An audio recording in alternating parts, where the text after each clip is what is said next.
It started with a call from my cousin Eli. He's one of those outdoorsy types, knows how to trap, hunt, fish, track, all of it. A real modern day mountain man.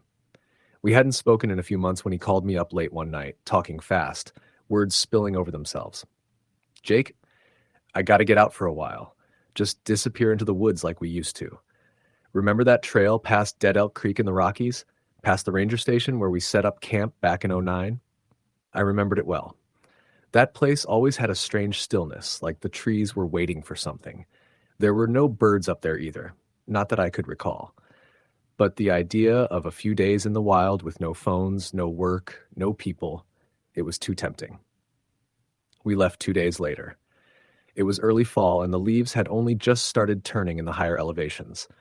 Eli had picked up some new gear since the last time: satellite phone, thermal blanket, extra battery packs, even a small flare gun.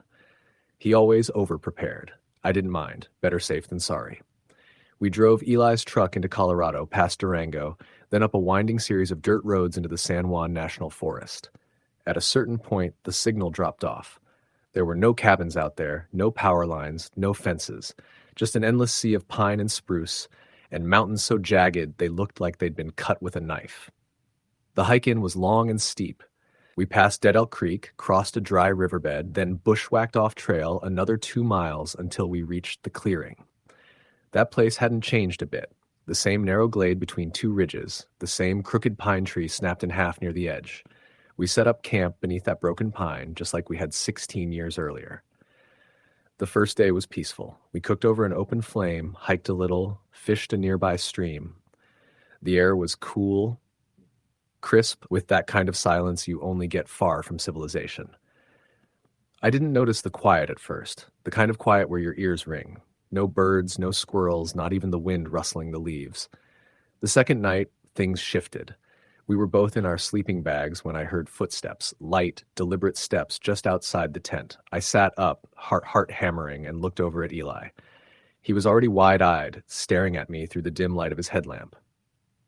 "You heard that?" he whispered. I nodded. The steps circled the tent, slow, dragging. Not the cautious trot of a deer or the erratic thump of a raccoon. It sounded like someone walking barefoot on leaves. I unzipped the tent slowly and peeked outside. Nothing. Just the moonlight stretching across the clearing. I stepped out fully, scanning the tree line. Eli followed with his hunting knife in hand. Then came a low whistle. Long and drawn out like someone calling a dog. But there was no modulation in the tone, no rhythm, no humanity to it. It was wrong. The hairs on my arms stood straight up. Eli froze mid-step. Go back inside," he said, voice hard. We waited in the tent the rest of the night, the knife between us. I didn't sleep. Every now and then I heard that whistle, farther away, then close again. At one point I swear I saw a shadow pass in front of the tent, but I kept my eyes shut. Morning couldn't come fast enough. Daylight made it all seem like a bad dream. We found nothing unusual. No footprints, no broken branches. I laughed it off, but Eli didn't. He kept looking into the woods like something was watching us. Around noon, Eli said he was going to scout a ridgeline to the north. He wanted to see if there was a better camp spot. I stayed behind, cleaned up, made lunch. He was gone a long time, 3 hours, maybe more. When he came back, he looked pale, shaken. "There's something wrong up there," he said, sitting down hard. I don't know what I saw. I asked him to explain. He said he'd reached the ridgeline and found what looked like a cabin, or what had once been one. Just 4 rotten beams and a collapsed roof. But that wasn't what scared him. "I found a boot," he said. A hiking boot, stuck halfway in the ground. The leather was rotted, but the sole looked new. It wasn't there last time. Then he found bones. A small pile of them near a tree, arranged in a circle. He didn't touch them, just backed away. "We should go," he muttered. "Now. I don't like this." We packed fast. Neither of us said much. But just as we started back, a dense fog rolled in, thick as cotton, swallowing everything. Visibility dropped to a few feet. Eli pulled out his GPS, but it wouldn't sync. My compass spun like it was drunk. We were lost. We wandered in circles for hours. The sun disappeared. The fog never lifted. Trees closed in like walls. I swear I saw the same stump 3 times. Every so often we'd hear that whistle again, always distant, always behind us. As the sky darkened, we gave up and made camp in a hollow. Eli built a fire that crackled like it was screaming. I tried to sleep, but then we heard the voices. At first, they were faint, just whispers, unintelligible murmurs. I thought maybe it was the wind, but they got louder, angry, then sad, like arguing, then crying. They were all around us. Eli sat with the knife again, eyes darting into the dark. I reached for the satellite phone, but it wouldn't turn on. Just a blank screen. Then the light came, a dull, flickering orange glow from deep in the woods, like a lantern swinging low to the ground. It moved fast, too fast for a person. It zigzagged between the trees. I couldn't see anyone holding it. The glow passed behind a tree and vanished. I saw that same light up on the ridge, Eli said.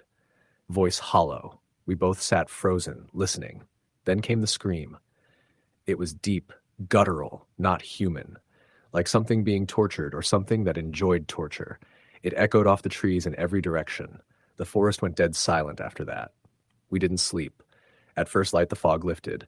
The trail magically appeared and we didn't ask questions. We just ran. We didn't stop until we saw Eli's truck. As we threw our gear in the back, I noticed something scratched into the paint on the driver's side door. It looked like letters, jagged and crude. Stay. Neither of us said anything the entire drive home. I haven't gone camping since. Eli tried once last summer, went alone into the Cascades. He never made it back. Search teams found his campsite, but no sign of him. Just that same word scratched into the bark of a nearby tree. Stay. Story the end. The dense woods of northern Minnesota have always been a place where time feels different, where the line between the living and dead blurs under the canopy of ancient pines and the endless sky reflected in dark lakes. It was in this wilderness that my cousin Mark and I decided to spend a week away from the noise of the city, hoping to find peace, or at least distraction. We were both experienced outdoorsmen, but nothing could prepare us for what we encountered. We arrived in the small town of Ely late on a Friday afternoon, packed up our gear, and set out early Saturday morning into the Boundary Waters Canoe Area wilderness. Our plan was to paddle deep into the forest, find a quiet lake, and then hike inland, setting up camp each night where we felt right. The Boundary Waters is famous for its pristine waters and dense forests, but it's also a place steeped in stories. Old logging camps, native legends, and warnings whispered in hushed tones. Our first 2 days went without incident. The weather was perfect. Cool mornings, warm afternoons, and nights filled with stars. We shared stories around campfires, caught fish for dinner, and breathed in the wild freedom that only deep wilderness can offer. On the third day, we decided to explore a remote area near Little Moose Lake, a place few hikers ventured, according to the local ranger's advice. After paddling across the lake, we found a narrow trail leading into the woods. The trees grew thicker, the air cooler. We followed the trail for about 2 miles until we came across an old clearing with the ruins of what like a cabin, long abandoned. The logs were rotted and the roof had collapsed in, but on one remaining beam, we saw carvings, initials, dates, and strange symbols we didn't recognize. Mark joked it looked like a witch's cabin from some horror movie, but the unease in the air was real. We set up camp nearby about 50 yards from the ruins and tried to shake off the feeling.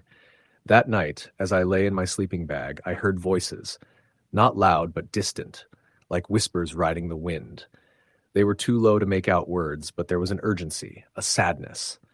I nudged Mark, but he was already awake, staring into the darkness. We both heard it. The next morning, we found strange footprints around our tents, barefoot and too small for either of us. Mark insisted it was probably an animal, but the prints didn't look like any wildlife tracks I'd seen before. We debated whether to leave, but the lure of adventure kept us there. On day 4, we decided to hike further inland. The trail became harder to follow, eventually disappearing altogether. We navigated by compass, moving cautiously. That afternoon, we stumbled onto a shallow grave hidden beneath a tangle of roots. A simple wooden cross marked the spot, weathered and cracked. Near the grave was a small pile of stones arranged in a circle. When we looked closer, we found a faded photograph tucked beneath the stones, a black and white image of a young woman with sad eyes standing next to a man who looked stern and worn. As we packed up to leave the spot, the temperature dropped suddenly. The sky darkened despite no clouds, and a heavy silence descended. We heard a faint sobbing coming from the woods, echoing between the trees. Panic set in. We hurried back toward camp, but the forest seemed different. Trees that once looked familiar now loomed ominously. The trail markers we'd left were gone, and the sun began to set quickly. At camp, our tents had been disturbed, zippers partially open, gear scattered. That night, the whispers grew louder, accompanied by footsteps circling our camp. Mark swore he saw a figure standing just beyond the firelight, a woman in a tattered white dress, her face obscured by shadows. We tried to leave early the next morning, but our canoe was missing. The lake was calm, but no sign of the boat. We were trapped. For 3 days, we wandered, calling for help, but no one came. Our food dwindled, and exhaustion set in. On the final night, we huddled together, trying to ignore the soft crying and the distant whispers that filled the air. At dawn, a park ranger found us near the edge of the wilderness, disoriented but alive. Our story seemed unbelievable to him until he led us to the ruins we'd found. The cabin was gone. No sign of any structure, no carvings, no grave. Just an empty clearing and the endless forest. To this day, Mark and I don't speak much about what happened out there. Sometimes when the wind is right, I swear I hear that soft crying just beyond the edge of hearing. Some places aren't meant to be disturbed. Story the end. The sun had just dipped beneath the tree line as Derek Callahan tightened the straps on his backpack and adjusted his headlamp. The trailhead at Pine Ridge Wilderness was nearly deserted. It was early October, and though the days were still warm, the nights dropped fast and hard into a deep chill. Derek wasn't new to backpacking. He'd been hiking solo for years, but this was his first multi-day trip into the deep section of Pine Ridge, a massive expanse of forested terrain in northern Colorado, known for its remoteness, jagged ridges, and whispering pines. He had chosen this trail for its solitude. The online forums said the intersections could go days without a single soul passing through. That suited him fine. He wanted to unplug, disappear for a while, away from phone notifications and city noise. But more than that, Derek needed space after the year he'd had. His brother's sudden death, a breakup, job burnout. The forest was where he always came to sort out his thoughts. He planned a 4-day circuit, start from the Pine Ridge trailhead, hike west along the Juniper Pass, set up camp by Red Brook for 2 nights, then loop back north through the ravine path. He was fit, prepared, and carried emergency supplies, including a satellite GPS and flare. The first day went smooth. The climb through the ridge was tiring but beautiful. Golden aspens swayed above him and the mountain air was crisp. He reached Red Brook by dusk, pitched his tent by the stream, and started a small fire with care. That night, as he sat sipping coffee from his titanium mug, he heard only the gentle rush of water and the occasional call of a barred owl. No other hikers passed through. It was what he'd hoped for. But at around 2:30 a.m., something woke him, a snapping twig. Derek sat upright in his sleeping bag, the air inside the tent freezing against his damp t-shirt. He reached slowly for the flashlight beside his head, switched it on, and listened. Nothing followed, just the burble of the brook again. Probably an animal, he told himself. A deer. Maybe a raccoon. He'd hung his food high, well away from camp. No threat. Still, sleep didn't come easy after that. He kept thinking about the snap, how loud it had been, how deliberate. But by dawn, with warm coffee in his hand again and the sky turning a soft peach color, the anxiety melted away. He spent that day hiking the smaller trails around Red Brook, gathering moss samples for a personal project, and sketching the landscape in a small journal. Around late afternoon, clouds began forming low and gray, and the temperature dropped. A light rain started. He hunkered down early, zipping his tent and reading by lantern light until sleep took him. That second night, something stranger happened. It was nearly pitch black out. A fine drizzle coated everything in damp. Around midnight, Derek was roused by a soft rustling, something brushing along the side of his tent. He froze. Then came the distinct sound of a human footstep in wet leaves. He whispered into the dark, "Hello?" No answer. His pulse quickened. The footsteps didn't run or flee. They simply stopped. He sat there, paralyzed, clutching his pocket knife in one hand and flashlight in the other. A full 10 minutes passed before he unzipped the flap and poked his head out. The rain had stopped. The forest was utterly still. He scanned with the flashlight in all directions. Nothing. No boot prints, no sounds, no movement. Still, he couldn't shake the feeling someone had been watching him. That night, he barely slept. The next morning, he debated breaking camp early, but stubbornness won out. He chalked it up to paranoia and nerves. Still, he took down his tent and moved camp half a mile upstream to a different clearing. The weather remained cold and gray. He kept close to the fire all evening and made sure to double-check the perimeter before bed. At some point deep in the night, he woke to the sound of whispering, very faint, so soft it almost blended with the rustling trees. But the cadence was unmistakable, human. He sat up, heart hammering, and strained to listen. It sounded like two voices just beyond the tree line. He whispered again, "Hello?" The voices stopped. He flung open the tent, flashlight scanning wildly. The beam caught nothing but trees and shadow, but then something flicked through the edge of his vision, movement. He turned quickly. There, about 30 feet away, was a figure standing between two trees. Tall, motionless, human-shaped, but pale, so pale it almost glowed against the dark. "Hey!" Derek yelled, stepping out of the tent. The figure didn't respond, just stood there. Then, slowly, it stepped backward into the trees and vanished. Derek stood frozen, adrenaline surging through every nerve. He packed up right then. Tent, food bag, gear, sloppily stuffed into his pack by headlamp. He had no intention of staying another night. It was around 3 a.m. when he hit the trail heading east. He was cold, wet, and moving fast. The path was uneven, and his boots slipped on the rain-slick leaves, but he pushed hard.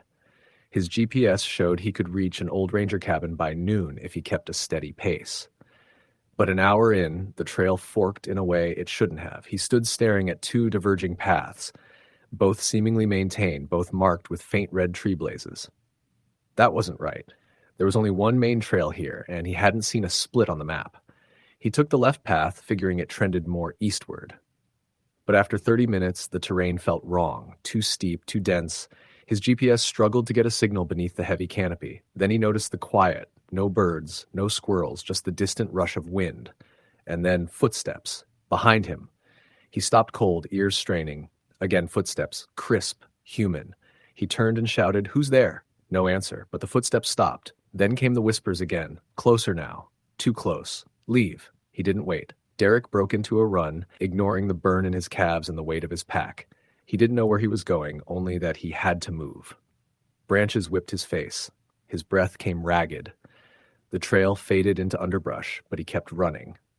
Finally, after what felt like an hour, he stumbled into a clearing. In the center stood the ruins of an old stone structure, just 4 mossy walls and a collapsed roof. It looked ancient, older than any ranger station. He dropped his pack, gulping air. Then he heard the sound again, whispers circling him. When he turned, the figure was back, closer now, and not alone. Several pale shapes moved just at the edge of the clearing, all human-shaped, all deathly still. He stumbled backward into the ruins, unsure if they were even real. The air grew icy. His breath fogged. The forest closed in around the clearing. And then he blacked out. He woke sometime after dawn, lying in the same clearing, alone. The shapes were gone. The forest was back to normal, wind in the trees, a woodpecker tapping far off. His gear was untouched, but when he checked his watch, he realized it had stopped. Dead battery, maybe. But it had been new. His GPS worked again. The map said he was 5 miles from the ranger cabin. He walked, still shaken, avoiding glances behind. He reached the cabin by noon, a squat wooden building with a rusted metal roof. The door creaked as he entered, dusty but intact. Inside was a metal cot and an old logbook. He flipped through the pages, notes from other hikers, storm warnings, wildlife sightings, but a few entries stood out. Voices in the trees. Don't stay by Red Brook. Saw someone watching me last night, vanished when I approached. Dreamed I was surrounded, woke up in a different spot. He left a note too. Just a simple line.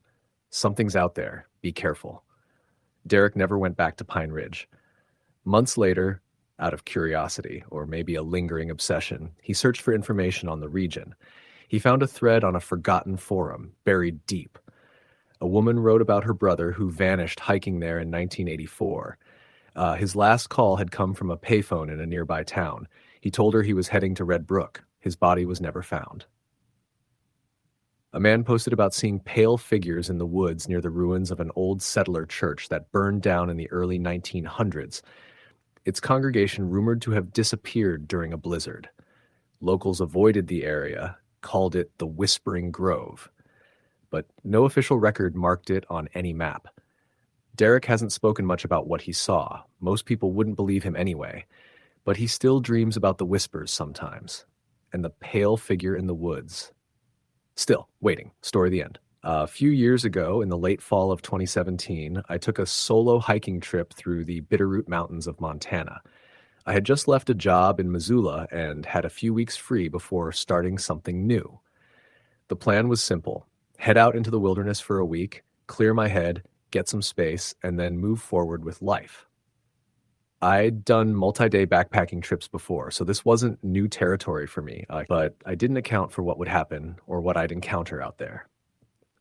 I parked my car near a forestry access road outside the small town of Darby and took the Trapper Peak Trail up into the mountains.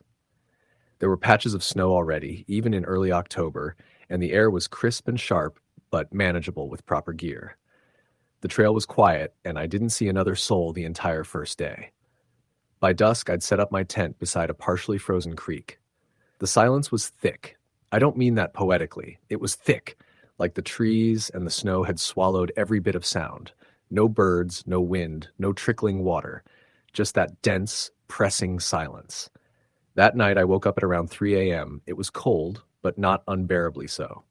What got my attention was a noise, soft, rhythmic crunching in the snow, like boots pressing down in a slow, deliberate pattern. I stayed perfectly still inside my sleeping bag, listening. The footsteps were close, not just around the camp, but circling my tent. Once, twice, then nothing. I didn't move, didn't breathe loud. After what felt like an eternity, I convinced myself it was an animal, maybe a moose or even a mountain lion just sniffing around. I had no food out. I had taken all the proper precautions. Still, I stayed up the rest of the night, knife gripped in my hand. When morning came, I climbed out of the tent and scanned the area. The prints around my tent weren't from a moose or mountain lion. They were boot prints, human, worn tread. They circled the tent exactly as I'd heard, and then they vanished. No leading away, no backtracking. Just a complete stop about 10 feet away on the far side of the tent, like whoever made them had simply disappeared. I was spooked, no doubt. I considered heading back, but I was still early into my trip and stubborn. I told myself someone must have been hiking at night for some reason, maybe trying to scare me. That thought gave me some peace, as irrational as it was. I moved deeper into the wilderness that day, following a narrower trail toward a remote alpine lake.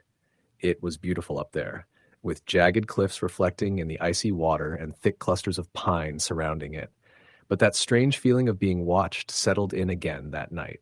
I kept a fire going longer this time and brought a small mirror with me, something I'd heard helps when you feel eyes on you. Whether that's superstition or survivalist psychology, I don't know, but it gave me a little reassurance. Until the fire died down and I began to doze off. That's when I heard whispering. It wasn't coming from one direction, like a person talking. It was surrounding me, soft, unintelligible murmurs drifting through the trees. Sometimes fast, sometimes slow. No words I could make out. I sat up, back against a tree, and scanned the dark, but nothing moved. I grabbed my flashlight and swept the area. The sound stopped when I turned it on, only to pick back up when the light went off. Like it didn't want to be seen. I barely slept that night. The next morning, something was off with my gear. My cooking pot was moved about 20 feet from the fire pit. My spare socks were gone, and my tent's zipper, fully closed when I went to bed, was half open. The boot prints were there again, not circling this time, but standing. Just two prints, facing the tent. The same worn tread. The same sudden stop, with no departure. I packed up and decided to head back. I wasn't even 2.5 days in, but my nerves were frayed. The hike down took longer because I kept glancing behind me, convinced something or someone was following. The trail looked different. I'm not saying it changed, just that I started seeing things I hadn't noticed before. Strange formations in the trees, broken branches arranged like crude figures, some bent into shapes resembling people, hunched or reaching. At one point, I stopped to catch my breath and saw someone down the trail. Not hiking, just standing still, back turned to me in a dark green parka. I called out, no response. When I moved closer, maybe 20 feet, they stepped behind a tree and didn't reappear. I ran down to the spot. No one was there. The woods got darker than they should have as the afternoon dragged on. I don't mean from clouds or anything natural. It was like a slow dimming, like being indoors with a dimmer switch slowly sliding toward black. I checked my watch, only 4:30 p.m., but it looked like near night. The whispering started again, this time sharper, more agitated. Then it turned to laughing, a low, breathy kind, almost mocking. I started running. When I reached a clearing I hadn't remembered, I found something that stopped me in my tracks, a weathered, broken down log cabin. Definitely abandoned. The roof had partially collapsed and the door hung off one hinge. But what really got me was what was carved into the side. Go back. I didn't even stop to look inside. I bolted.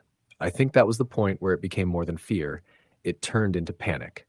The kind that clouds your mind, makes you lose direction, ignore maps, disregard caution.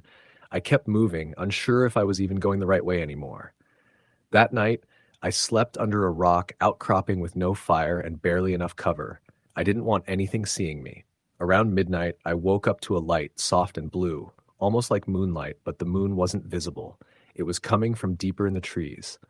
It moved slowly. I stayed hidden. Eventually, the light passed, and behind it, I swear I saw a figure. It wasn't walking. It floated, glided, no noise, no crunching of leaves, no breath, just that silent movement. I didn't sleep again after that. When dawn came, I followed what I thought was the same trail I'd come in on. It wasn't. The markers were wrong. The trees seemed closer together, and the silence came back stronger than before. No animals, no wind, just that thick quiet pressing in on every side. Eventually, I stumbled across a ranger's emergency station, just a small shack with supplies and a two-way radio. I used it to call in. It took them 6 hours to find me. When they did, I asked how far I was from where I'd started. They said I was nearly 12 miles east of the trailhead. I tried to explain what happened, the boot prints, the voices, the cabin, but the rangers just exchanged looks and told me the woods played tricks on the mind. One of them, older guy, asked if I'd passed a burned-down outpost near a frozen lake. I hadn't seen anything burned, so I said no. He just nodded and said, "That's good. A lot of folks who do end up not finding their way out." Back in town, I did some digging. Turns out that part of the Bitter Roots has a long history of disappearances. Not dozens, but enough to be unsettling. A couple who went hiking in the 80s and were never found. A hunter in the early 2000s who called in once on a satellite phone saying he was lost and being followed, then went silent, all in that same general area. What keeps me up sometimes isn't the figure or the whispers or even the footprints. It's that one question. Who or what was out there with me, and how long had it been following? I haven't gone hiking alone since. Story the end. In September of 2019, I took a solo backpacking trip into the San Juan Mountains of southwestern Colorado. I was 29, recently laid off from a Denver tech company, and needed to reset. I'd grown up hiking and camping, and the wild always brought me peace. I had mapped out a 6-day loop starting and ending near the town of Silverton. The trail would take me through dense spruce forests, across high mountain passes, and deep into the Weminuche wilderness. By the third night, I was nearly a dozen miles from the nearest trailhead. I'd passed 2 other hikers earlier that day, but they were heading in the opposite direction. The sun had dipped below the jagged ridge behind me, and the temperatures dropped fast. I set up camp in a small meadow just below treeline, near a trickling stream. There were elk tracks in the mud and a few fresh piles of droppings, but that didn't worry me. That evening was quiet, just the sound of wind through the pine boughs and the occasional bird call. I ate some dehydrated chili, cleaned my cookware, and climbed into my tent before the cold really set in. Sometime after midnight, I was woken by a noise. Not a bear, not an elk. It sounded like footsteps, slow and deliberate, moving through the underbrush maybe 30 feet from my tent. I sat up, heart pounding. My hand instinctively found my knife in the side pocket of my sleeping bag. I listened hard, holding my breath. The steps stopped. A few seconds passed, then they resumed, this time coming closer. There's a difference in the way a human walks compared to an animal. Even out here, I could tell. These steps weren't the cautious movement of a foraging deer or the heavy, clumsy pace of a bear. They sounded measured, intentional, almost like someone trying not to be heard. I flicked on my flashlight, unzipped the tent slowly, and poked my head out. Nothing. Just black trees, glinting with dew. I called out, "Hello?" My voice came out a little too shaky. No answer. I shined the beam around. Still nothing. After a few more minutes, I zipped the tent back up and laid there for what felt like hours before finally falling asleep again. The next morning, I found boot prints circling the edge of my camp. They weren't mine. I wear size 10 hiking boots, and these were larger, probably a size 12 or 13. The prints were fresher than mine and led off into the woods. I felt an overwhelming sense of unease. Why would someone come all the way out here just to walk around someone's tent in the middle of the night? I packed up quickly and made for the next leg of the trail. I kept glancing over my shoulder, half expecting someone to appear. The trees felt closer somehow, the air heavier. I didn't see anyone the entire day, and by late afternoon I found a more open area to set up camp, near a ridgeline with a good view all around. Less cover. I told myself it was smarter, safer. That night, as the sun fell behind the ridges, clouds rolled in. A light drizzle started just after dusk, and by the time I climbed into my tent, a full storm was underway. Thunder echoed through the valleys and rain pelted the nylon of my shelter. I couldn't hear anything over the storm, which somehow made it worse. Every shadow outside seemed to breathe. Every flicker of lightning made me flinch. Sometime after midnight, I woke up again, this time not to footsteps, but a whisper. It was so faint I almost convinced myself it was the wind, but then I heard it again, clearer. "Help me." I froze. It was a woman's voice, hoarse and strained. I sat up, heart racing. The storm had quieted to a light drizzle, and the voice came again, closer. "Help! I'm lost. Please." I unzipped the tent, grabbed my flashlight, and panned it across the landscape. Nothing. Just silver mist and wet grass. I called out, "Are you okay? Where are you?" No response. The wind kicked up, and I stepped out of the tent barefoot onto the cold earth. "Hello?" I shouted. Still nothing. I waited for almost 20 minutes in the drizzle before retreating into the tent. I didn't sleep the rest of the night. At dawn, I scouted the area for tracks or any sign that someone had been there. I found nothing, not even a single indentation in the wet grass. I debated turning back then and there, but pride or maybe stubbornness convinced me to keep going. The next day was brutal. The trail was steep, the weather foul, and that uneasy feeling didn't let up. Around every bend, I felt watched, like something just beyond the edge of sight was waiting. On the fifth night, I camped in a small bowl below a rocky outcropping. The ground was too uneven for comfort, but I was exhausted. The sky had cleared by evening, revealing a cold, starlit sky. I built a small fire, sat with my back to a boulder, and tried to eat. My appetite was gone. I kept catching movements out of the corner of my eye. Just quick flashes, like someone stepping behind a tree. At one point, I saw a shape standing between two pines, human-sized. Pale. I blinked, and it was gone. I put out the fire early and retreated into the tent. At 2:12 a.m., I woke up choking. The tent was freezing. I could see my breath, but it wasn't just the cold. It felt like something was pressing on my chest. I gasped, reaching up, trying to sit. My arms felt like they were buried in wet sand.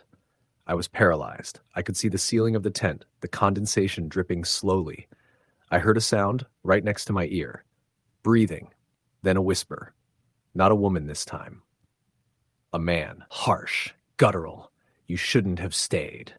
The weight lifted, and I gasped so hard it felt like my lungs would burst. I scrambled out of the sleeping bag and ripped open the tent flap. The night was still, stars shining above, but the ground outside was covered in footprints, dozens of them. Bare feet. Some small, some large. They went in circles around the tent. Some looked like they'd been running, others dragged as if someone was crawling. I snapped. I packed my gear in record time, didn't bother with breakfast, and started back down the trail before the sun was even up. I hiked for over 10 hours straight, fueled by adrenaline and pure terror. I didn't stop until I reached the first trailhead, the same one I'd started from days ago. When I got to my car, I found something else that nearly made me vomit. On the passenger window, written in condensation, were the words, "Thanks for letting us in." I never told anyone the full story. My girlfriend at the time thought I was just spooked by isolation. Friends chalked it up to altitude or exhaustion, but I know what I experienced. I've done dozens of wilderness trips before and since, but I've never gone back to that part of the San Juans. Not once. A year later, I was browsing an online forum about backcountry hiking when I came across a thread titled Weminuche Wilderness. Anyone else experience weird stuff? There were only 3 posts, but they all mentioned similar things: footsteps outside tents, voices at night, cold spots. One user wrote, "Saw a pale man near tree line, just standing, didn't move, disappeared when I blinked."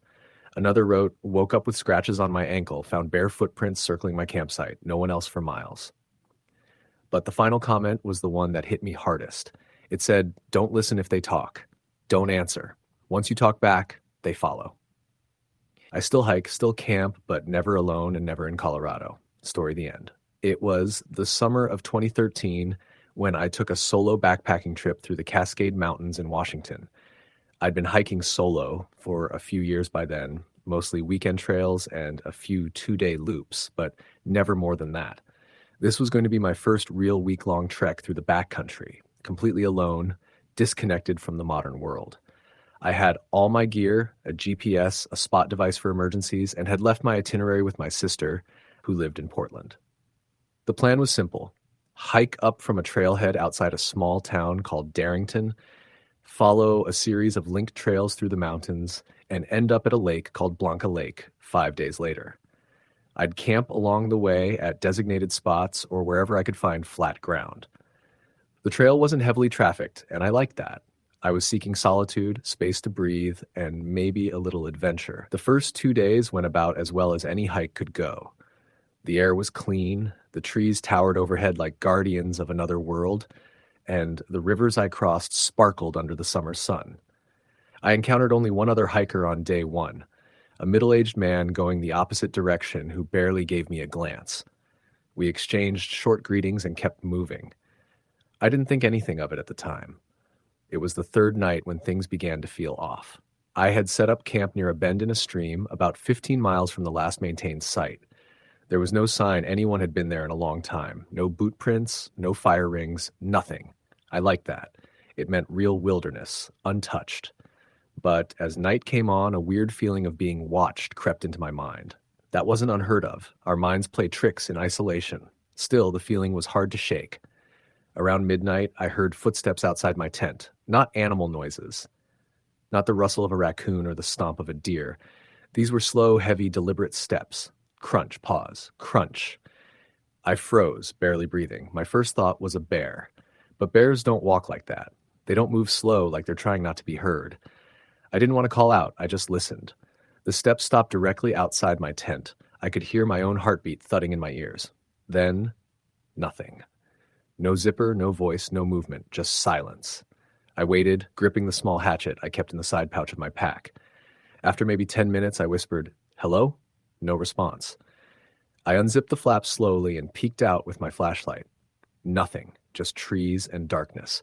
I shined the beam around, still nothing. I didn't sleep much after that. By morning, I had convinced myself it must have been a deer or elk.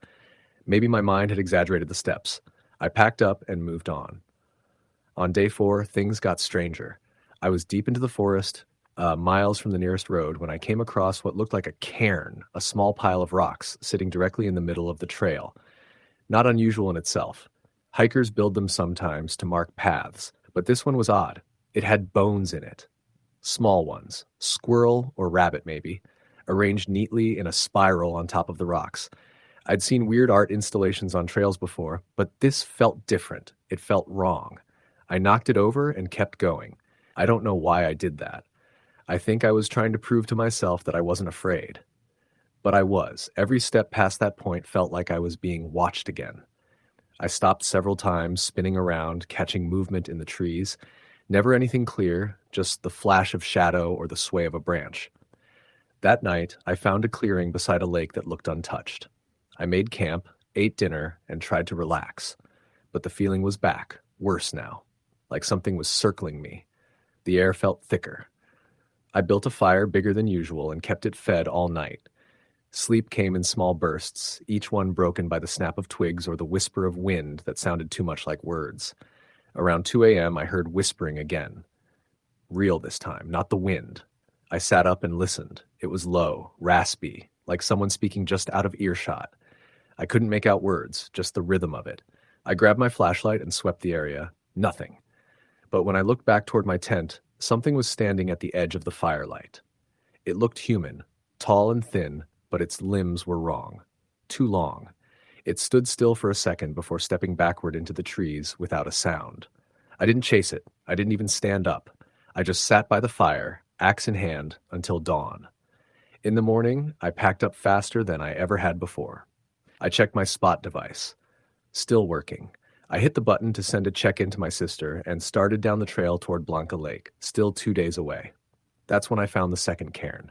It was just off the trail, but this time the bones were larger, possibly a dog or coyote, and arranged into a crude figure, arms outstretched, skull pointed at the trail. I left it alone. By late afternoon, I reached a narrow pass that overlooked a wide valley. I sat to rest and eat. That's when I noticed the same figure again, this time on the opposite ridge, just standing, watching. It didn't move. It didn't come closer, just stood there until I packed up and moved on. That night, I didn't stop. I hiked in the dark by headlamp, desperate to get out of the mountains. I figured I could make the lake by sunrise if I pushed hard. But the forest seemed to stretch longer than it should. The trail felt unfamiliar, though I hadn't taken any turns. Branches scratched at my arms as if trying to hold me back. I tripped multiple times, convinced the roots were rising up to grab me. At one point, I saw the figure again, this time crouching beside a tree. Not standing, crouching low like an animal. I ran. I don't remember falling, but I must have. When I woke up, it was daylight. My gear was scattered, my backpack torn open. Nothing was stolen, but it looked like someone had gone through everything. My maps were shredded. My water bladder had a puncture in it. My spot device was missing. Panic set in. I tried to orient myself by the sun and guessed my direction. I walked all day, hoping to find the lake or a trail junction, but I found neither, just forest stretching endlessly in every direction. As night fell, I came across a cabin. It looked abandoned, roof partially caved in, windows broken. It wasn't on any map I'd studied. I considered walking past it, but I needed shelter. Inside was dusty and moldy, but dry. I barricaded the door with some broken furniture and lit a small fire in the old stove. On one of the walls, scratched into the wood, were the words, "Stay quiet at night." I didn't sleep. I sat with my back against the wall, axe in hand, listening to every creak and groan of the ancient structure. At some point in the early morning, the whispering started again, right outside the walls. Dozens of voices, overlapping, rising and falling in unnatural patterns. I covered my ears, but I could still hear them, vibrating through the wood like a hive of bees. I must have passed out from exhaustion because when I opened my eyes again, it was morning. Silence. I opened the door slowly. The clearing was empty, but in the dirt just outside the threshold, someone or something had written, "You shouldn't have come." I didn't waste time. I left everything but a bottle of water and started running. By pure luck, I stumbled onto a ranger's access road around midday.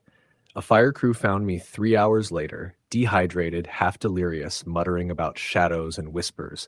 They thought I'd fallen and hit my head. They flew me to a hospital in Everett. I told the doctors what I'd seen. They chalked it up to isolation-induced psychosis.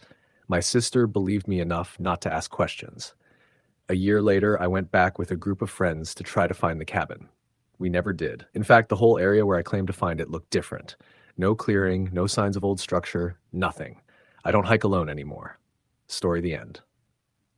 It was late September when my cousin Nathan and I planned a weekend backpacking trip into the Wind River Range of Wyoming. We'd both grown up hiking and camping across the West, but Nathan had recently returned from a tour overseas with the Army, and this was his first proper break. He wanted solitude, something far removed from the world.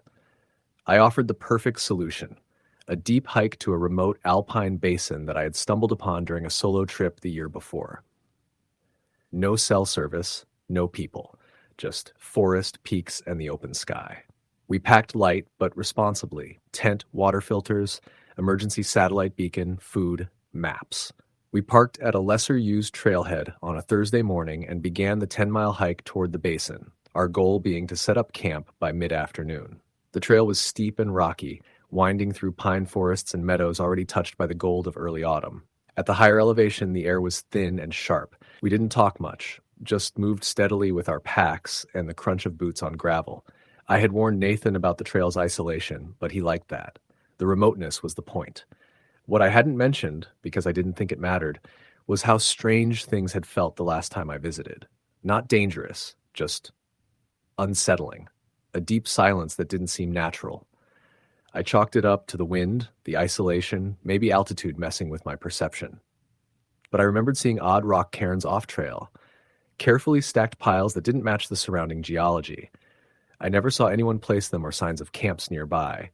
It felt like someone had been there recently, watching quietly. We reached the basin by late afternoon, a flat, grassy expanse cradled between ridgelines and thick forest with a crystal-clear lake at the center.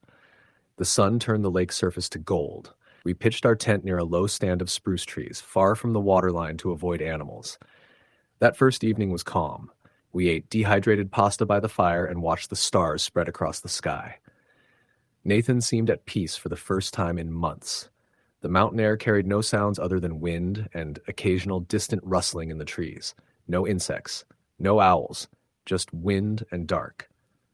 That night, I woke up around 2:30 a.m. to the sound of crunching gravel just outside the tent.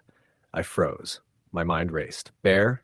Elk? Something brushing the edge of camp? I nudged Nathan quietly. He opened his eyes, instantly alert, his hand already gripping the knife he kept inside his sleeping bag. We stayed still and listened. The sound was slow, measured, like someone walking carefully on the loose ground. Then it stopped. Nothing for a long time. We waited. 20 minutes passed, maybe more. No snuffling or heavy breath like a bear. No galloping retreat like deer. Just silence. Eventually, Nathan whispered, "Stay quiet. Might just be wind knocking rocks loose." By sunrise, we both were exhausted, but kept our theories minimal. Wildlife, ground shifting. Maybe we'd dozed and dreamt it. The day was uneventful. We hiked a few miles beyond the lake and explored an old avalanche field. That evening, Nathan started stacking some stones into a cairn by the lake, just out of boredom. I chuckled and told him the place was already full of them. "What do you mean?" he asked. I pointed up the ridge. There were about 5 or 6 the last time I was here. Off the trail. Weird spots. Huh. I saw one upstream when I got water earlier, but it looked fresh. That caught my attention. "Fresh how?" He shrugged. "Like, wet. The rocks were wet underneath when I touched it. Someone had to move them today or yesterday." I didn't say anything, but I knew we were over 10 miles from the nearest road, and no one had passed us on the trail. We hadn't seen any boot prints but our own. That night was different.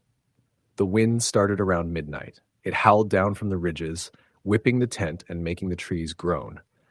Then the wind stopped, abruptly, unnaturally, as if someone had flipped a switch.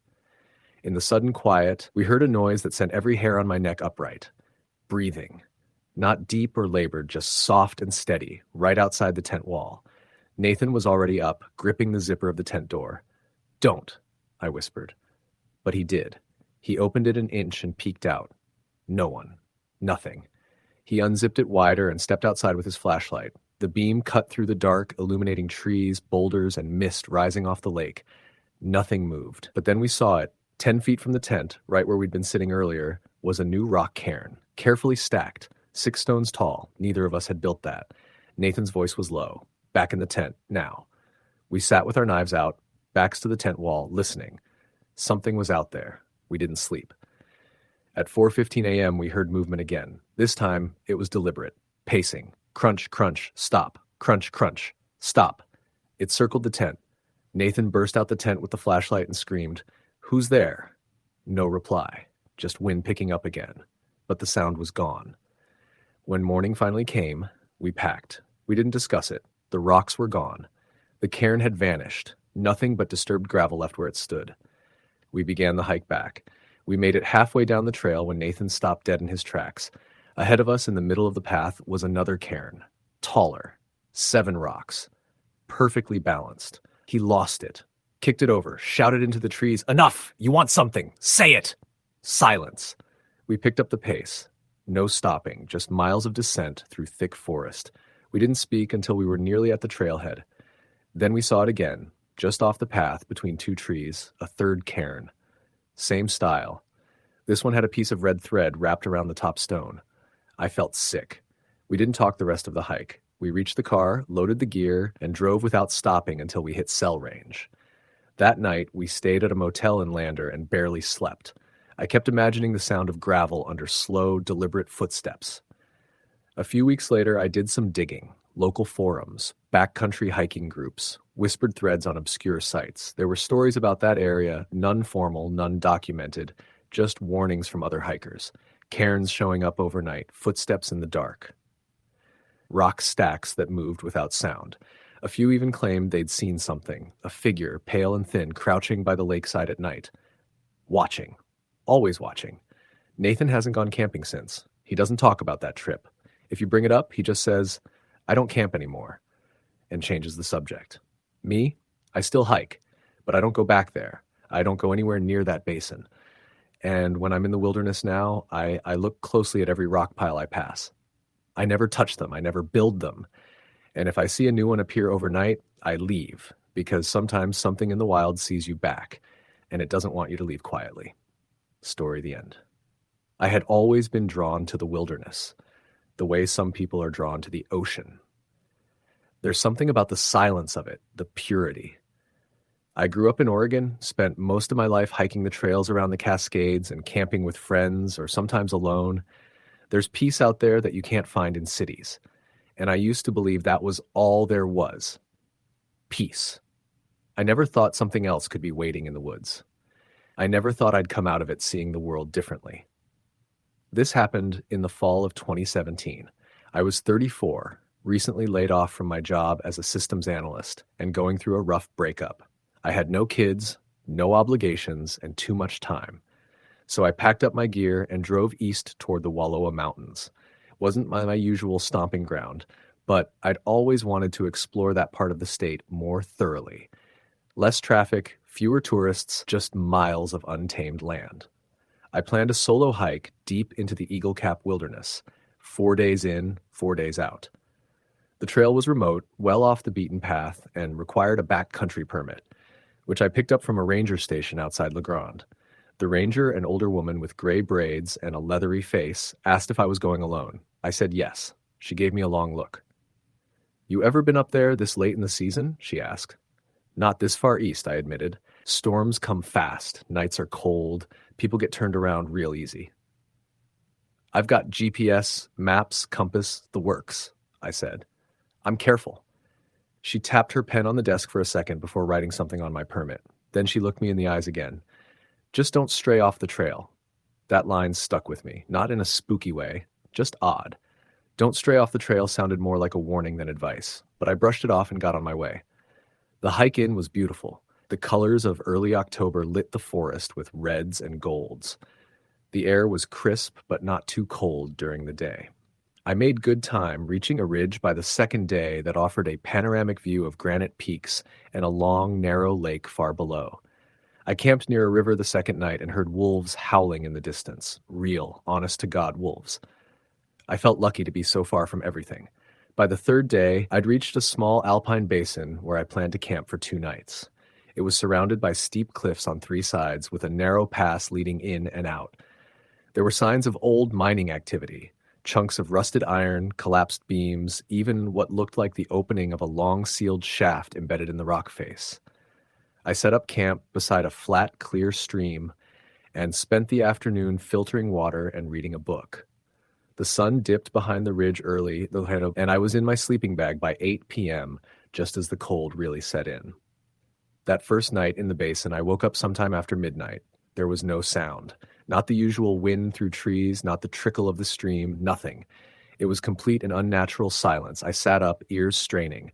Then I heard something, faint crunching, like footsteps. Not heavy, but deliberate. I froze. The sound came from beyond the stream, near the rocks. I turned off my headlamp to avoid giving away my position and waited. The steps stopped. Then I heard a sound I still can't describe clearly, like someone dragging fabric across gravel, slow and rhythmic. Then a whisper, clear as day. "I'm still here." I scrambled for my flashlight, heart pounding. When I clicked it on, the beam caught nothing but trees and boulders. I shouted out, asking who was there. Nothing responded, but the forest didn't return to normal either. That silence lingered like a fog. I didn't sleep the rest of the night.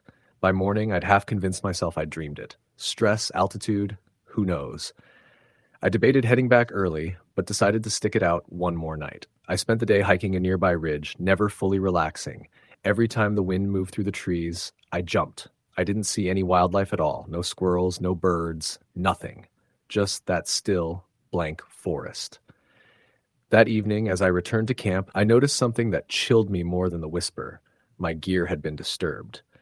My sleeping bag was half unzipped, my water filter was moved, and a pair of socks I'd left drying on a branch were gone.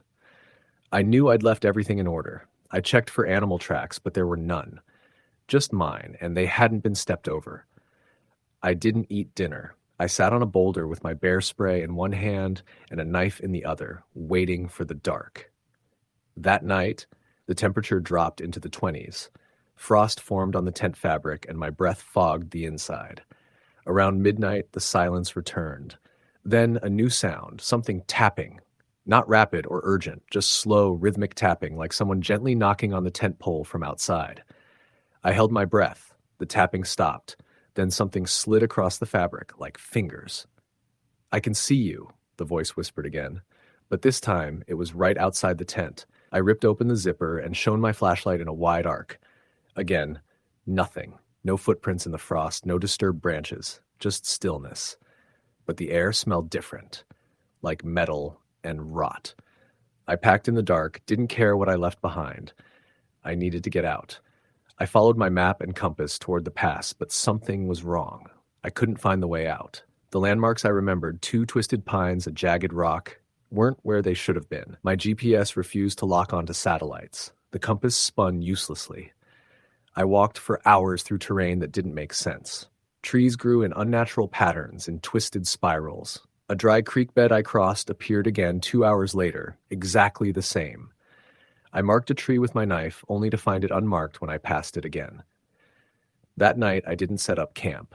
I kept walking with my headlamp until the batteries died, then waited in the dark. I felt something pass behind me. Not touch, just presence, like a cold draft but with weight. I couldn't see it, but I knew it was watching. The next morning, I found an old trail, narrow, overgrown, but clearly man-made. I followed it. After maybe a mile, it ended at a log cabin. It looked ancient.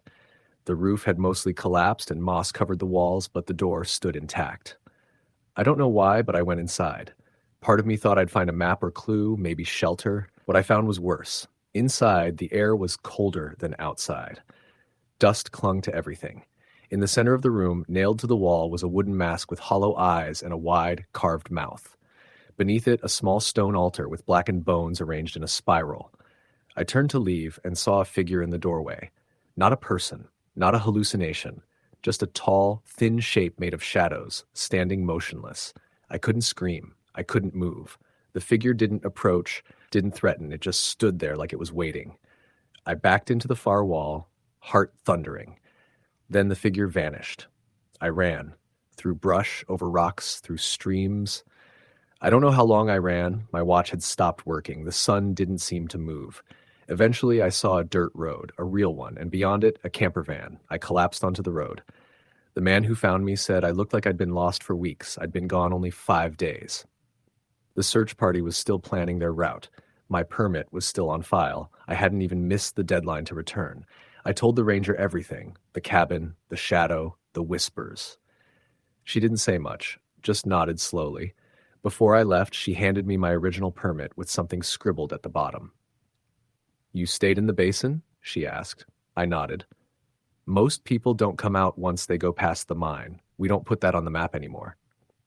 I never hiked again. I sold my gear, deleted my GPS maps, and moved to the coast. I can't sleep with the window open. Sometimes I hear whispers on windy nights. I can see you. Story the end. I never intended to tell anyone this story, mostly because I still don't know what to make of it myself.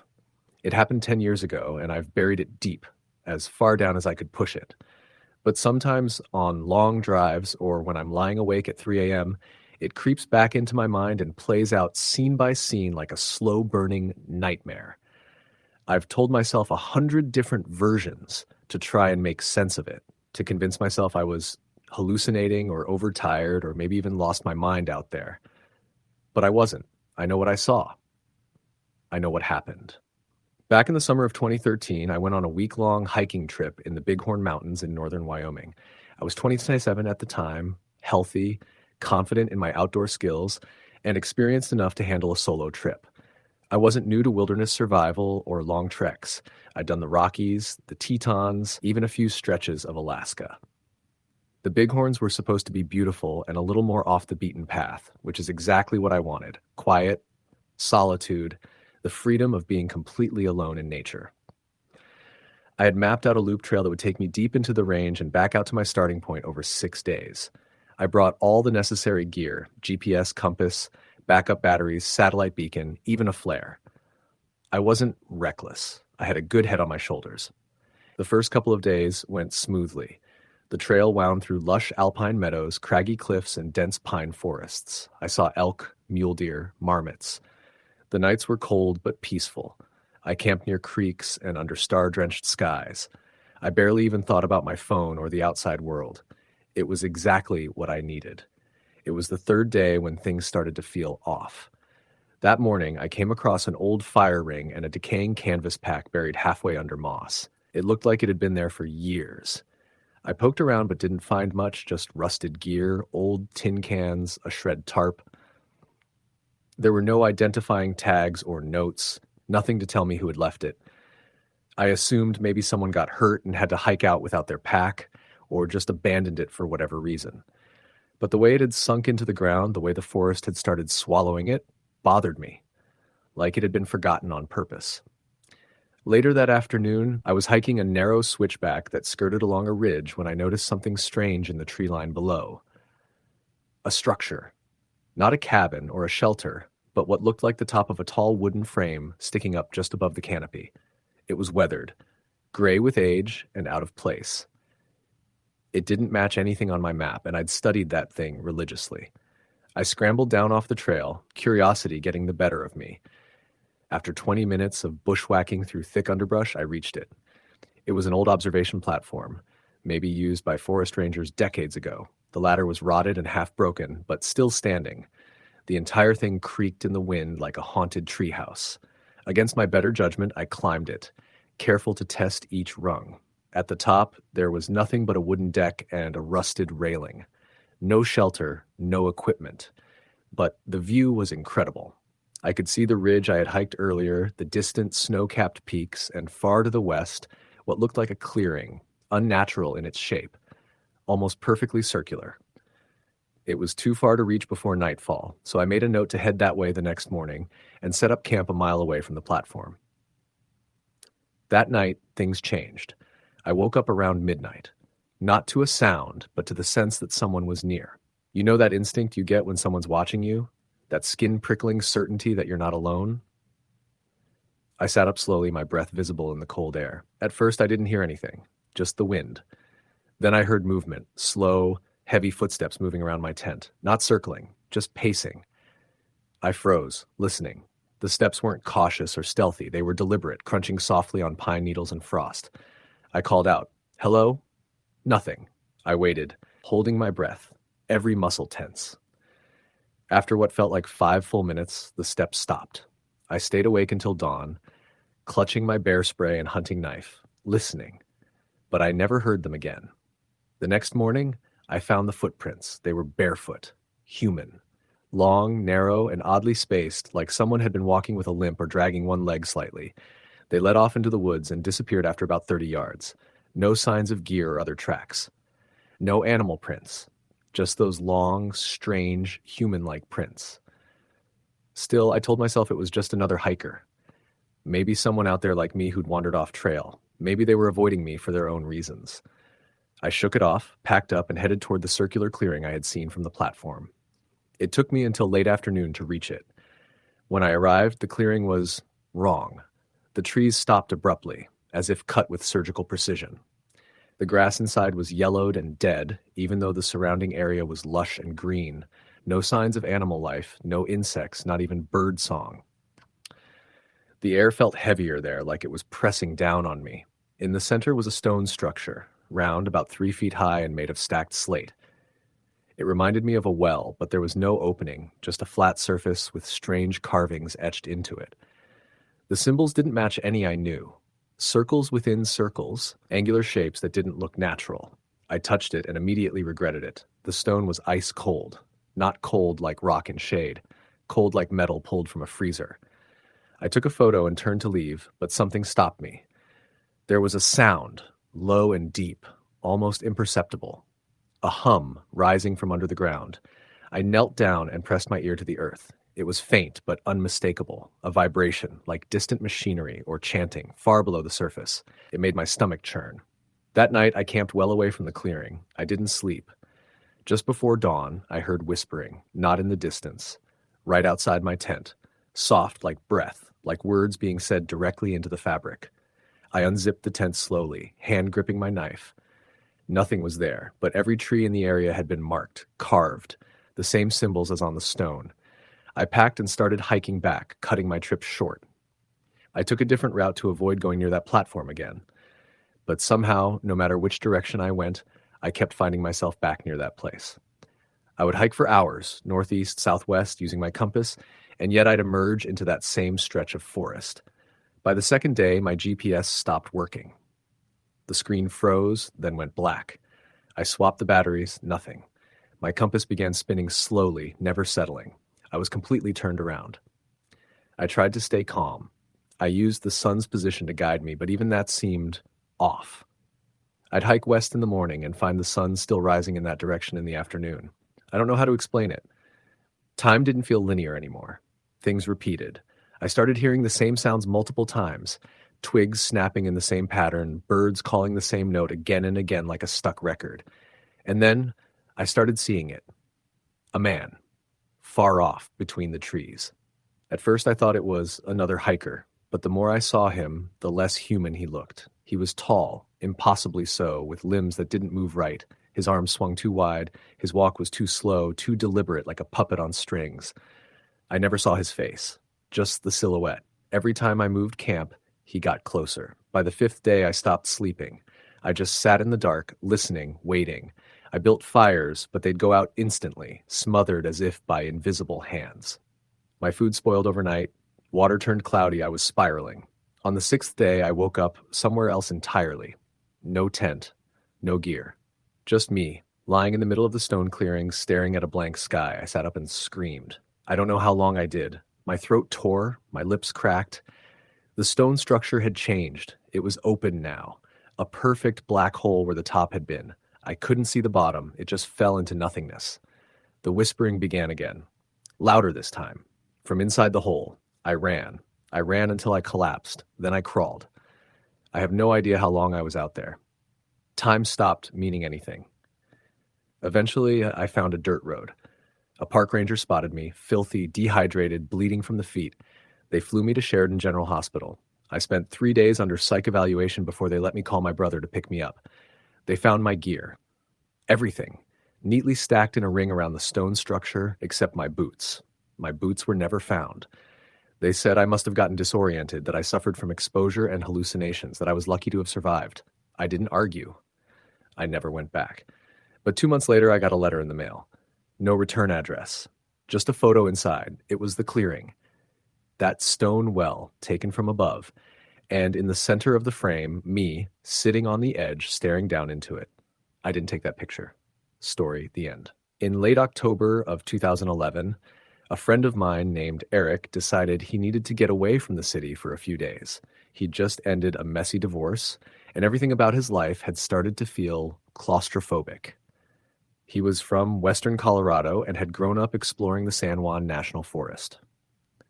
When we talked on the phone, he mentioned heading back there, specifically to a lesser-known section of the forest northeast of Dolores. I was living in Grand Junction at the time, and we'd been close since college, so I offered to go with him. He liked the idea, said it might be good not to be alone.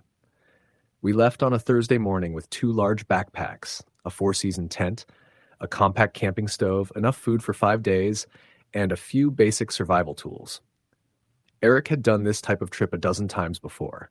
He was the kind of guy who read topo maps like novels. We weren't planning anything extreme, just a loop trail that led through a canyon and eventually circled back near Taylor Mesa.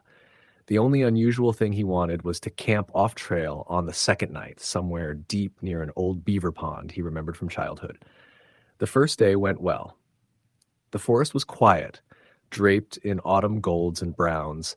The trail was covered in dry leaves, and the air smelled clean like pine needles and dirt. We hiked 5 or 6 miles before setting up camp just off a trail near a creek. The temperature dropped fast after sunset, and we were both glad we brought cold weather gear.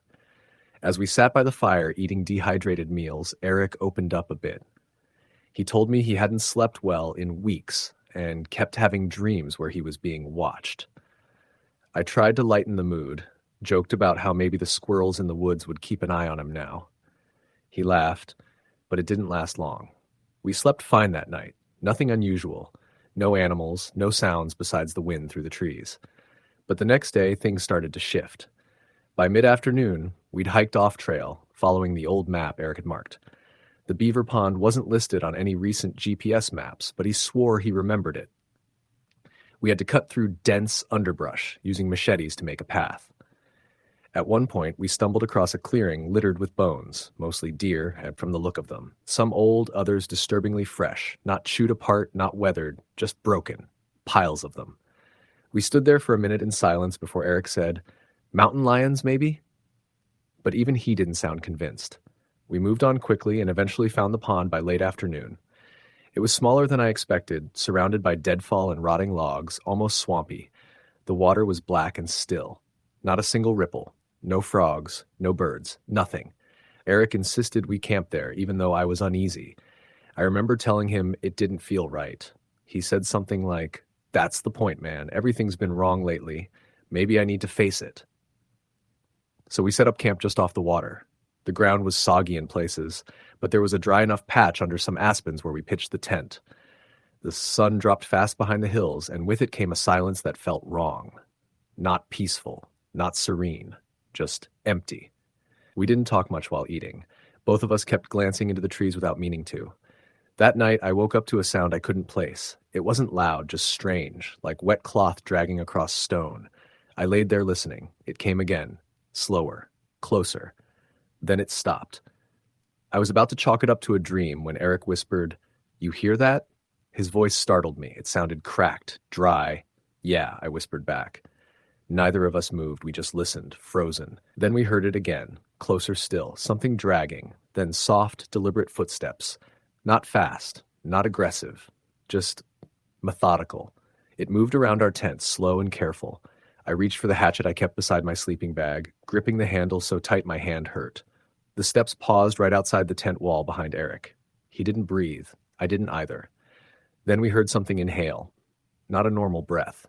It was like air being pulled through water, thick and wet. Then it whispered something I'll never forget. It was quiet, but it felt like it was inside my ears, not outside. It said, "He remembers." Eric sat up fast, his movement shaking the tent. I lunged to unzip the door, but when I pulled it open and shined my flashlight out, there was nothing. Just trees and dark water.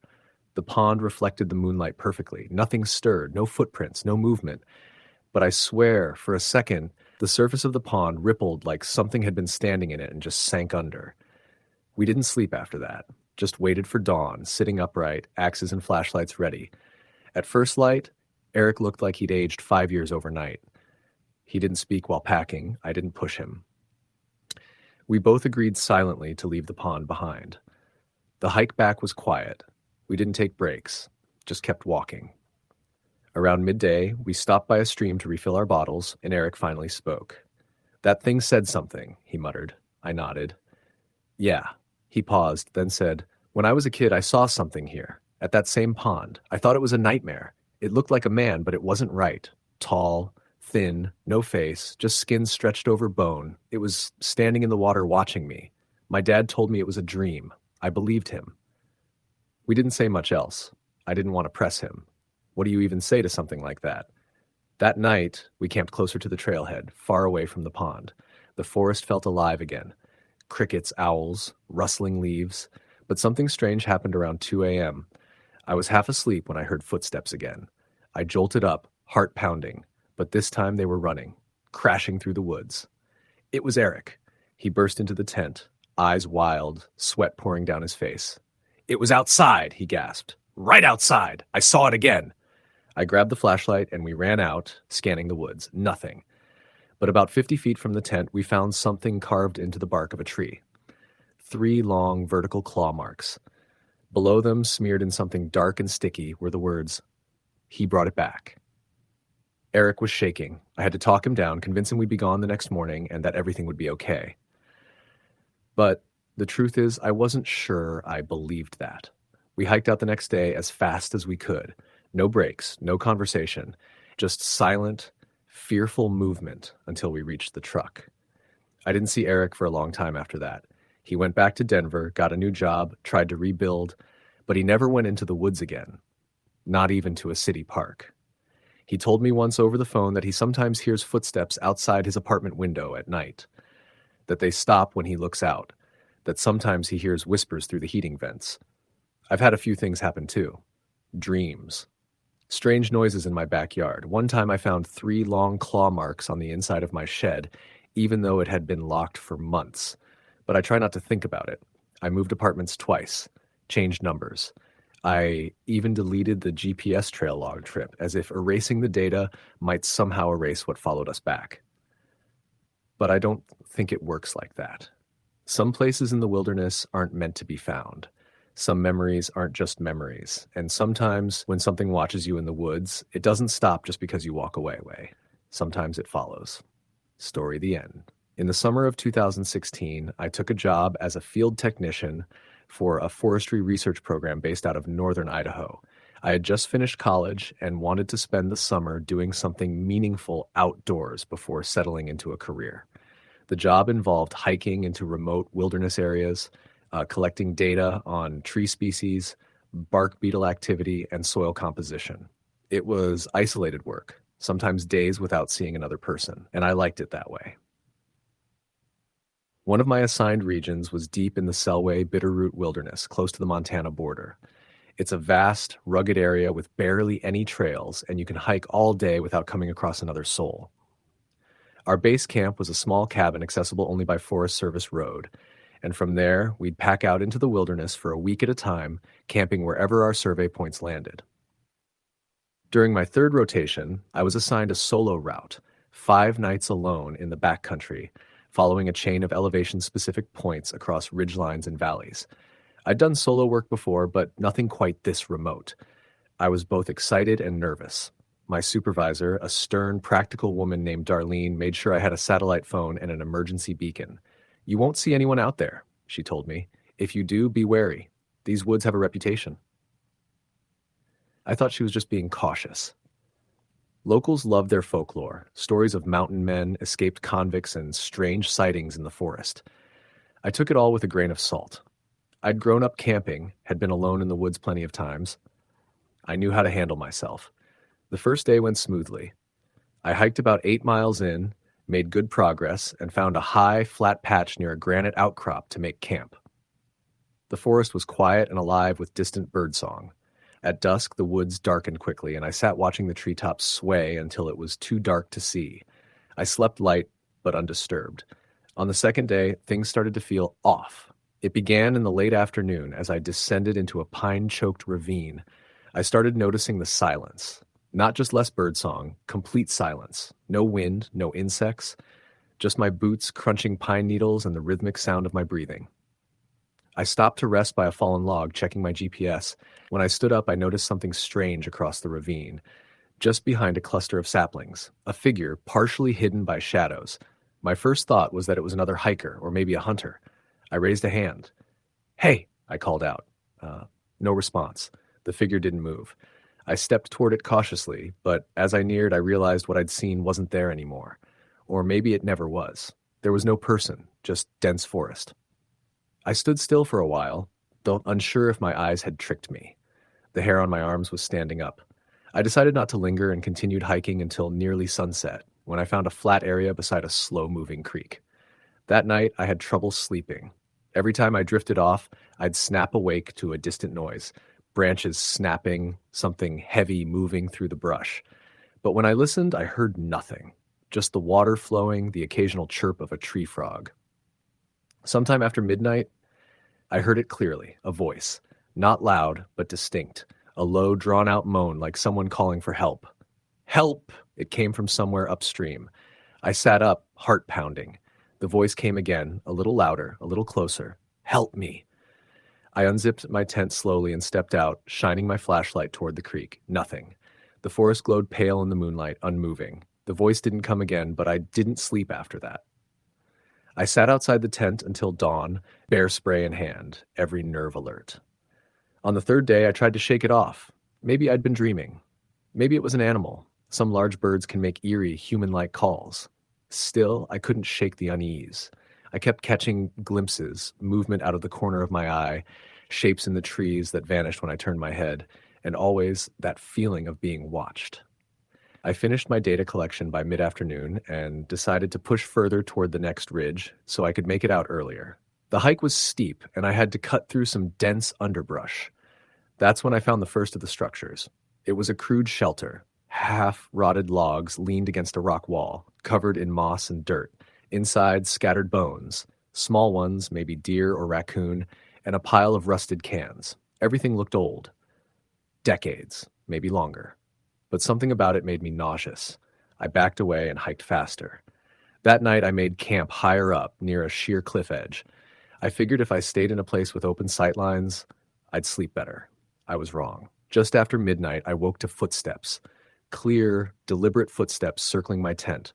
I froze, barely breathing. Then the whispering began, soft, unintelligible, but constant. It sounded like multiple voices speaking over each other in a low murmur. I grabbed my flashlight and unzipped the tent in one quick motion, hoping to catch whatever was out there. Nothing. The forest was silent again, but the edge of my tent had fresh dirt kicked against it, as if someone had been standing right there. I didn't sleep the rest of the night. I sat in the center of the tent, knife in one hand, flashlight in the other, waiting for dawn. By the fourth day, I was exhausted and scared. I wanted out. I skipped the rest of my survey points and headed toward the main trail, even though it meant a longer hike. The terrain was unfamiliar, and the GPS was acting strange, lagging, flickering between locations. I ended up on the wrong side of a ridge and had to backtrack, burning valuable daylight. As I neared a low meadow around dusk, I saw another structure. This one was more intact, an old trapper's cabin by the look of it. The door hung loose, and one wall had partially caved in. I didn't want to go inside, but curiosity got the better of me. Inside, the air was thick and cold. A broken cot leaned against the wall. The fireplace was full of ash, undisturbed. There were old glass jars on a shelf, some cracked, some filled with black sludge. And on the far wall, etched into the wood, were dozens of tally marks, some old and faded, others fresh. Underneath them, a message scratched into the wood with something sharp. Don't listen to them. I backed out and kept hiking. That night, I didn't set up a tent. I just rolled out my sleeping bag under a rocky overhang and kept my fire small. Around midnight, the whispering came back, closer this time. I kept my eyes shut, but I could hear the voices all around me. Some were pleading, please. Some were angry. You shouldn't be here. I opened my eyes and saw movement in the trees. Shapes, pale and flickering, just at the edge of the firelight. I picked up my satellite phone and hit the emergency beacon. I couldn't take it anymore. I just needed someone to come get me. The rest of the night was a blur. At some point, I passed out. I don't remember falling asleep, just waking to daylight and the sound of a chopper overhead. Search and rescue found me curled against the rocks, clutching the knife like it was a lifeline. I told them I got lost and had a panic attack. That's what I told Darlene too. I never mentioned the voices, the cabin, or the figures in the trees. I didn't want them to think I'd lost my mind. But 2 weeks later, back at the cabin, one of the other techs, Joel, came in shaken after his own solo rotation in the same region. He didn't say much, just that he was cutting his trip short. That night, he got drunk and told me everything. He'd heard the voices too, the whispering, the footsteps. He said he saw someone standing outside his tent at night, not moving.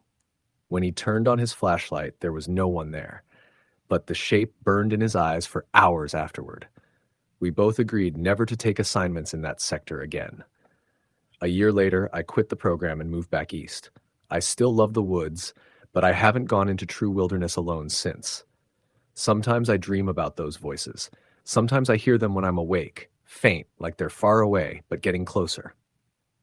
They say that certain places carry echoes of the people who died there, and some places, the really old ones, remember things too ancient for us to understand. Maybe the wilderness isn't empty at all. Maybe it's full of things just waiting for someone to listen. Story the end.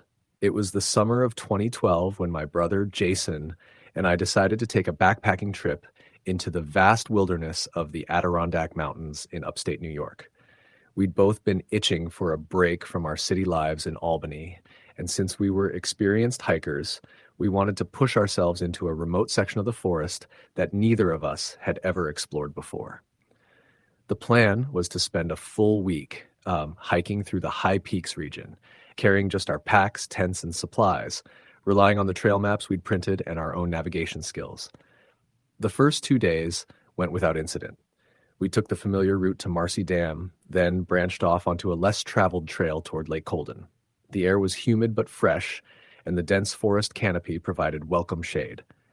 We camped at a small clearing near a babbling brook. At night, the forest sounds were a comforting symphony of crickets, frogs, and distant owls. On the third day, however, the atmosphere began to change. The trail became narrower, overgrown in spots, and the forest thicker. We crossed a stream where the water looked unusually dark, almost black, reflecting the dense greenery around it. Around midday, as we paused on a rocky outcrop overlooking a valley, I spotted something odd: deep footprints pressed into the soft earth. They were large, too big to be mine or Jason's, and seemed to head off the trail into the trees. Curious, Jason wanted to follow the prints, but I insisted we stick to the map and trail. The woods suddenly felt heavier, the light dimmer. We packed up and pressed on. That night, while camping near a small pond, strange noises stirred us awake, low whispering voices that seemed to come from all directions. Jason and I sat by the fire, scanning the shadows, but saw nothing. The whispers ceased as abruptly as they had started, leaving a haunting silence. The following day, we discovered more unsettling signs. A circle of stones arranged carefully near the base of an ancient oak, with bits of torn fabric tangled in the branches above. Jason joked about old forest rituals, but I felt a growing unease that I couldn't shake. As we continued, the trail became harder to follow, and our compasses began to spin inexplicably. The trees around us seemed to close in, forming a dense wall of green. At one point, we came upon an old, dilapidated cabin hidden deep in the woods, its windows shattered and walls covered in moss and vines. Drawn in by a mix of fear and curiosity, we approached. Inside, scattered across a rotting floor, were faded photographs, yellowed papers, and rusted tools. A single journal lay open on a table, its pages brittle but legible. It belonged to a man named Thomas Harding, who had vanished in these woods nearly a century ago. His final entries spoke of voices calling him deeper into the forest, of shadows that watched and followed, and a presence he feared was not of this world. That night, our campfire flickered violently as a sudden wind howled through the trees, carrying the same whispered voices from before. Jasper, my dog, growled low and refused to leave the tent. I shone my flashlight into the darkness, catching glimpses of movement just beyond the firelight, figures that vanished whenever I focused on them. Sleep was impossible. The next morning, Jason and I decided to abandon the route. We aimed for the nearest ranger station, but the forest seemed to shift around us. Familiar landmarks disappeared, and time felt distorted. Hours passed like minutes, and the sun dipped quickly, though we hadn't moved far. We finally stumbled upon an old stone marker with strange symbols carved into it, symbols matching those in Harding's journal. Panic set in. The forest was alive with unseen eyes, and the whispers had grown louder, more insistent. We pushed through the underbrush until we found a narrow dirt road. As we followed it, the oppressive feeling lifted slowly. Eventually, we were picked up by a park ranger who had been searching for lost hikers. Back in town, the ranger told us stories of disappearances in that area, of hikers who vanished without a trace and strange lights seen at night. He warned us never to return after dark. I still can't explain what we experienced: the voices, the shadows, the cabin, and the journal of a man driven mad by unseen forces. But sometimes when the wind blows just right, I swear I hear the whispers again, calling from the depths of those ancient woods. Story, the end. In the summer of 2013, I joined a trail maintenance crew based out of the Okanogan-Wenatchee National Forest in Washington state.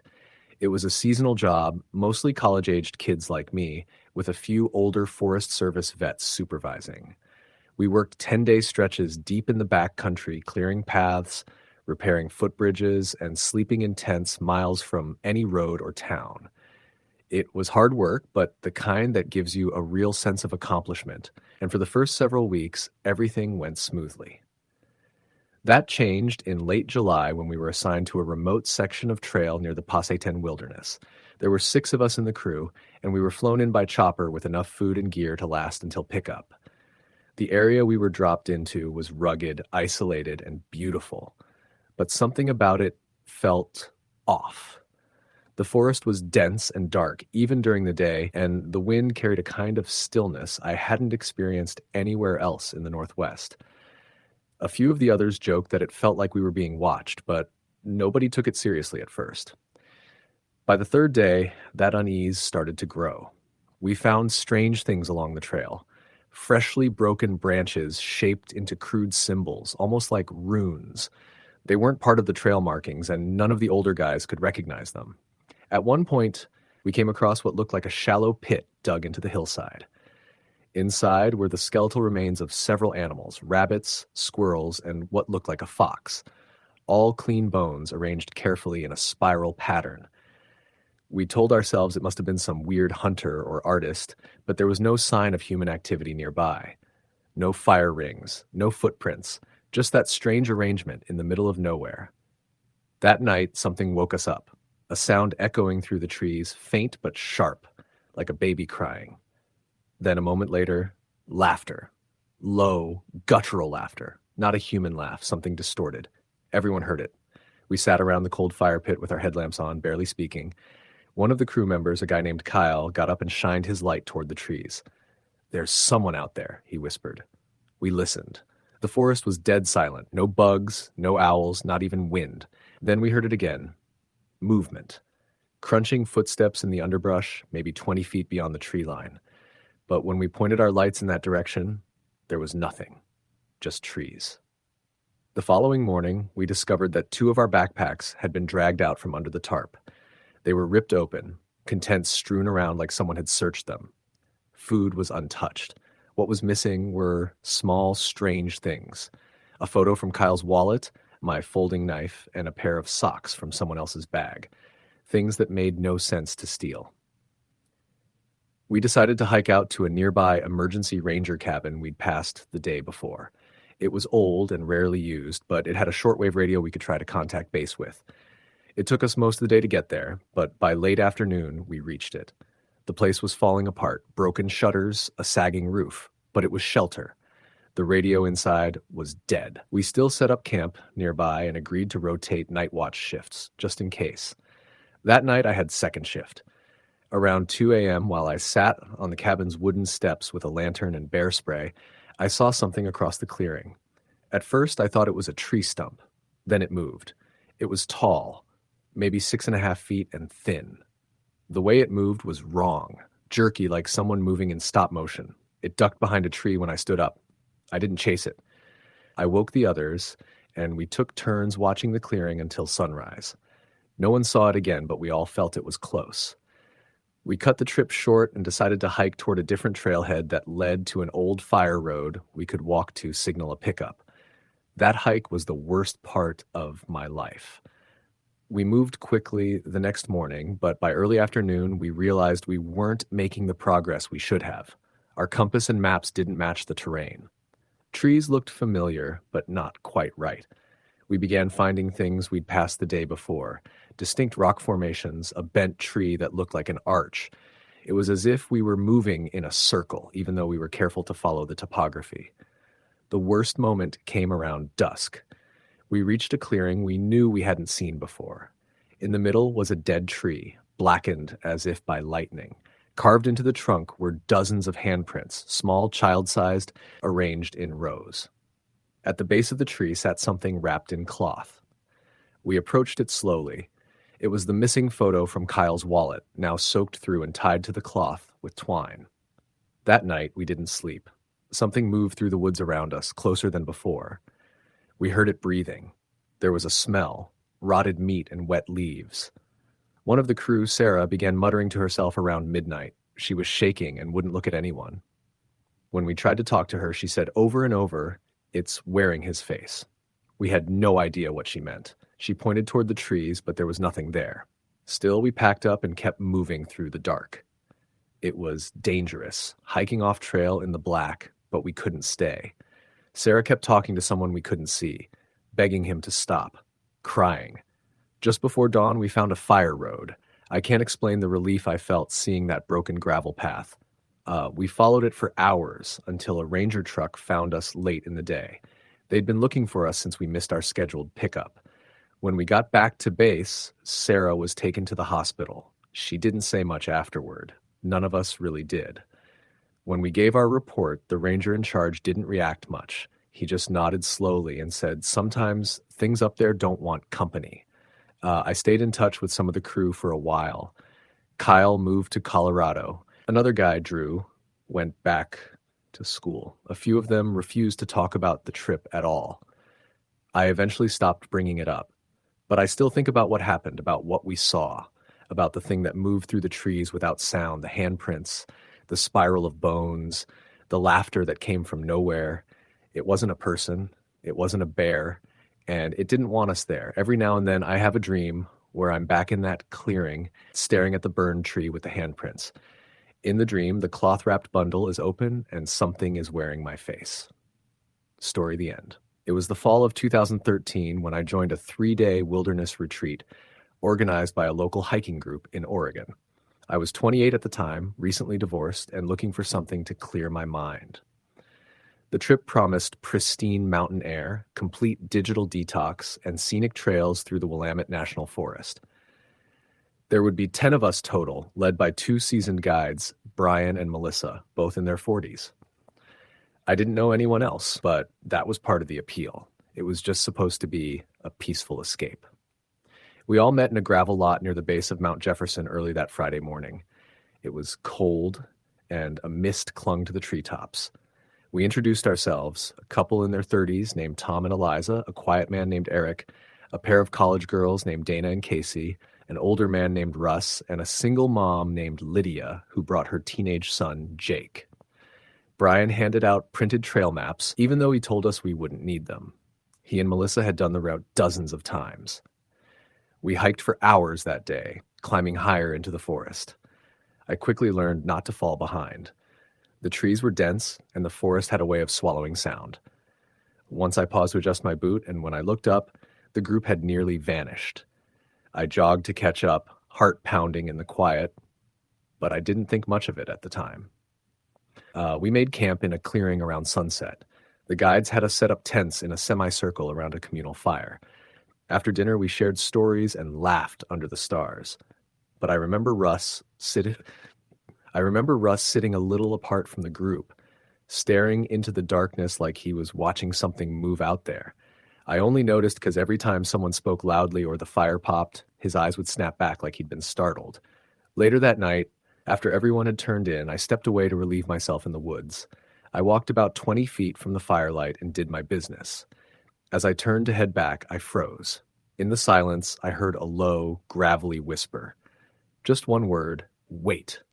It wasn't loud, but it was right next to me. I spun around, my breath caught in my throat. Nothing, just trees and shadows. I practically ran back to camp, trying to convince myself I had imagined it. Maybe the wind or an animal. I zipped myself into my tent and lay awake for a long time, ears straining, but nothing else happened. The next morning, things started to feel off. Jake, the teenage boy, swore he saw someone walking around the camp in the middle of the night.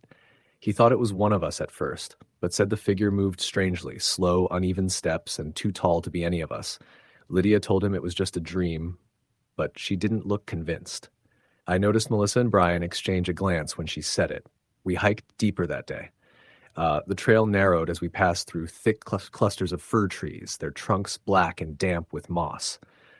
At one point, we passed a broken-down wooden structure that looked like it had once been a ranger station or lookout post, Brian casually remarked it had been abandoned for years, but Tom noticed something carved into one of the old beams. "Who's Terry?" he asked, pointing. In crude, ragged letters, someone had etched the name Terry repeatedly into the wood, dozens of times. It was eerie. Some of the carvings looked old, faded gray into the grain, while others were fresh, like they'd made that week. "I wouldn't worry about it," Melissa said too quickly, ushering us along. Nobody spoke for a while after that. That night, we made camp near a shallow creek. The area was darker than the first sight, the trees taller, almost arching over us like they were leaning in. After dinner, the mood was quieter. Even the fire seemed smaller, less cheerful. Russ came to sit beside me when most of the group had turned in. "You heard it, didn't you?" he asked in a low voice. I didn't answer right away. I hadn't told anyone about the whisper in the woods. "I've done these trips before," he continued. "They always go off the grid. No cell signal, no way to leave early. Same trails, same campsites. People always hear things on the second night." "Like what?" I finally asked. He looked around, then leaned in. "Like someone else is here." I tried to brush him off, but something about his voice unsettled me. It wasn't fear. He sounded resigned. That night, I barely slept. The wind picked up after midnight, but the trees didn't sway. It was like the air was moving around the camp, not through it. Around 2 a.m., I heard footsteps again. This time there were two sets. One slow and dragging, the other faster, lighter, pacing back and forth just beyond the tree line. They circled our camp for hours. At one point, I unzipped my tent and peeked out. That was a mistake. Across the fire pit, I saw a figure. Tall, thin, not wearing a backpack or hiking clothes. Just a long, dark coat that seemed to ripple even though there was no breeze. Its face was pale, but the features were too far away to make out. It wasn't doing anything, just standing and watching. I blinked, and it was gone. The next morning, Eric was missing. We searched the entire area. Brian and Melissa stayed behind while the rest of us fanned out. After 2 hours, we found his pack near the edge of the creek. Then a boot. Then nothing. Brian radioed for help using an emergency beacon, but he looked uneasy, like he already knew we weren't going to find him.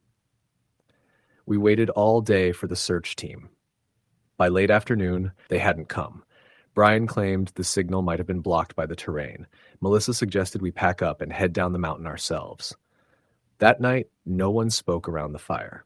One of the college girls cried softly in her tent. Tom and Eliza took turns standing guard.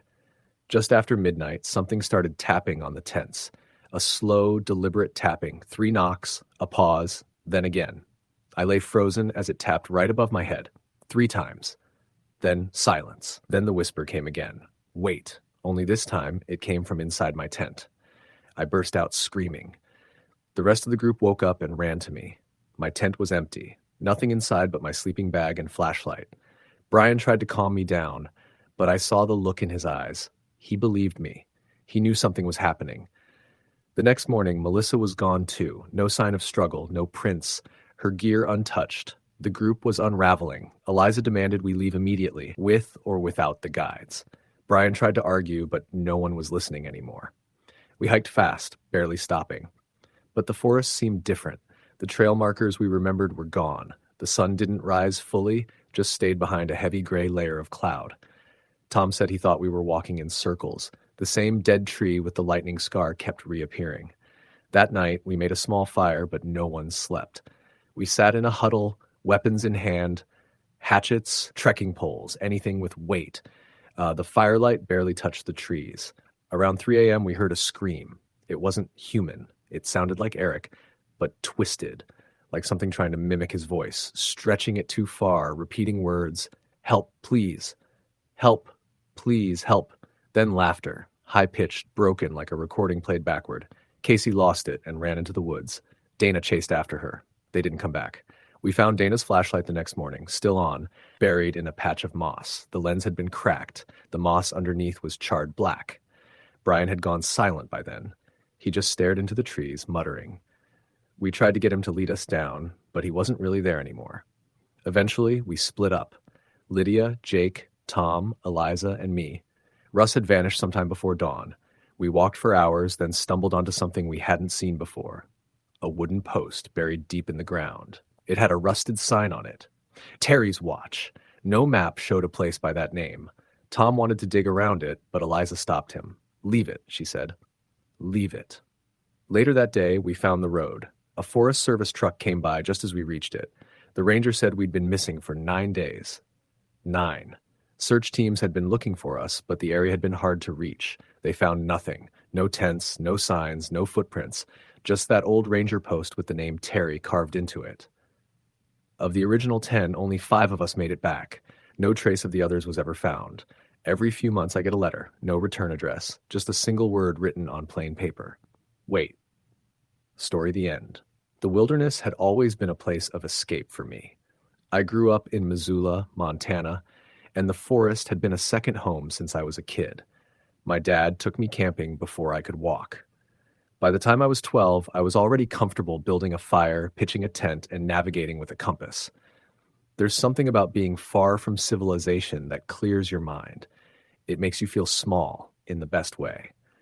That's why every fall, I take a solo trip deep into the Bitterroot National Forest. I avoid campgrounds. I go as deep as the daylight and supplies will allow. In October of 2017, I chose a remote trail known as the Loop Hollow Route, which was barely even maintained anymore. It's not on many maps, and there aren't any ranger stations nearby. That's what appealed to me. It was rumored that the trail had been used by old trappers in the 1800s, but had been mostly abandoned after a series of unexplained disappearances in the early 1900s. I read that in a crinkled-up trail forum buried on the internet, and of course I dismissed it. People vanish in the woods all the time. Bad prep, bad weather, wildlife, you name it. That didn't spook me. I'd grown up in these parts. I respected the forest, and it had always respected me back. I parked at a gravel pull-off 3 hours southwest of Darby, loaded my pack, and set off just after 10 a.m. The air was crisp, and there was already a thin layer of frost on the ground in shaded areas. The trail was barely a trail, just a series of faint depressions between the trees that wound up into the hills. I had planned for a 3-night trip. Hike in 10 miles the first day, find a good camp near the stream marked on my topo map, explore during the second and third day, and hike back on the fourth. The first day went as expected, peaceful, quiet. The colors were perfect. Yellow aspens, rust-colored underbrush, and pine needles underfoot. By dusk, I'd made it to a flat spot near the creek. The air had grown colder, and the shadows were long and jagged across the ground. I set up my tent, made a small fire, and cooked a freeze-dried meal. When the stars came out, they were shockingly bright. I felt that familiar peace settle over me, and I fell asleep with the sound of the water trickling nearby.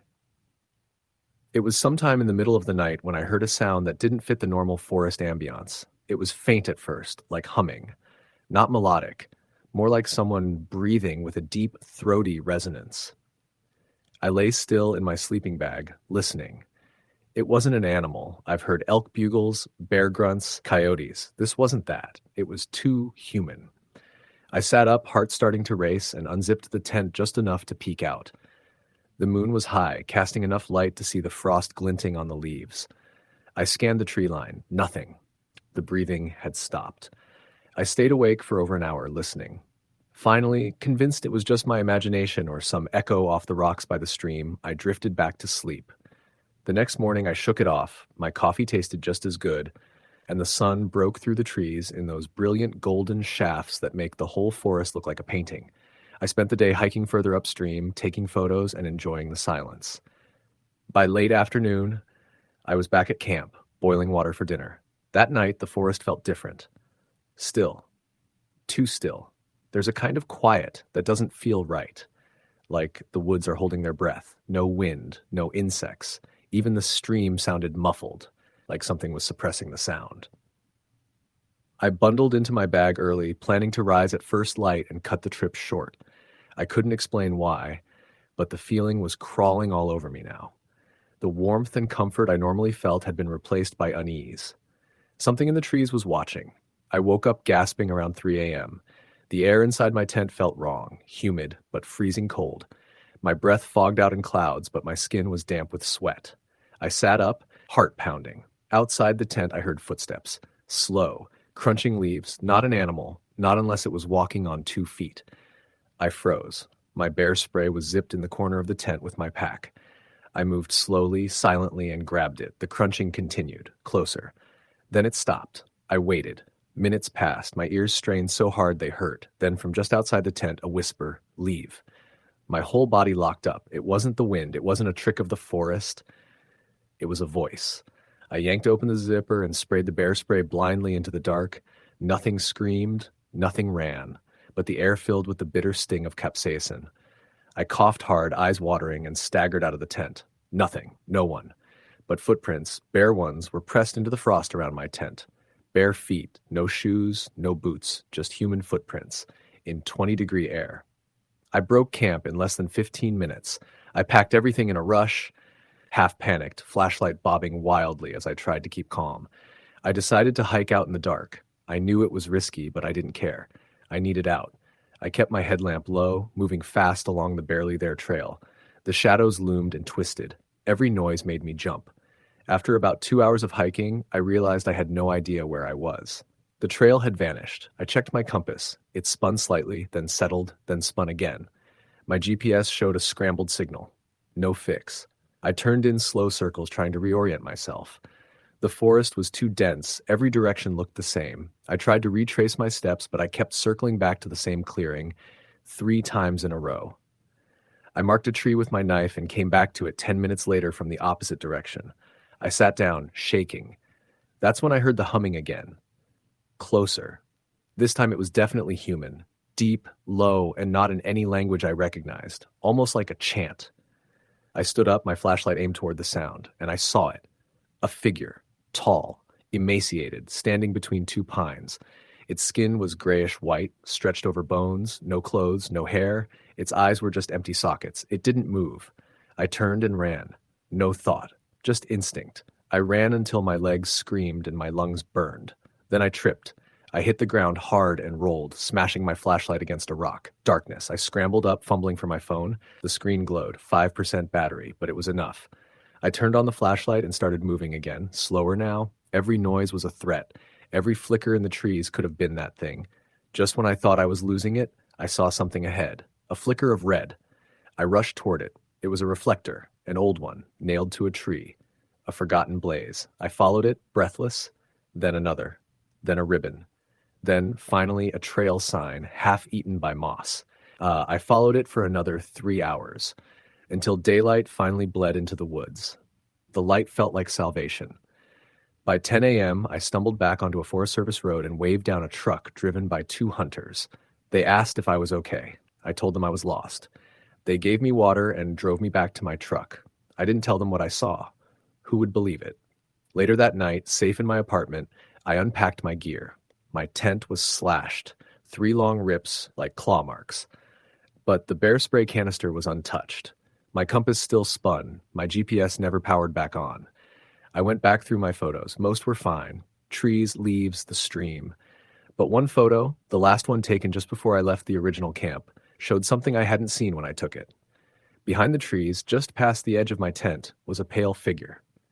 Watching.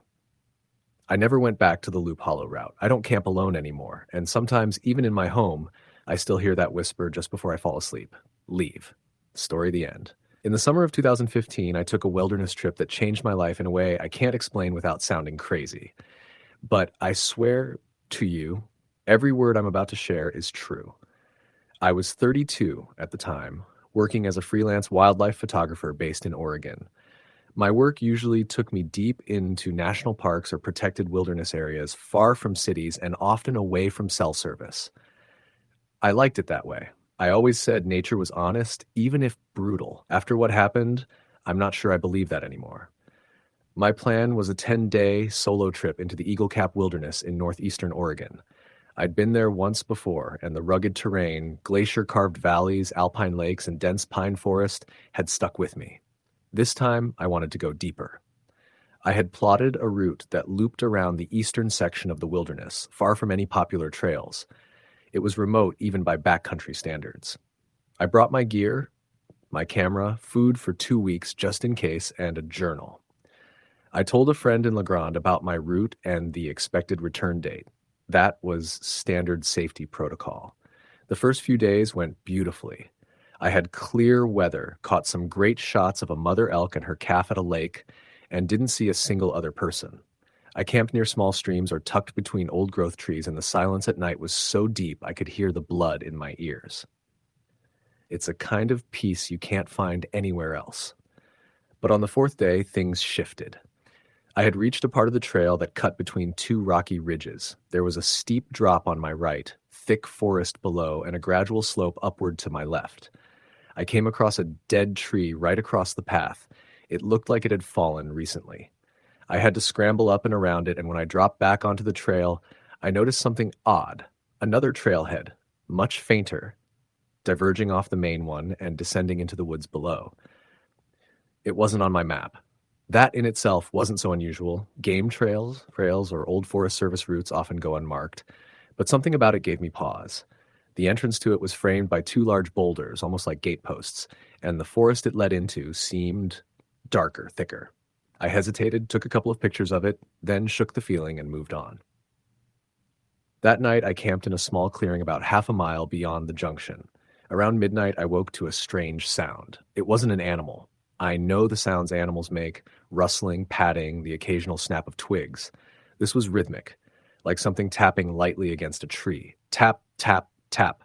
I unzipped my tent, flashlight in hand, and scanned the woods.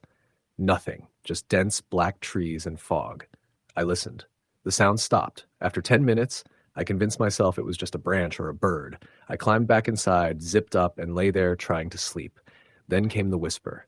It was so close, it felt like it was inside my head. A single word, drawn out. Cold.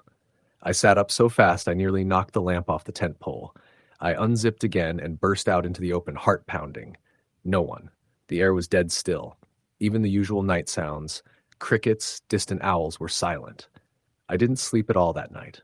The next day, I was exhausted, jumpy. I debated turning back early, but I was halfway through the loop. It made more sense to finish it. Still, I couldn't shake the tension in my gut. I kept catching movement in the corner of my eyes, only to find nothing there. At one point, I paused to take a drink, and when I looked down, I saw a small object half buried near the trail. It was a wooden figurine, about 6 inches tall.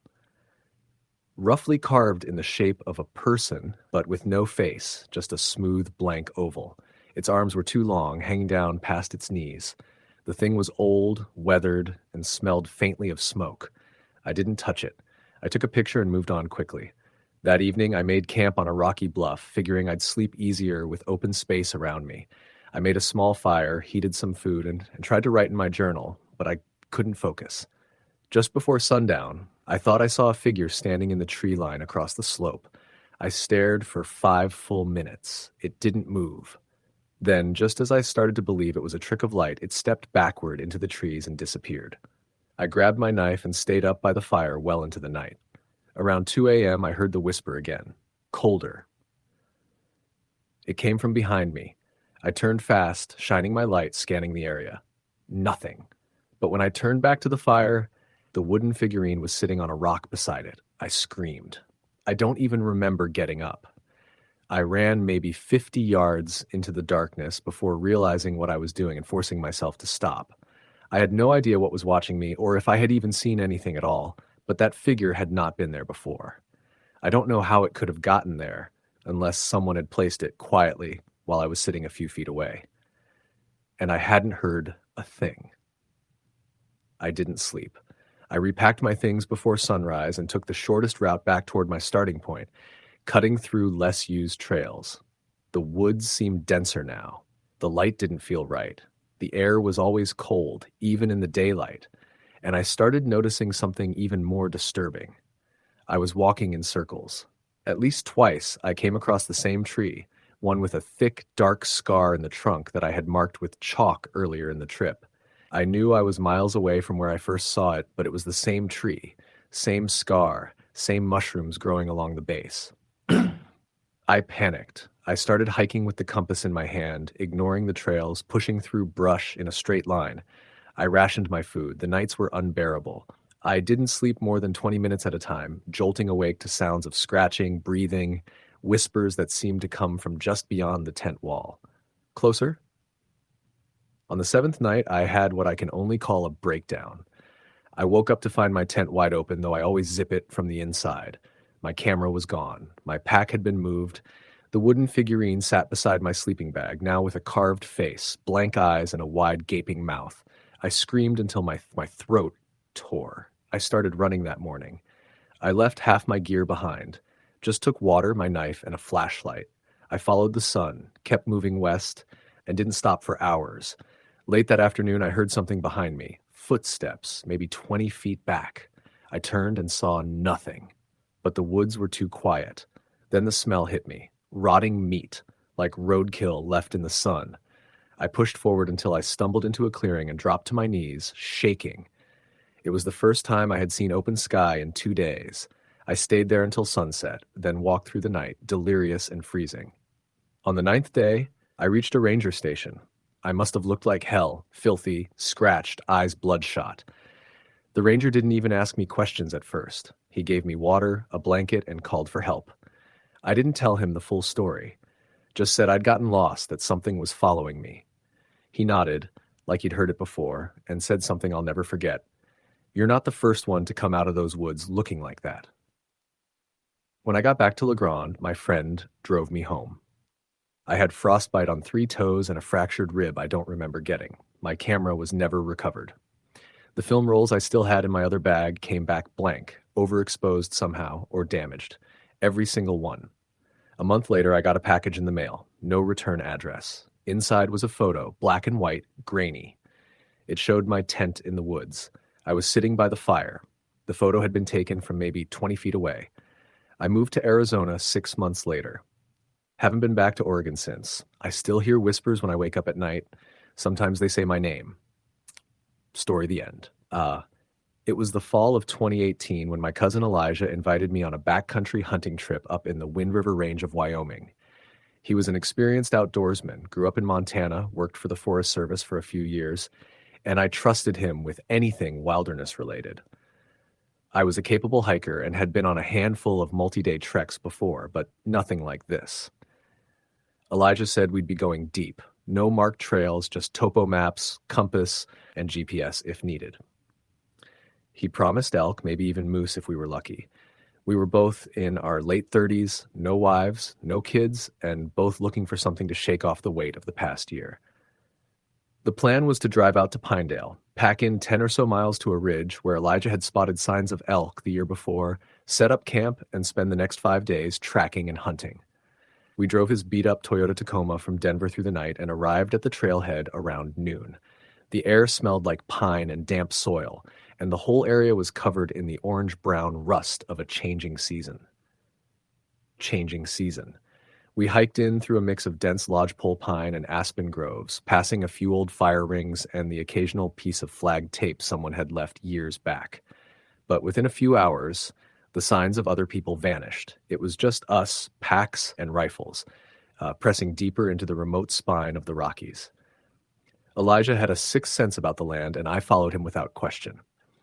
Our camp was nothing fancy. 2 one-man tents about 30 yards apart, a small fire ring, and a hoist line strung between 2 trees for hanging meat if we got any. That first night was quiet, the kind of quiet that lets you hear your own heart. We sat around the fire drinking camp coffee and talking about our childhoods, old stories of hunting with our dads, and how life seemed to stretch thinner as we got older. It was the second day that things started to feel strange. We'd gotten up before sunrise, packed light, and headed out to a valley Elijah said he'd seen activity in before.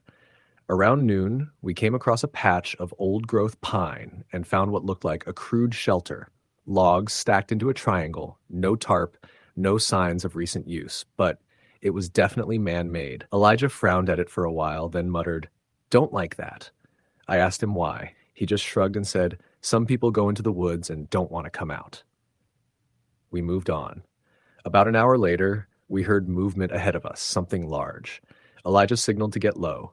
We crept forward and spotted a bull elk, massive and grazing near a stream. He raised his rifle and was about to take the shot when a sudden crack echoed through the trees, like a branch breaking just behind us. The elk bolted. We both turned. Nothing. No wind, no movement, but that sound had been too close, too deliberate. Elijah whispered, "Might be a bear." We waited for a while, scanned the area, then made our way back to camp without speaking much. Something about that day had left both of us uneasy. That night, the forest was louder. Cracks, groans, and distant snaps echoed from the trees. I'd been in the woods enough to know how they settle, how the cold makes things shift, but this didn't feel like that. This felt like footsteps circling our tents. I sat awake with my rifle on my lap, listening, heart thudding. I told myself it was just paranoia. But then I heard breathing. Not animal breathing. Human. Slow, steady, just beyond my tent wall. I froze. I didn't unzip. I didn't speak. I just sat there, barely daring to breathe. After what felt like an hour, the sound moved away. I couldn't sleep after that. The next morning, Elijah looked pale, tired. I asked if he'd heard anything. He nodded and said, "Someone was walking around last night." "Could have been a hunter?" I offered, though I knew how far out we were. He shook his head. "No lights, no gear, just footsteps, real slow, like they were looking." We spent the day hunting again, but neither of us had the heart for it. We kept glancing over our shoulders, ears perked for any sign we weren't alone. Around midday, Elijah pointed out some tracks, bare feet, human. They weren't old either. The earth was still damp, the edges clean. Whoever made them had no shoes and seemed to be walking in circles. "We're leaving tomorrow," he said without hesitation. That night, I didn't go to my tent. I sat at the fire with my rifle and stared into the dark. Elijah joined me. We didn't talk. We just waited. Sometime after midnight, the whispering started. At first, I thought it was wind, but there was no wind. It came from the trees, dozens of voices, layered on top of each other. Some speaking, some humming, all of them low, guttural. Elijah stood slowly and scanned the tree line with his flashlight. Nothing, just the sounds, and then we saw it. A figure standing between two trees, just barely in the firelight. It was tall, maybe 6.5 feet, completely naked, its skin pale and covered in what looked like mud or ash.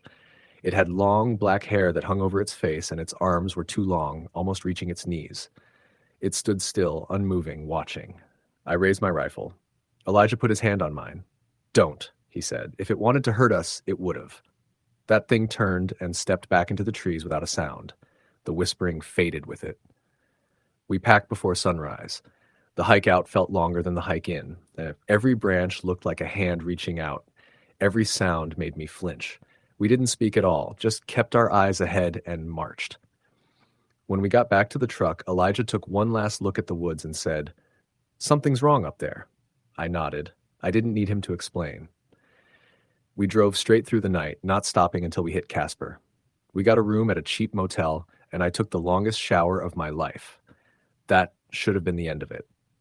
But 2 weeks later, Elijah called me in the middle of the night. I could hear panic in his voice. "They followed me back," he said. I asked him what he meant. He said he'd been hearing whispers outside his house at night, that his dog wouldn't stop barking at the tree line behind his backyard. That one morning he found muddy footprints on his porch. Bare feet. 2 days after that, he stopped answering my calls. I drove to his place in Livingston. The front door was locked. His truck was in the driveway. I knocked. No answer. I called the police. When they broke in, they found the place empty. No signs of a struggle. Nothing missing. The back door was unlocked. They brought dogs in. They tracked a scent from the yard into the woods behind his house. 1/2 mile in, they found a crude shelter, similar to the one we'd seen on our hike. Inside, they found some of Elijah's clothes and his hunting knife, but no sign of him. They searched for weeks. Nothing. I never went back into the wilderness after that. Not alone, not even with company. I still think about that figure sometimes. I still hear the whispers when I try to sleep. A few months ago, someone left something on my porch, a pile of rocks, arranged in a triangle, and on top, a small piece of paper with a single word scratched into it, "Listen." Story. The end. It was the summer of 2018 when I agreed to join my old college friend Daniel for a 4-day wilderness hike through the Northern Cascades in Washington. I wasn't the most outdoorsy person, but Daniel was practically raised in the backwoods of Oregon, and he'd done dozens of similar treks. We hadn't seen each other in years, and I guess I missed the kind of connection we used to have before life and work swallowed everything. The plan was simple. We'd drive to a remote trailhead about 2 hours from any town with a name, hike 2 days in, loop around a glacial lake tucked against the peaks, and then double back. It would be isolated. No cell service, barely a trail after the first 6 miles. But Daniel knew the route well. It's quiet, he told me. Not a soul around. Exactly what we need. And for the first day and a half, that was exactly what we got. Nothing but towering pine trees, the smell of moss and sun-baked soil, and the occasional deer we startled on the trail. The only noises came from our boots, our breath, and the breeze cutting through the trees. Daniel was relaxed, almost euphoric. I felt it too, in a way. That disconnection from everything electric or urgent, it makes you feel like a different species. By our second evening, we'd reached the edge of the Alpine Lake, long and narrow, with steep cliffs on its far side and dense woods on ours. We found a clear spot just back from the shore and set up camp. It was beautiful. You could hear the lake gently lapping at the shore, and the air was so still you could almost hear your own heartbeat. We built a fire, cooked our simple dinner, and watched stars appear one by one above the jagged ridge. That night, around 3 a.m., I woke up needing to pee. I fumbled out of my sleeping bag and unzipped the tent as quietly as I could. The moon was high, casting pale light across the lake. I stepped away from the tent and toward a tree line to do my business. Everything was quiet, too quiet, maybe, not even bugs chirping, and then I saw movement on the far side of the lake. It was distant, but distinct, a shape, human, maybe, standing at the edge of the cliff, just still, watching. I blinked, thinking maybe it was just a stump or a rock casting a weird shadow, but it moved. Not toward me, just shifting like someone shifting their weight from foot to foot. I stared, heart thudding, and felt that deep, instinctive fear. The one that doesn't ask questions. It just says, "You're not alone." I backed toward the tent, careful not to trip on anything. When I got inside, I didn't wake Daniel. I didn't want to sound paranoid. It could have been an animal, a trick of the light. But I didn't sleep again that night. The next morning, I mentioned what I saw in a casual tone, trying not to make a big deal out of it. Daniel stopped packing up breakfast and looked across the lake. "There's no trail on that side," he said. "Too steep." I asked if anyone else might be up here. He shook his head. "Not likely. I haven't seen a soul the last 5 times I came out this way." We left it at that. Our third day took us into higher terrain, where the forest thinned out and the sky felt closer. Around midday, we passed through a valley littered with deadfall, twisted trees scattered like matchsticks, as if some colossal hand had swiped through. It was strange, almost unnatural. The trees weren't burned or rotted, just snapped. Some looked like they'd been clawed down. As we crossed the open space, I kept looking back. I couldn't shake the feeling of being watched. Not just the usual paranoia of the woods, something more pointed, like eyes following your every step.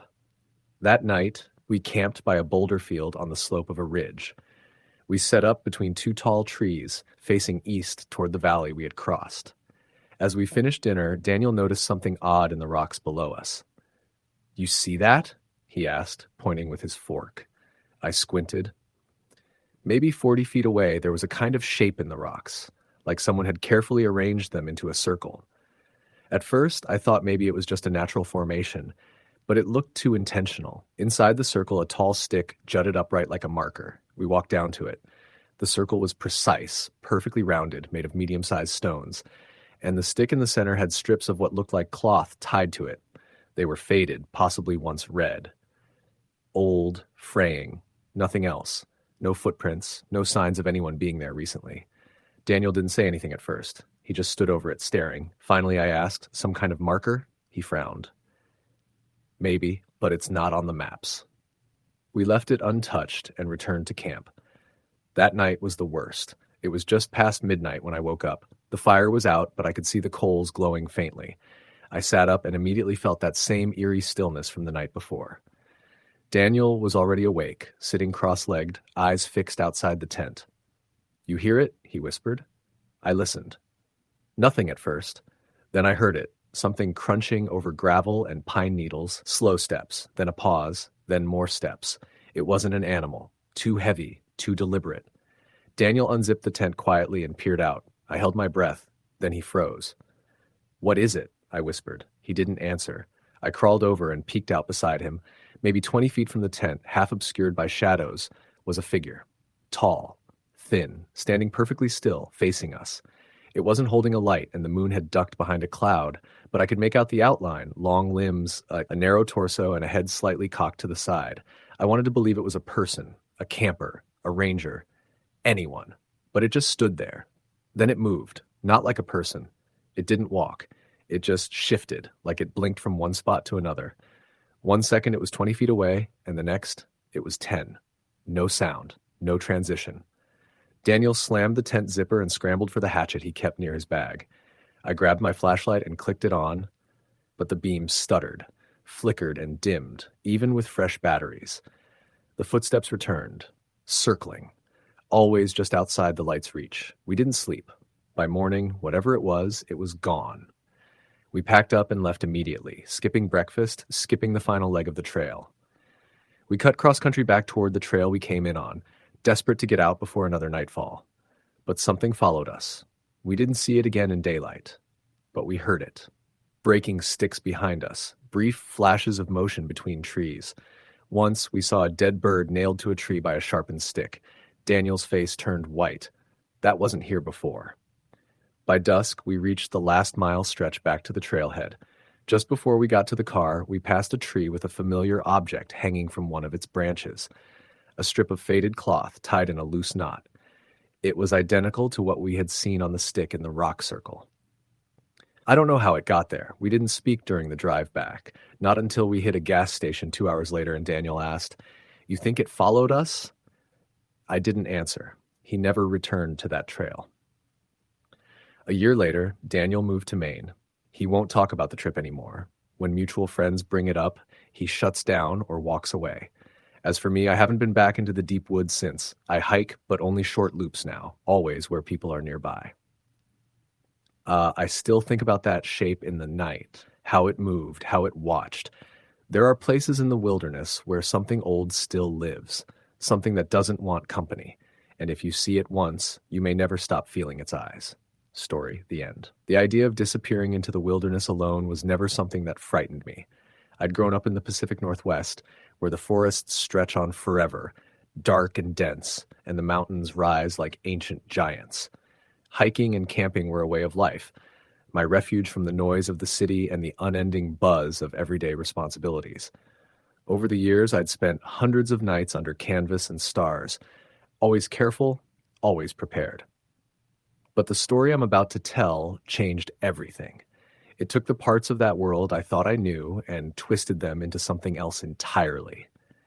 It happened in early October of 2018. I was 29 at the time, living in Seattle, and had recently accepted a new job that required me to move temporarily to a small town in northern Idaho. Before settling in, I wanted to spend some time alone, decompressing and clearing my head. The area around Coeur d'Alene had some beautiful, remote spots I'd only heard about, places that locals said were pristine and rarely visited. I decided to spend 4 days hiking in the Selkirk Mountains, a rugged wilderness region that straddled the Idaho-British Columbia border. My plan was straightforward: hike a loop trail that would take me deep into the forest, camp by a high alpine lake, and return. The trail was moderately difficult, but marked on the map, and I carried my GPS and a compass. I told a few close friends where I was headed and gave an expected return date. No surprises. Nothing out of the ordinary. The first day went perfectly. The sun was warm, the sky clear blue, and the colors of fall painted the trees in fiery oranges and reds. I crossed streams, watched a herd of elk graze from a distance, and even spotted a bald eagle circling above. I felt that familiar peace settle over me, the kind that comes from being surrounded by untouched nature. I set up camp near a cluster of fir trees, about a mile from the lake I was aiming for. The night was cool but clear. After dinner, I sat by the small campfire, listening to the crackling wood and the faint rustle of leaves in the breeze. That's when I noticed the first odd thing: a sudden silence. It was like the forest just stopped breathing. No wind, no animals, no insects. The kind of silence that presses on your ears. I shrugged it off as just the natural lull that sometimes comes at night. But then I heard something else, a faint knocking. Not wood on wood, but something softer, irregular, like fingers tapping on a hollow tree trunk. It was close, very close. I froze, scanning the darkness beyond the firelight. Nothing moved. I see you, a whisper came from the shadows. I blinked hard, certain it was a trick of the night.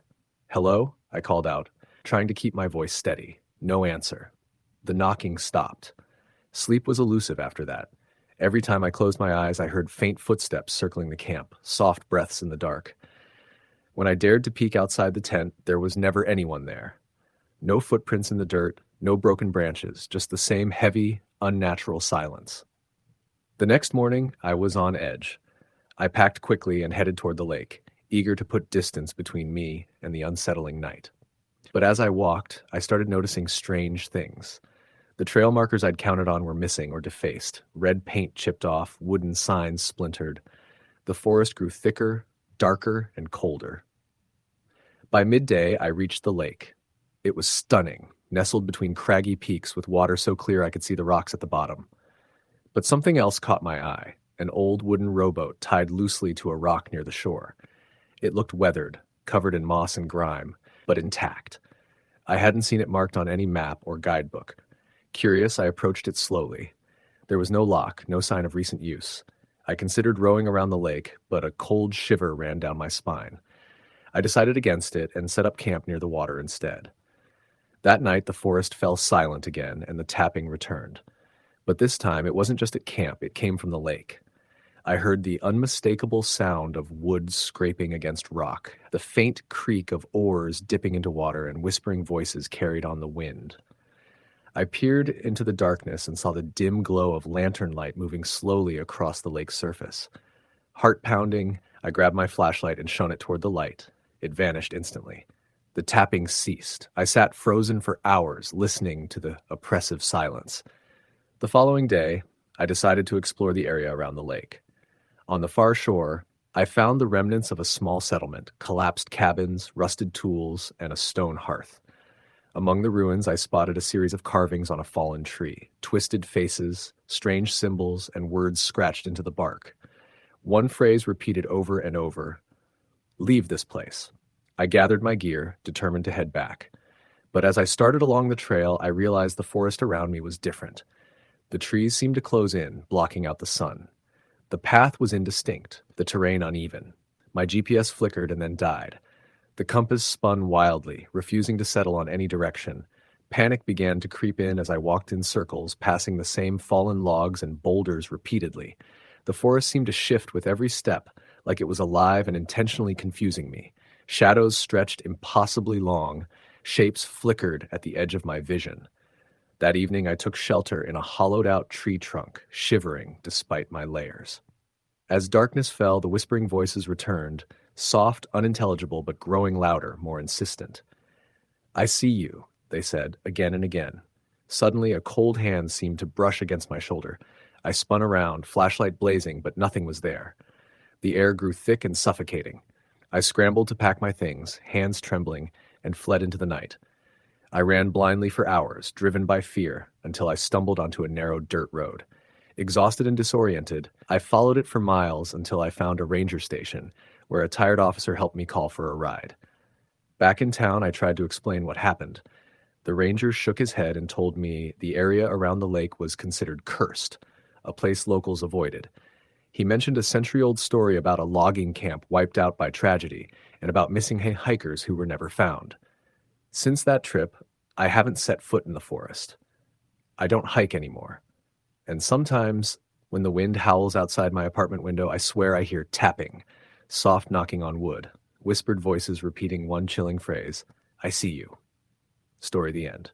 The first time I heard about the lost camper was from an old man at the gas station in Helena, Montana.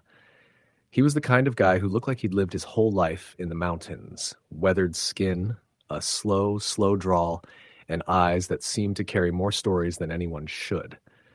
When I told him I was headed into the Bob Marshall wilderness for a week alone, he just nodded, slow and thoughtful, and said, "You mind the shadows out there. They don't always move how you expect." I thought it was just some local superstition. I had been hiking and backpacking for years. The wilderness was supposed to be a place of solitude and clarity, a place to escape the noise of the world. I wanted to test myself, so I packed light, leaving my phone off and switching my GPS to airplane mode, wanting to truly disconnect. My plan was a 40-mile loop, that would take me deep into the wild, camping by clear mountain lakes and under towering pines. The first 2 days went as planned. The sun filtered through the canopy in the early morning. I caught trout with my bare hands, drank from spring-fed streams, and found peace that I hadn't known I was missing. But on the third day, things started to change. I had set up camp near a narrow valley where the trees crowded so thick it was almost impossible to see the sky. Around dusk, I heard something, soft at first, a voice humming a tune I couldn't quite place.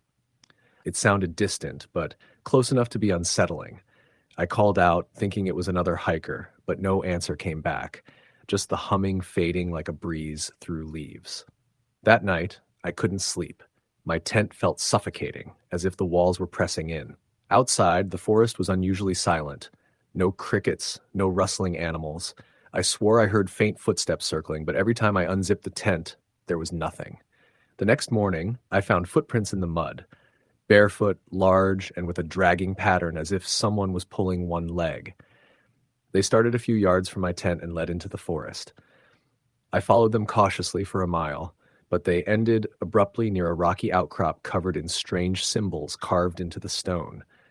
I took pictures, but felt a chill crawl over me standing there. I decided to push on, but the forest seemed different from then on. Thicker, darker, almost alive. The trail became harder to follow. My compass spun erratically and my GPS lost signal. Every direction I tried seemed to circle me back to the same rocky outcrop. That evening, I stumbled upon a decrepit cabin I hadn't seen on any map. The door hung open, creaking in the wind. Inside, the walls were covered with old photographs of hikers and campers, some yellowed with age, others recent. One photo caught my eye. A man standing by the cabin, face blurred but wearing the same jacket I had that day. I felt a cold knot tighten in my stomach. Outside, the humming started again, louder this time, coming from the trees beyond the clearing. Shadows stretched unnaturally long, and I swear I saw figures moving just beyond the edge of my vision. I tried to leave, but the path had vanished. It was like the forest itself was shifting, trapping me. For 3 days, I wandered in that impossible loop, caught between shadows and whispers, hearing footsteps but never seeing anyone. At times, I glimpsed the man from the photograph watching me silently from behind trees. On the fourth night, exhausted and terrified, I barricaded myself in the cabin. The humming turned into voices, chanting in a language I couldn't understand. I saw faces pressed against the windows, pale, hollow-eyed, pleading. I screamed until my throat bled, but the cabin shook as if something was trying to break in. When dawn finally came, the cabin was empty. I was alone, but my boots were missing, and in their place, a pair of old, worn moccasins sat by the door. I never found my way out on my own. Rangers found me 2 days later, wandering barefoot along the main trail, dazed and mute. My maps and GPS were missing, replaced with the same strange carvings I saw on the rock. Since then, I've learned about others who vanished in the Bob Marshall only to appear days or weeks later, changed, silent, withdrawn, and haunted. The forest keeps them, or maybe something in it does. I don't know if it's a curse or something else. All I know is that in those woods, the shadows don't just hide things.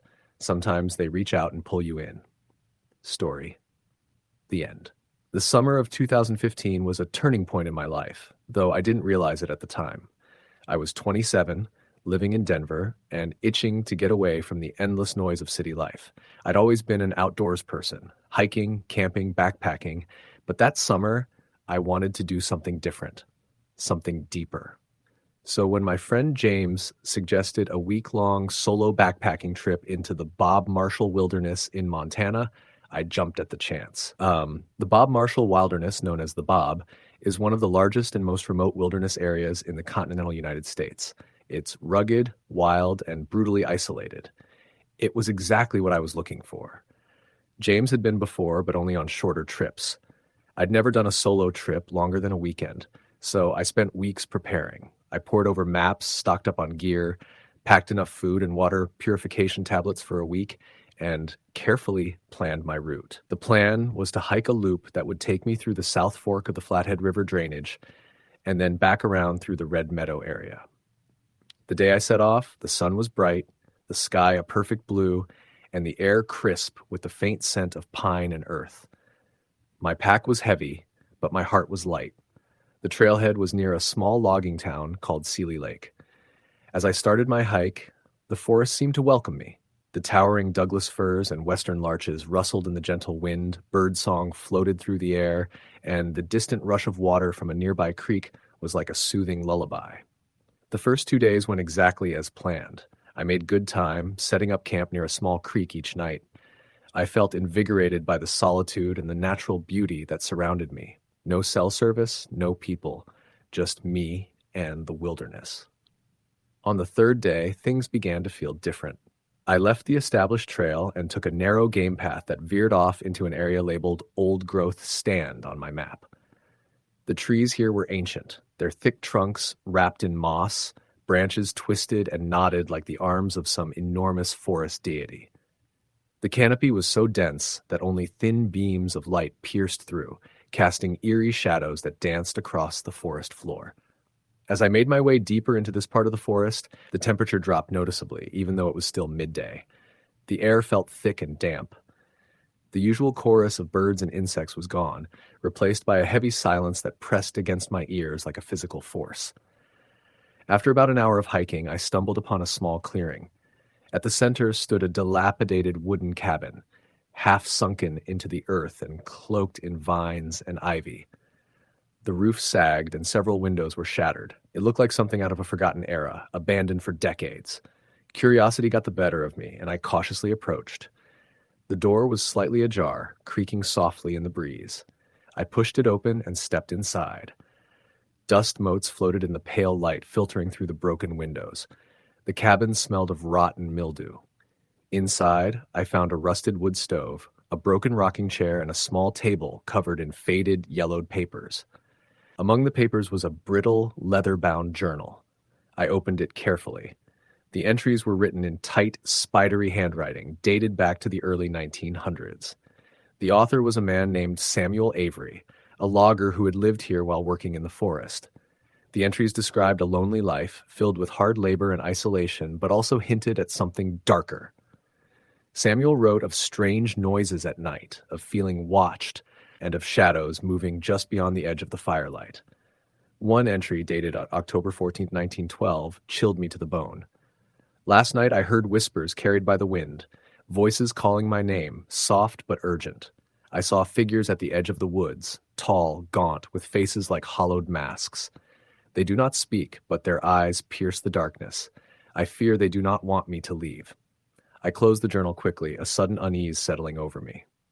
I left the cabin and decided to set up camp in the clearing for the night, reasoning that it was better to stay put until dawn rather than risk hiking back through unfamiliar terrain in the dark.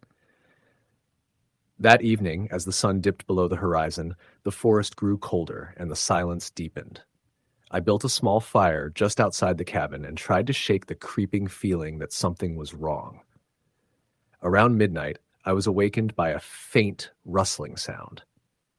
At first, I thought it was just an animal, maybe a deer or a raccoon, but then came a voice, barely more than a whisper, drifting through the night air. "Samuel?" I froze. The voice was unmistakably human, but it was distant and hollow, echoing from somewhere beyond the clearing. "Samuel." The whisper came again, insistent and mournful. I grabbed my flashlight and swept the beam across the trees. The light caught nothing but the swaying branches and dark trunks. Then I saw movement. Just at the edge of the light's reach, something tall and thin stepped forward. Its outline was barely discernible, like a shadow with shape, and it glided rather than walked. It had no face, just a smooth, pale expanse where features should have been. My breath caught, and I dropped the flashlight. The beam flickered and died. In the pitch black, I heard that same whisper one more time, this time right behind me. "Stay." I didn't wait to see if it meant for me to stay or to warn me to stay away. I grabbed my pack and bolted into the trees, running as fast as I could. The forest closed in around me, branches clawing at my clothes, roots threatening to trip me. I didn't look back until I burst back onto the main trail, panting and drenched in sweat. The next morning, I told James what happened when I got back to the trailhead, but he dismissed it as exhaustion and imagination. I wanted to believe that, too. But the nightmares started soon after. Every night, I'd dream of that cabin, the faceless figure, and the whispers calling my name. Sometimes I'd wake up to hear soft knocks on my apartment window or catch a glimpse of something pale and shadowy out of the corner of my eye. One evening, about a month after the trip, I was sitting on my couch when my phone buzzed. It was a message from an unknown number. Samuel remembers. I never replied. I moved apartments a few weeks later, changed my number, but the feeling never left. Every time I hear the wind in the trees or a whisper carried on the breeze, I think of that cabin and the faceless figure waiting just beyond the light. Sometimes I wonder if the wilderness keeps its secrets for a reason, and some places aren't meant to be disturbed. Story the end. The summer of 2012 found me deep in the vastness of Montana's Bob Marshall Wilderness, a place locals call simply the Bob. It's one of the largest protected wilderness areas in the continental United States, sprawling over 1 million acres of dense forest, jagged peaks, and hidden valleys. I was on a backpacking trip with two friends, Kevin, and Lisa. We'd planned a 2-week trek along some of the less traveled routes, eager to escape the noise of city life and immerse ourselves in the raw, untouched wild. We began our journey from the South Fork of the Flathead River, following a narrow trail that climbed steadily into the mountains. The first few days were idyllic. Wildflowers blooming alongside the trail, crystal clear streams, and the occasional glimpse of elk or deer. We camped near a small lake on the third night. Under a sky so dark the stars seemed impossibly close. On the fourth day, things started to shift. We left early, aiming to reach a ridge overlooking the North Fork Valley. The trail became rougher, less distinct, and the forest thicker. Around midday, as we rested beside a stream, Kevin mentioned he'd seen something strange. A man wearing old-fashioned clothing standing at the edge of the woods across the water. We laughed it off as a trick of the light or a hiker ahead of us, but when we called out, no one answered. There was no sign anyone had been there. By late afternoon, the sky grew heavy with clouds and a cool wind swept through the pines. We pushed on, hoping to find a campsite before the rain.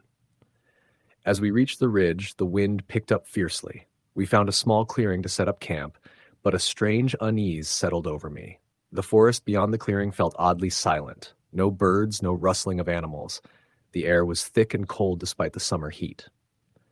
That night, after dinner, Kevin and Lisa sat around the fire, but I found myself drawn to the edge of the clearing, staring into the darkness. Somewhere out there, I thought, was something watching. Around midnight, I awoke to the sound of footsteps, soft, deliberate, circling our camp. I shook Kevin awake, but he said he hadn't heard anything. Lisa remained asleep. The footsteps continued, slow and steady, coming closer to our tents. I shone my flashlight into the trees, but saw nothing. Then, from the darkness, a faint whispering voice floated through the air. "Help me." It was distant, but clear, a man's voice, pleading. I woke the others, but they heard nothing. Kevin suggested I must have been dreaming or hearing things carried by the wind. Still, the feeling of being watched grew stronger. The next morning, we found fresh footprints around the tents, large, heavy boots, the kind not typical for hikers these days. The prints formed a circle around us, but led off into the dense forest, disappearing without trace. Determined to keep going, we packed up and followed the ridge toward a historic mining cabin marked on our map. The structure was old, almost falling apart, but still standing.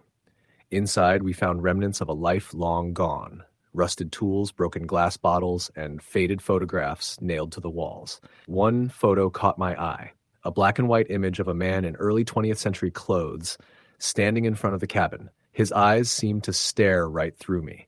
We camped near the cabin that night. Around midnight, the whispering returned, louder this time. "Please, don't leave me here." The voice seemed to come from inside the cabin. Against my better judgment, I went inside with a flashlight. The air was frigid, and my breath fogged in the beam. Suddenly, the door slammed shut behind me, plunging me into darkness. My flashlight flickered and died. I heard footsteps approaching, slow and heavy. A cold hand brushed my shoulder. I spun around, but no one was there. I rushed outside and found Kevin and Lisa awake, pale and wide-eyed. We decided to leave the cabin and camp farther away. On our final day, as we hiked back toward the trailhead, the woods seemed less oppressive. Yet, I couldn't shake the feeling that something had followed us out. Months later, I researched the area and discovered the cabin belonged to a miner named Samuel Reed, who disappeared mysteriously in 1913. Legend has it he was haunted by the death of his wife, who died in childbirth alone in the wilderness. Some say his spirit still roams the woods, searching for peace. I've never gone back, but sometimes when the wind is just right, I swear I can still hear a voice whispering through the pines. Story the end. The thick pine forests of Northern California's Trinity Alps wilderness had always called to me. For years, I'd been an avid backpacker, but this was my first real solo expedition in a remote area known for its rugged terrain, unpredictable weather, and whispered local legends. I was eager to test my limits, to find solitude in a place so wild and vast that the noise of the modern world felt miles and miles away. I set out in early September, aiming for a 10-day trek through a loop that included trails near the headwaters of the Trinity River. The area is a maze of granite peaks, alpine meadows, and dense forest, with trails that often disappear under fallen trees or overgrown brush. Maps are sparse, and the cell service non-existent. I packed light, but prepared. Plenty of food, a reliable tent, GPS, and a satellite messenger for emergencies. The first 2 days were beautiful, but exhausting. Steep climbs and deep valleys tested my endurance. I saw few signs of other hikers. On the evening of the second day, I made camp near a small creek fed by melting snow from a nearby ridge. The air was crisp, the sky darkening with the first stars. I remember that night distinctly. I was cooking dinner when I heard a faint, rhythmic tapping on the trees around my campsite. At first, I thought it was a woodpecker, but the sound was irregular, deliberate, almost like a warning. The forest seemed unnervingly quiet otherwise. No insects, no rustling animals. Later, as I settled into my tent, I heard whispers carried on the wind. Faint voices, too soft to understand, seemed to circle the camp. The hair on my neck stood up. I told myself it was just my imagination, the isolation playing tricks on my mind. Sleep was restless. I woke several times to scratching at the tent's walls, soft footsteps outside, and that tapping sound continuing into the early hours. The next morning as I packed, I noticed deep footprints in the mud near my tent. Large, heavy boots, not mine or any animals I knew. The prints disappeared into the trees, stopping abruptly without a trail forward or back. I snapped a photo but felt a cold knot in my stomach. Determined to push on, I followed the trail toward a ridge I planned to summit by midday. The forest grew thicker and darker as I ascended. At the ridge, a sudden fog rolled in, blurring the landscape. I stopped, feeling an overwhelming chill. Then I saw it, a figure standing at the edge of the ridge, barely visible through the mist. A man, dressed in what looked like old logging clothes, staring out over the valley. I called out, but the figure didn't respond. When I blinked and looked again, he was gone. Later that day, I came upon an abandoned cabin tucked into a clearing. The cabin was weathered, with moss-covered logs and a sagging roof. Inside, the air was stale and cold. On a wall hung an old photograph, yellowed with age, showing a group of men in early 1900s logging attire. One man's eyes seemed to follow me. Carved into the wooden floor near the door were the words, "He waits." That night, camped nearby, the tapping started again, louder this time. It seemed to come from all directions. The whispers grew into low chants, indistinct but chilling. I dared not sleep. By the fifth day, the strange occurrences intensified. I heard footsteps following me on the trail, soft yet unmistakable. When I stopped, they stopped. Looking back, I saw shadows moving between the trees, but no figures. In the late afternoon, I found an old logging trail blocked by a fallen tree. Behind it, the ground was disturbed as if something had been recently buried or unearthed. I brushed aside leaves to find a rusted metal box, half buried and locked. I left it alone. As dusk fell, I hurried to set up camp, but unease gnawed at me. That night, the tent flap was pushed open slightly. I found scratch marks on the inside fabric, like claws trying to get in. I packed up at first light, deciding to cut the trip short. On the way out, I met a local ranger who listened carefully as I recounted the events. He told me about a logger named Henry Malloy who had vanished in those woods over a century ago. Legend says Henry was cursed after angering the forest spirits and that his restless ghost still wanders the wilderness, trapping those who stray too deep. I never forgot the feeling of being watched, the tapping and the whispers that followed me out of the Trinity Alps. I've returned to the wilderness many times, but never again alone. Sometimes, when the wind shifts just right, I swear I can still hear that tapping in the distance. Story the end. The first time I ever went into the wilderness alone was in the spring of 2015. I had just turned 28, and I needed to get away. I'd been working as a paramedic in rural northern Idaho near Coeur d'Alene, and the stress of emergency calls had been building for months. The long shifts, the suffering I saw, it all weighed heavily on me. I wanted to clear my mind and reconnect with something simple, something natural. So I planned a solo camping trip into the Selkirk Mountains, a rugged range known for its dense forests, steep ridges, and vast stretches of wilderness. I packed my gear meticulously, checked the weather reports, and chose a trail called the Goat Creek Loop, a roughly 40-mile circuit that wound through thick pine forests, alpine meadows, and alongside glacier-fed streams. It was early May, still cold at night, but warming in the daytime, and I figured the timing was perfect to avoid crowds and have the forest mostly to myself. The first 2 days went as expected. The trail was muddy in places from late snowmelt, and the air smelled fresh with pine and damp earth. I saw deer and a few grouse, but no other hikers. At night, the stars were brilliant. I kept a small fire going at my campsite, cooked simple meals, and enjoyed the peace. On the third day, things began to change. Around mid-morning, I crossed a narrow wooden footbridge spanning a creek swollen with melting snow. As I stepped onto the bridge, I noticed something strange, a faint sound coming from downstream. At first, I thought it was water tumbling over rocks, but the sound was uneven, almost like soft crying. I stopped and listened carefully. The crying was low and mournful, almost human, but distant and echoing oddly. I scanned the forest around me, but saw nothing. The birds were silent. It was as if the forest itself was holding its breath. I shook off the feeling and continued on. Later that afternoon, as I was setting up camp near a small alpine lake, I noticed something else. Scattered around the water's edge were several old weathered objects: a rusted metal cup, a tattered leather glove, a torn piece of cloth. None of these items looked recent, and they didn't belong to me. I checked my pack to make sure nothing was missing, but everything was there. I gathered the objects into a small pile away from my tent, thinking they might be remnants of past campers. But as I sat by the fire that evening, a cold chill ran through me. The wind had died down completely, and the forest was unnervingly quiet. Then, from the darkness beyond the firelight, I thought I saw movement, something fleeting and pale between the trees. I stood up quickly, shining my flashlight in that direction, but saw nothing. The only response was the crackling of the fire and my own pounding heartbeat. I tried to rationalize it, a trick of the light, a shadow cast by the fire, but sleep was elusive that night. The next morning, I woke early to an eerie silence. No birdsong, no rustling leaves, no insect buzz. The forest was unnaturally still. As I prepared my gear, I found fresh footprints in the soft mud near my tent. Boots, size unknown, but definitely not mine. They circled my campsite and then disappeared into the forest, heading upstream.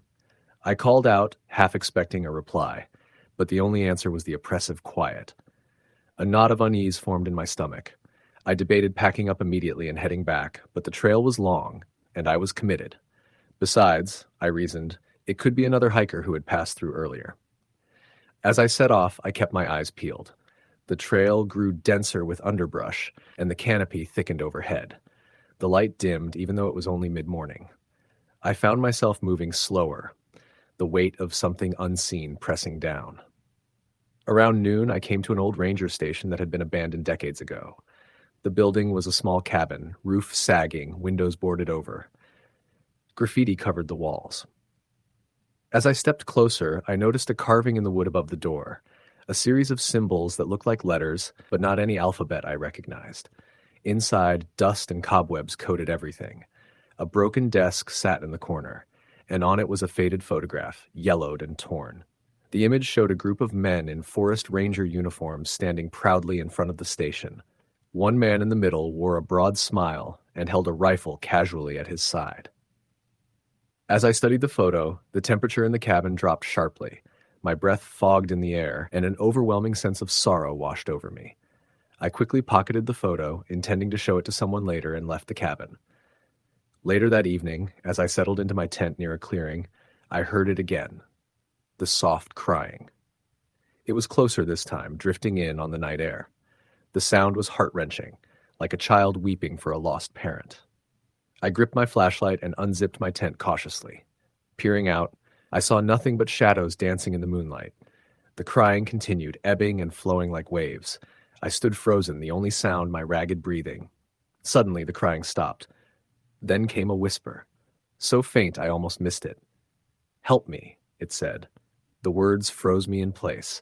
I felt cold fingers brushing against my skin, a sensation like being touched by something unseen. I blinked, and the feeling vanished.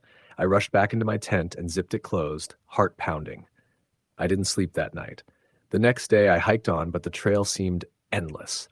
The forest was denser than before, and the sky a constant gray that filtered no sunlight. My compass spun inexplicably, and the map didn't seem to align with the terrain.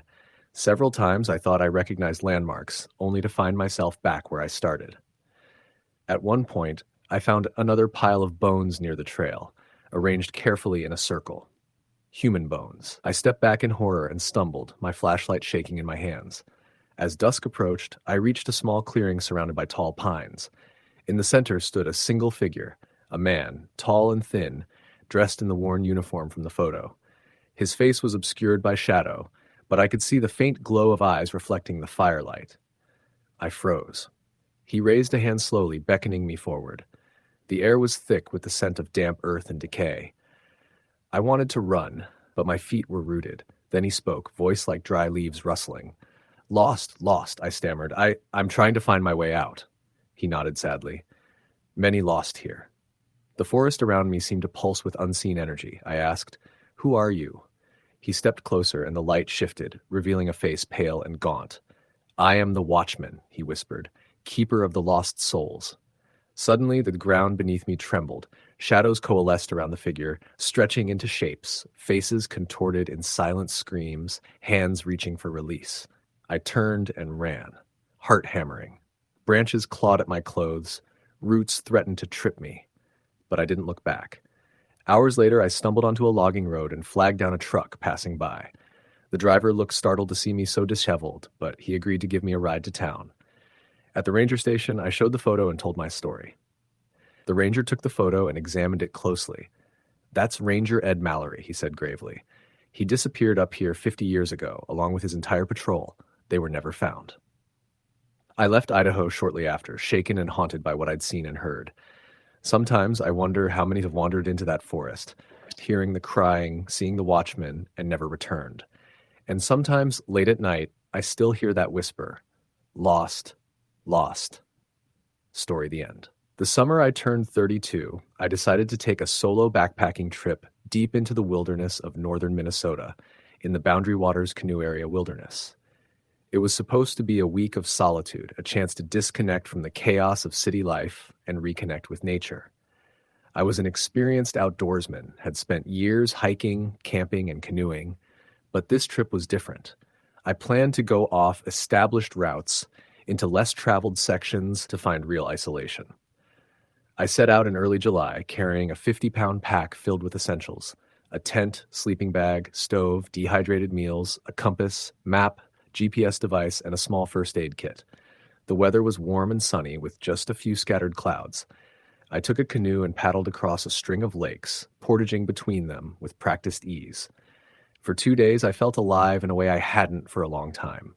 The wilderness was everything I'd hoped for: silent, untouched, vast. On the third day, I decided to explore a lesser-known lake called Mooseberry, which was marked on my map but didn't appear often on popular trail guides. As I paddled across, the air shifted. The sun disappeared behind a thick layer of clouds, and a cool breeze whispered across the water. I found a small rocky beach on the east side and pulled the canoe ashore, then began to scout the surrounding forest on foot. The woods were dense with towering pines and birch trees, the ground carpeted with moss and ferns. Birds called out in the distance, and the occasional rustle of small animals stirred the underbrush. I hiked a few hundred yards inland, following a narrow game trail I spotted, hoping to find a good spot to camp for the night. After about an hour, I came upon a clearing. In the center was a rusted old metal sign, half buried in moss and dirt. It was faded, but I could just make out the words, Camp 17. There was no other sign of recent human activity. No fire rings, no tent stakes. Just the sign, leaning at a crooked angle. I felt a sudden chill despite the warm air. Something about the place felt off. I shook it off and decided to make camp nearby. I set up my tent along the edge of the clearing, close enough to see the sign from the small window. As I worked, I noticed something strange. Several pairs of footprints around the clearing, half covered by leaves and twigs. They were too small for a man, and the shape was unusual, almost elongated, like they belonged to a large animal or perhaps something else. I brushed the thought away. There were bears and wolves in the area. Maybe it was a deer or a moose that had walked through. Still, the prints looked oddly human, but I was alone. No other hikers had passed here recently, according to the map and the trail reports. That night, after a simple meal of dehydrated stew, I lay in my tent, listening to the forest settle. The sounds were normal at first, the hoot of an owl, the distant howl of a coyote, but then I heard footsteps outside the tent.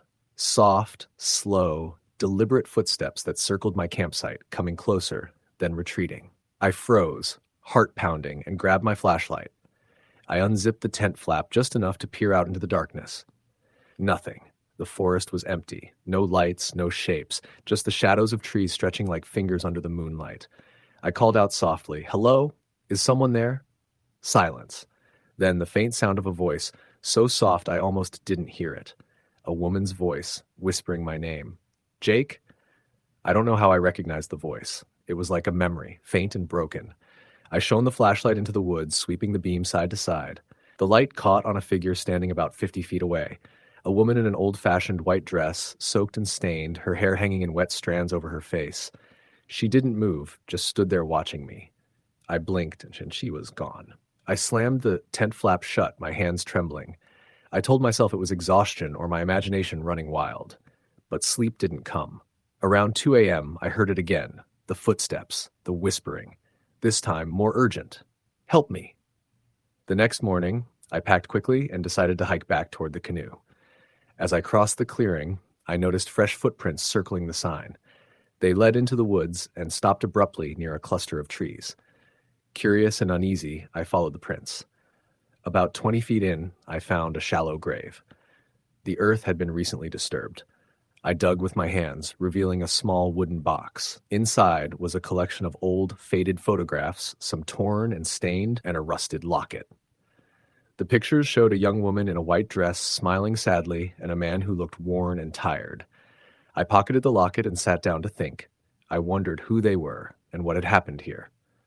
Suddenly, the wind picked up and I heard a sobbing nearby. I stood quickly and turned toward the sound, but there was no one in sight. Just the trees and the sky darkening with incoming clouds. I hurried back to camp, broke down my tent, and paddled back across Mooseberry Lake, the sky now a slate gray. As I reached my canoe, the water rippled and a single, wet handprint appeared on the side of the boat. I touched it cautiously. It was cold and clammy. The rest of the trip was filled with restless nights and strange occurrences. Distant voices calling my name, shadowy figures glimpsed from the corner of my eye, and the sensation of being watched. When I returned home, I researched the area. I discovered that Camp 17 had been an illegal logging camp in the 1920s. A woman named Evelyn had lived there with her husband, a logger named Thomas. Legend had it that Thomas disappeared mysteriously one winter, leaving Evelyn alone. She was said to have died of exposure shortly after, her body never found. Some locals still claim to hear her cries near Mooseberry Lake on cold nights. I kept the locket on my nightstand after I got home. Sometimes at night I swear I hear whispering, a gentle voice saying, "Thank you." And every now and then, a faint scent of pine and cold water drifts into my room. I never return to that part of the wilderness, but sometimes when the wind blows just right, I think Evelyn is still out there, waiting for someone to find her story. Story the end. The first time I heard about the woods near Devil's Knob, it was from an old-timer named Hank, who ran the gas station in the nearest town, Grayson, Virginia. I was passing through on my way back home from a week-long job in West Virginia, craving a bit of solitude before facing the chaos of the city again.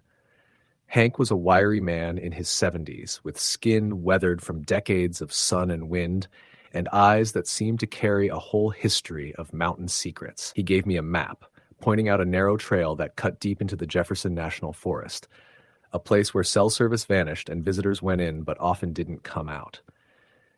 People say that place is cursed, Hank said, voice low and gravelly. Got a history of folks disappearing, hearing things, seeing figures out in the trees.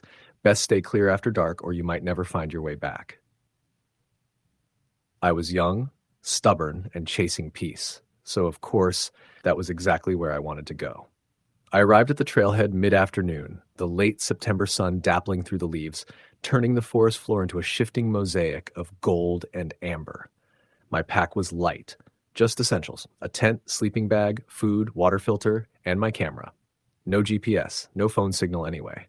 The trail was narrow and overgrown in parts, winding steeply upward between ancient oaks and maples. It was quiet, the kind of quiet that presses in and makes you hyper-aware of every rustle and snap beneath your boots. As I climbed, the wind carried a faint chill that didn't quite match the calendar.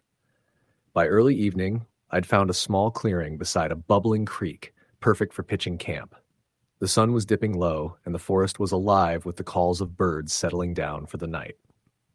I set up my tent, started a fire, and ate a simple meal while watching the smoke curl upward through the fading light. Night came fast. Once the fire burned low, I crawled into my sleeping bag, the forest sounds lulling me towards sleep. But just as I was drifting off, a sharp crack shattered the stillness. I sat bolt upright, heart pounding. Outside the tent, branches snapped. Slow, deliberate. Something was moving in the darkness. "Hello?" I called, voice trembling more than I'd like to admit. No answer. Just the crackling of twigs getting closer. I grabbed my flashlight and unzipped the tent, peering into the blackness. The beam cut through the trees but caught nothing. Then a figure stepped into the light. A man. Thin, tall, his face gaunt and pale, eyes sunken deep. His clothes were ragged and soaked, hanging off his frame like wet leaves. He didn't speak, didn't move. Just stood staring, his gaze fixed on me. "Who are you?" I demanded, backing inside my tent, heart racing. The man took a step forward, then vanished. Not walked away, just disappeared like smoke. I slammed the tent flap shut, shaking. I couldn't sleep after that. Every sound seemed amplified, the hoot of an owl, the rustle of leaves, my own ragged breathing. Hours later, I heard whispering outside, soft voices carried by the wind, but no words I could understand. Morning was a relief, though the sky was gray and low, threatening rain. I decided to hike out early, but as I packed, a deep unease settled over me. The forest seemed heavier, darker. The trail back was no longer clear. Where the path should have veered right, it disappeared entirely beneath a tangle of roots and vines. I pressed on, trying to find a way through, but the woods seemed to close in tighter. Shadows shifted at the edge of my vision, and the whispers followed me, carried on a wind that smelled of damp earth and decay. Hours passed, maybe more. Time lost all meaning. At one point, I stumbled into a clearing, and the sight made my blood run cold. There, in a shallow grave, lay a weathered skull, half buried in moss and leaves. Beside it, a rusted, broken pocket watch, frozen at 3:17. I backed away slowly, heart pounding. Suddenly, the whispering grew louder, voices chanting in an unknown tongue, rising into a crescendo that echoed through the trees. I ran. Branches tore at my jacket and face, roots caught my feet. The forest was alive with shadows, the pale man's face appearing and disappearing between the trees. I broke through the underbrush onto a narrow ridge, breath ragged, legs burning, and then the trail was clear again. By the time I reached my truck, the sun was setting. I was soaked, scratched, and trembling. I didn't sleep that night. Back in the city, I told a few friends what happened, but no one believed me. They said I'd had a panic attack, or maybe wild animals. But I know what I saw. And sometimes, when I'm alone, I still hear those whispers. Story the end. The summer of 2016 was supposed to be one of my best years. I was 28, freshly graduated with a degree in environmental science, and I had just landed a seasonal ranger job in the remote Glacier National Park in Montana. The job was a dream come true. Months in the wilderness, patrolling trails, educating visitors, and soaking in some of the most breathtaking landscapes in the United States. I was eager, ambitious, and, I'll admit now, a little naive. My assigned patrol area was the southern section of the park, specifically around the North Fork region, a stretch of rugged mountains, dense forests, and winding creeks. Cell service was non-existent, and the nearest ranger station was nearly 20 miles away over rough, sometimes impassable dirt roads.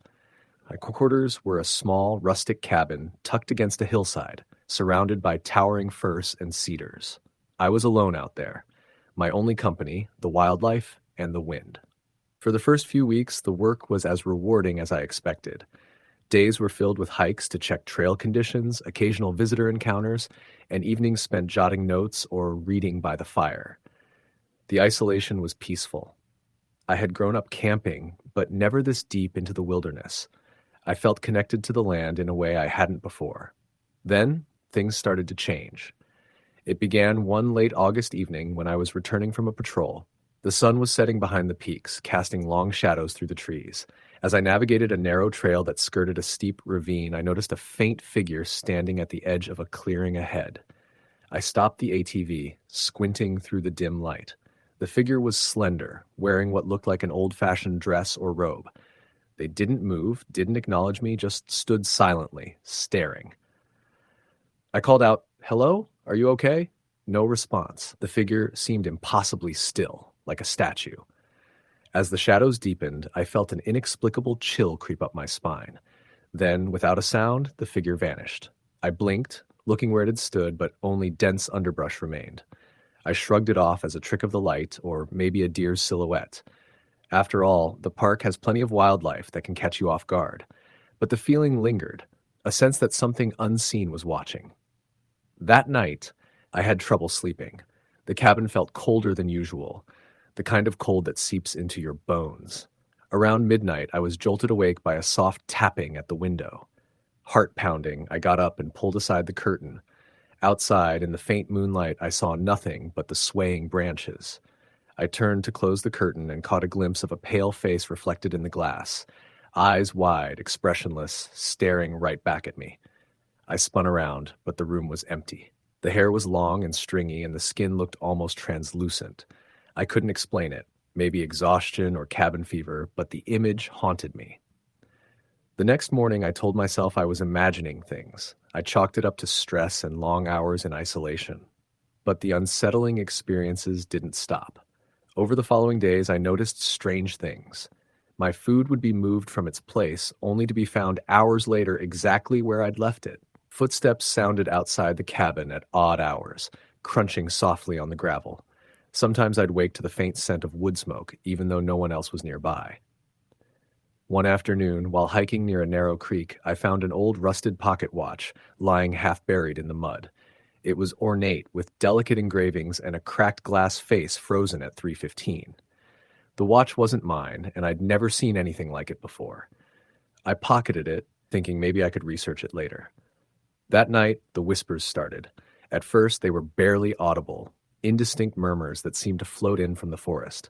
Then clearer voices spoke my name, soft, pleading, sometimes sorrowful, sometimes angry. I'd lie in bed, paralyzed by fear, listening to the voices circle the cabin, fading and returning like a cold breeze. One evening, I decided to confront whatever was haunting me. I took the pocket watch and stepped outside, flashlight in hand. The forest was dense and silent except for the rustle of leaves. I walked to the edge of the clearing and called out, "Who's there? What do you want?" The wind picked up suddenly, howling through the trees. Then I saw her, a woman standing just beyond the light's reach, her dress tattered and flowing, hair loose and wild. Her eyes were hollow, dark voids that seemed to pull the light from around her. She whispered something I couldn't quite catch, but the word "lost" echoed in my mind. Frozen, I watched as she slowly lifted her arm and pointed deeper into the woods, toward an old, overgrown trail I hadn't explored. The next morning, curiosity overwhelmed me. I followed the trail she had indicated. It twisted steeply through thick brush, the air growing colder with every step. After about an hour, I stumbled upon a small clearing with the remnants of a cabin, collapsed walls, broken windows, a chimney half fallen. The place was clearly abandoned for decades. Inside, among the debris, I found faded photographs and a diary. The entries told the story of a woman named Evelyn, who lived there in the early 1900s. She had been a homesteader, alone after her husband disappeared mysteriously. The last entry spoke of growing fear, strange noises at night, and a presence watching her. One final note chilled me. They come for me. I hear them whisper. I cannot leave. If you find this, beware the forest's cold embrace. That night, I returned to my cabin carrying the diary. The whispers were louder, more urgent. Shadows seemed to press against the windows. As I read Evelyn's final words, a sudden coldness filled the room. The air thickened, and the candle I'd lit flickered wildly before going out. In the darkness, I felt a presence beside me, cold, heavy, and despairing. I didn't sleep again. I reported everything to my supervisor, who listened but warned me not to wander off trail or dwell on old stories. Glacier has its secrets, he said quietly. Some things best left alone. By the end of my contract, I was emotionally drained. On my last night, I found the pocket watch resting on my windowsill, though I had locked the cabin door. I left the wilderness behind with more questions than answers. I don't visit Glacier anymore. But sometimes, when the wind whistles just right through the trees, I swear I hear Evelyn's whisper calling my name. Story the end. The summer of 2016 was supposed to be a fresh start for me. After years of a draining job in Chicago's corporate grind, I decided to take some time off and reconnect with nature, something I hadn't done since I was a kid. I planned a solo backpacking trip deep into the wilderness of the Adirondack Mountains in upstate New York. The idea was simple. Spend 2 weeks alone, no phone, no distractions, just me and the forest. I arrived at the trailhead near the small town of Ticonderoga on a bright, clear morning. The air was crisp and smelled of pine and earth, and the early sun filtered through the thick canopy above. I shouldered my pack, loaded with food, tent, water, and supplies, and began the hike. My goal was to traverse a rugged section of the High Peaks region, camping at backcountry sites along the way, and eventually circle back after about 10 days. The first few days were everything I had hoped for: peaceful solitude, beautiful vistas, and a comforting rhythm to the days. I tracked my progress carefully, checked maps, and kept my emergency beacon close. Wildlife sightings were common. I saw deer, squirrels, and even a lone black bear in the distance that quickly disappeared into the brush. At night, the forest would come alive with sounds, but I always felt safe in my tent. Around the fourth day, though, things started to shift. I had camped near a small, secluded lake, surrounded by thick spruce trees. That night, just as I was settling in, I heard something I couldn't explain. Faint, low whispers carried on the wind, like hushed voices just beyond my hearing. I tried to convince myself it was the wind moving through the branches, but the cadence felt almost deliberate. The whispers didn't seem angry or threatening, more like a chant or a ritual I couldn't understand. I stayed awake, flashlight in hand, scanning the dark forest around my campsite, but saw nothing. The next morning, I found strange markings on a tree near my tent, deep scratches in a spiral pattern, with smaller notches etched in between. I'm no expert, but the symbols didn't resemble any wildlife tracks or damage I'd seen before. I took a photo with my phone, though there was no signal to upload it. I tried to brush it off as my imagination running wild. After all, the wilderness can play tricks on your mind when you're alone for days. But as I continued on my route, I noticed other signs. Broken branches arranged in odd shapes on the trail, small piles of stones stacked in ways that seemed intentional. At one point, I found a small bundle of twigs tied with some old frayed red ribbon lying in the middle of the path. On the sixth day, I camped in a narrow valley carved by a cold, rushing creek. That night, the whispers returned, this time louder and closer. I could make out words, but they weren't English, a language that sounded ancient, guttural, almost mournful. The wind itself seemed to carry the voices, circling my tent like a ghostly audience. I was terrified, but I couldn't bring myself to leave the relative safety of my campfire's glow. I sat huddled by the fire, clutching my hatchet and flashlight, listening to the voices rise and fall until dawn. The following morning, I discovered footprints in the damp soil around my campsite. At first, I thought they might be my own, but these were different, bigger, wider, and strangely elongated. They didn't look like any animal tracks I recognized, and they were barefoot impressions, as if someone or something had been walking silently around me in the night. That day, I pushed further into the forest, hoping to reach a known ranger station where I could check in with someone and maybe feel a bit safer. The forest thickened, the canopy darkened, and the trails became less distinct. I found myself disoriented, the landmarks on my map not matching what I saw around me. I began to suspect I was walking in circles. As twilight approached, I finally stumbled upon an abandoned cabin hidden in a clearing. It was weathered and dilapidated, covered in moss and vines, with broken windows and a sagging roof. I decided to take shelter there overnight. Inside, the air was cold and stale. The floorboards creaked beneath my feet, and the faint smell of smoke lingered. On the walls, I noticed faded hand-painted symbols, the same spirals and notches I'd seen on the trees. That night, the whispers were deafening. They seemed to come from every corner of the cabin, pressing in on me from the shadows. I tried to block them out, repeating a prayer I hadn't said since childhood. But then I heard something else. Footsteps, slow and deliberate, pacing just outside the broken windows. I flashed my light into the darkness and saw a figure standing motionless among the trees. It was tall and thin, with long, tangled hair obscuring its face. The figure didn't move, didn't blink, just watched. Terrified, I grabbed my pack and fled into the night. I didn't stop until I found the trail again, breaking into a run despite the rough terrain. The whispers chased me, fading only when I reached the safety of my campfire hours later. The next morning, shaken and exhausted, I abandoned my planned route. I contacted the ranger station on my satellite device and explained my situation, requesting a pickup from the nearest accessible road. They warned me about the area, stories of lost hikers, strange disappearances, and old legends of forest spirits who protect their domain fiercely. I waited at a marked clearing for 2 days before the ranger arrived. On the ride back to civilization, I told him everything. He listened quietly, then told me that locals sometimes spoke of the Watchers, entities said to guard the forest from outsiders. He warned me not to return alone. I never did. Back home, I researched the symbols and found they were linked to indigenous spiritual practices meant to mark sacred or protected land. Somehow, my path had crossed into territory that should have remained untouched. Even now, years later, I still hear the whispers when I'm alone in silence, feel the weight of unseen eyes on me. I don't know what exactly I encountered in those woods, but I'm certain I wasn't alone. Something was watching, waiting, guarding.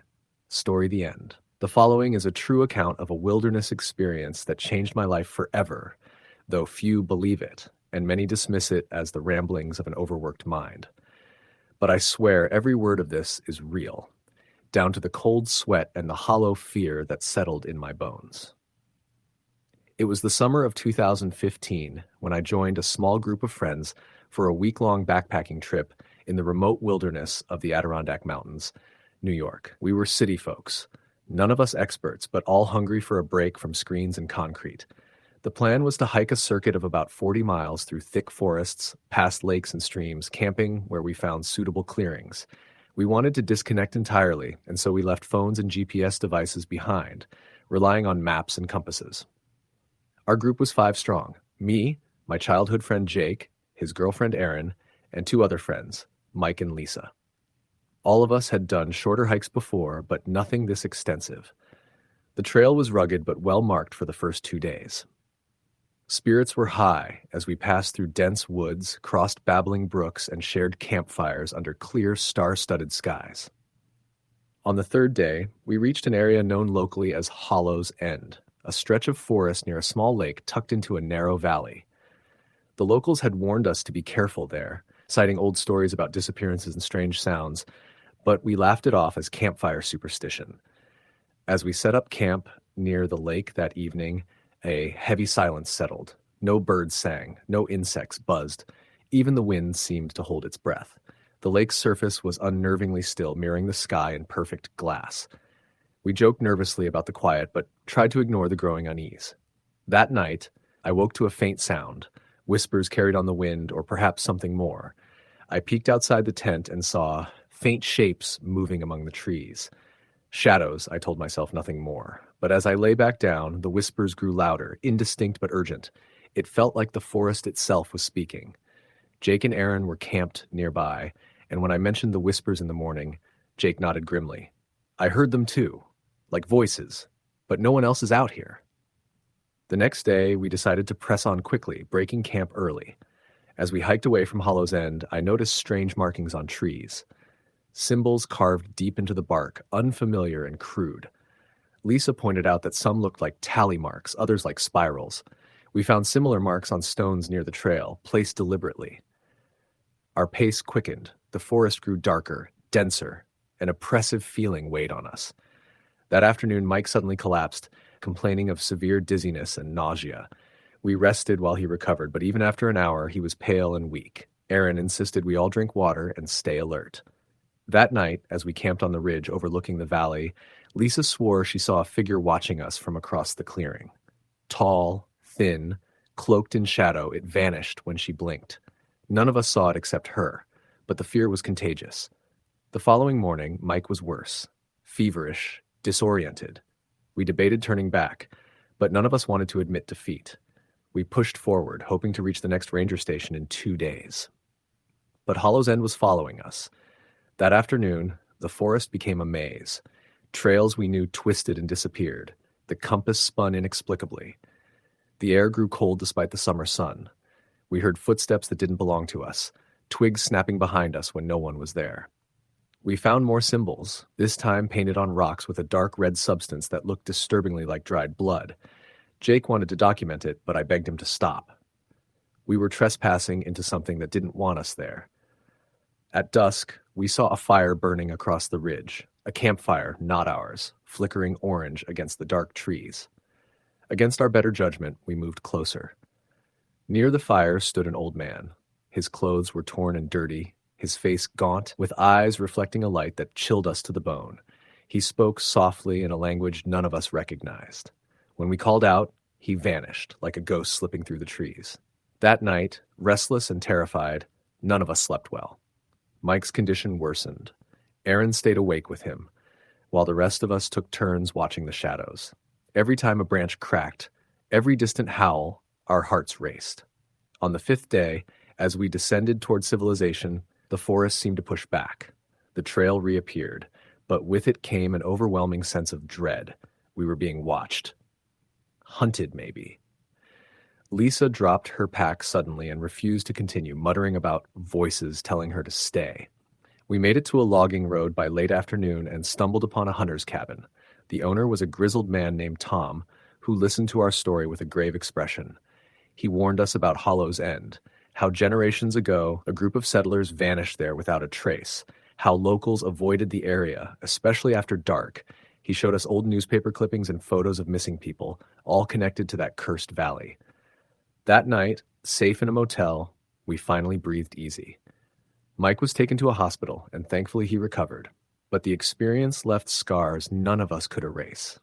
To this day, whenever I'm deep in the woods, I feel that chill creeping in, the sense of eyes watching just beyond the trees, and the echo of whispers carried on the wind. Hollow's End is real, and it doesn't like visitors. Story the end. The wilderness has always been a place where I found peace, a raw, unfiltered kind of peace you just don't get in cities. I grew up hiking the dense forests of the Pacific Northwest, where moss grows thick on ancient trees and the air smells like rain and pine needles. But what happened to me during that solo backpacking trip in the Cascades 7 years ago still haunts me. I had been planning the trip for months, wanted to disconnect from work, from people, from everything. I picked a remote loop trail deep inside the Mount Baker Snoqualmie National Forest, about 50 miles of rugged terrain that very few attempt alone. I was confident in my skills and gear: GPS, topographic maps, a reliable satellite beacon, and enough supplies for a week. The first 2 days were beautiful. The sun filtered softly through the canopy, wildflowers bloomed beside the trail, and streams sang their way down rocky slopes. I felt alive.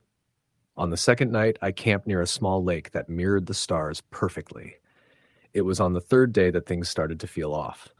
Around noon, as I made my way along a steep ridge, I saw something on the trail ahead, a pair of old hiking boots.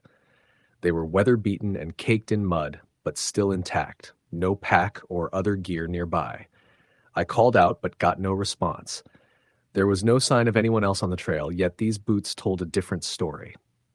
Curiosity got the better of me, and I followed the trail further, hoping to find the owner. but soon the trail became less distinct. The forest thickened, shadows deepened, and the GPS started glitching, flickering erratically. That evening, I made camp near a large cedar tree with bark carved into strange symbols, circles intersecting with lines like some kind of primitive language. I tried to shake the unease, blaming the long day in isolation. Around midnight, I woke to faint sounds outside the tent, whispers, soft and unintelligible. I shone my flashlight into the darkness, but the beam cut through empty air. I unzipped the flap slowly, heart pounding, and saw nothing but the dark forest breathing around me. Then I noticed footprints circling the tent. They were bare feet, large and spaced unevenly, like someone was dragging one foot. I followed the prints with my light as they disappeared into the shadows. Sleep was impossible after that. The next morning, I packed quickly and decided to head back toward the trailhead, but the forest seemed changed. Trees appeared where I remembered none. The trail had vanished entirely. My compass spun wildly, refusing to settle. The GPS was dead. I wandered, trying every direction, but kept ending up near the same cedar tree with the carved symbols. It felt like I was caught in a loop, walking the same few hundred feet over and over.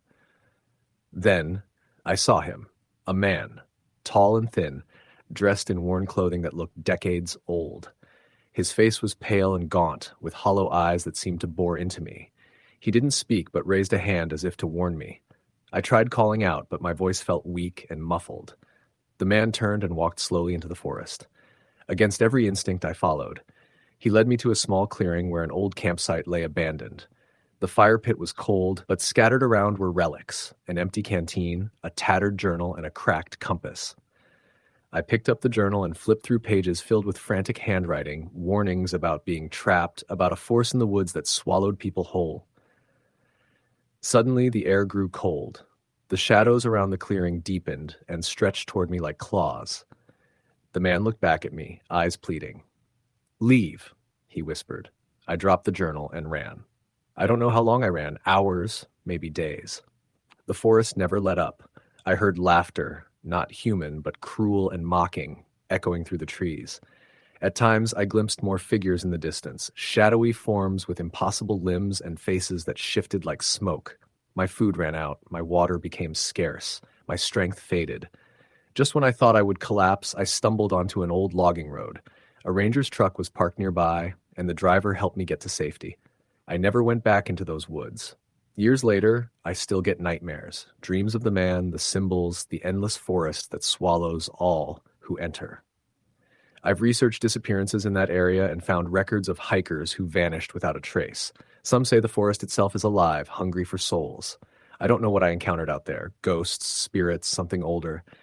But I know this, the wilderness hides secrets, and some places are cursed. Sometimes, when the wind howls just right, I hear that whispering again, and I remember the man's warning. Story the end. It started with a simple plan, just a 3-day solo hike through the Eagle Cap Wilderness in Oregon. I'd been planning it since late spring, watching trail reports, weather patterns, and prepping my gear with almost ritualistic care. I needed to clear my head, be away from people, from the noise. A friend of mine had gone through a rough time and didn't come back the same after a similar trip, which I didn't really understand back then. You hear people talk about feeling different after going off grid for a while, like it rewires something in your brain. I thought it was just poetic stuff. I didn't realize how literal that could be. I drove in from Pendleton, arrived at the trailhead late in the afternoon. The sun hung low behind the pine-crested ridgelines as I loaded up my pack and locked my car. The forest felt alive, crickets, the low shuffle of birds, that buzzing quiet you only get deep in nature. I chose a less traveled route based on a few backpacking forums. Less traffic, more isolation. That was the goal. The first day went smooth. I covered around 12 miles and found a beautiful plateau clearing beside a creek to set up camp. That first night, the silence was almost overwhelming. No distant engines, no chatter, just the sound of wind threading through pine needles and the occasional hoot of an owl. I'd grown up camping with my dad, so it felt like coming home.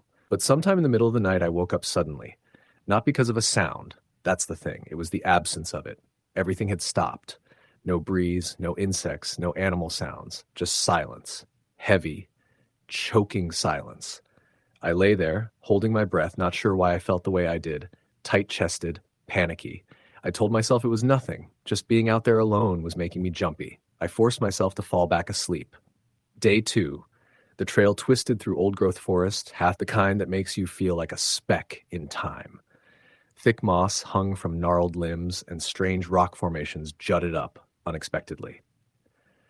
At around 2 p.m., I reached a ridge that overlooked a valley soaked in golden sunlight, and across the gap, maybe a half-mile away, I saw what looked like an old fire lookout tower. It wasn't on my map. There was no trail leading to it either. It looked abandoned, its wooden frame tilted like a broken finger against the tree line. I stared at it longer than I should have. There was something off about it, even from that distance. I considered heading in that direction, maybe explore, but something made me move on instead. I kept hiking, feeling that weird tightness from the night before come back, like an invisible thread pulling across my back. I tried shaking it off, blaming my mind, nerves, maybe dehydration. When I stopped for lunch near a still lake, I noticed something odd. On the opposite shore, there was a tall tree stripped completely bare of bark and branches, like a wooden pole stabbed into the ground. A huge claw mark gouged its side, too big for any bear I'd ever heard of. I took a photo, told myself it was just old lightning damage or rot, but when I zoomed in on the picture later that night, I saw something I hadn't noticed before. A figure, partially obscured in the undergrowth near the base of the tree. Just a shadow, maybe, but humanoid. Standing. Watching. That night I made camp closer to a ravine. The wind sounded different there. More hollow. I didn't build a fire, just ate some dried fruit and laid in my tent with the rainfly open to the stars. I was still trying to convince myself everything was fine, but I couldn't relax. The image of that figure burned in my head. Around 1 a.m., I heard movement outside. Not the soft steps of deer or the scurrying of raccoons. This was deliberate. Heavy. Human. I sat up silently and reached for the small hatchet I kept near my sleeping bag. I held my breath and listened. Crunch. A slow footstep, then another. It stopped maybe 10 feet from my tent. I didn't move, didn't make a sound, just gripped the hatchet and stared at the dark nylon above me, straining to see a shadow or hear a breath. After a minute, there was another step, then silence again. I waited like that for almost an hour. Finally, I worked up the courage to unzip the tent flap a crack. Nothing. Just empty trees lit by moonlight. But in the morning, I found the prints. They weren't boots or shoes. They were barefoot. Long, narrow, and deep in the earth. Whoever or whatever had stood there had watched me for a long time. I should have left then. Should have packed up and hiked back to the trailhead. But something compelled me to keep going. I told myself I was being irrational. I had a GPS beacon, emergency whistle, all my survival gear. I was safe. By midday, I came across an area that wasn't marked on any topographic map I had. Sunken ground surrounded by large, dead trees. There were symbols carved into the bark of some of them, circles, slashes, things that didn't look like any trail markers I knew. I took more pictures, my fingers shaking a bit. The air in that place felt heavy and wrong, like the forest was holding its breath. Then I heard it. Laughter. Childlike, echoing from deep within the trees. I froze. It didn't sound like it came from one direction. It came from everywhere, all around me. I spun slowly, scanning the forest. Nothing moved. The laughter stopped suddenly, replaced by a single whisper, so soft I almost missed it. Don't go. I ran. I didn't even look where. I just followed the direction I thought the trail had come from, crashing through underbrush, cutting my arms and legs on low branches and brambles. Eventually, I stopped, panting, heart racing. I'd reached another clearing, and as I stood there trying to reorient myself, I saw it again, the old fire lookout tower. Only this time, it was closer. Too close. I hadn't gone in its direction. I was sure of it. And yet here it was, the broken steps leading up into the shadowed frame like a mouth waiting to swallow me whole. Something pulled me toward it. Not physically, but inside, like a memory I didn't have was urging me forward. I didn't want to go near it, but my legs moved on their own. I climbed the steps slowly, each one groaning under my weight. The wood felt warped, wet. The higher I went, the colder it got, like the air was being drained of heat. At the top, I found a single room, dusty, abandoned, filled with old papers, rusted lanterns, and drawings. Hundreds of them. Carved into the walls, drawn on old paper, burned into the floorboards. Faces, screaming, distorted faces. All of them looking out the window. I turned to look, heart pounding, and I saw myself, standing in the clearing below. Not a reflection. Me, standing still, staring up. I backed away, heart hammering. I blinked, and the figure was gone. I ran. I don't even remember descending the stairs. I just remember crashing through the woods again, this time with no idea where I was going. My GPS wouldn't turn on. My compass spun uselessly. The sun dipped low, and the shadows stretched longer. That night, I didn't set up camp. I found a low embankment and curled up under my emergency blanket, too scared to sleep. The forest came alive with noises, but not natural ones. I heard voices, some whispering, some moaning, a sound like something dragging metal across rock, and laughter again. Always the laughter.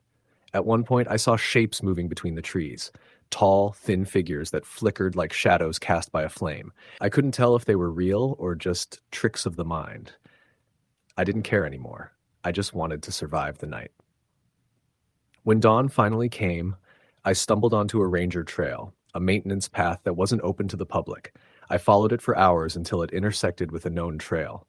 A group of hikers found me, dirty, bleeding, incoherent. I didn't tell them what happened. Just said I'd gotten lost and had a rough night. Back in Pendleton, I checked my phone and camera. Most of the photos were corrupted, blank, static, or just black. All except one, the photo of the tree with the claw mark. The figure was still there. Only now it was closer, and it looked just like me. A week later, I started having the dreams of the tower, the faces, the whispering trees. Sometimes I'd wake up standing at the window, not of my apartment, but in that damn lookout tower. I've moved since then, changed states, but it hasn't stopped. Sometimes I'll wake up and the GPS on my phone will show a dropped pin.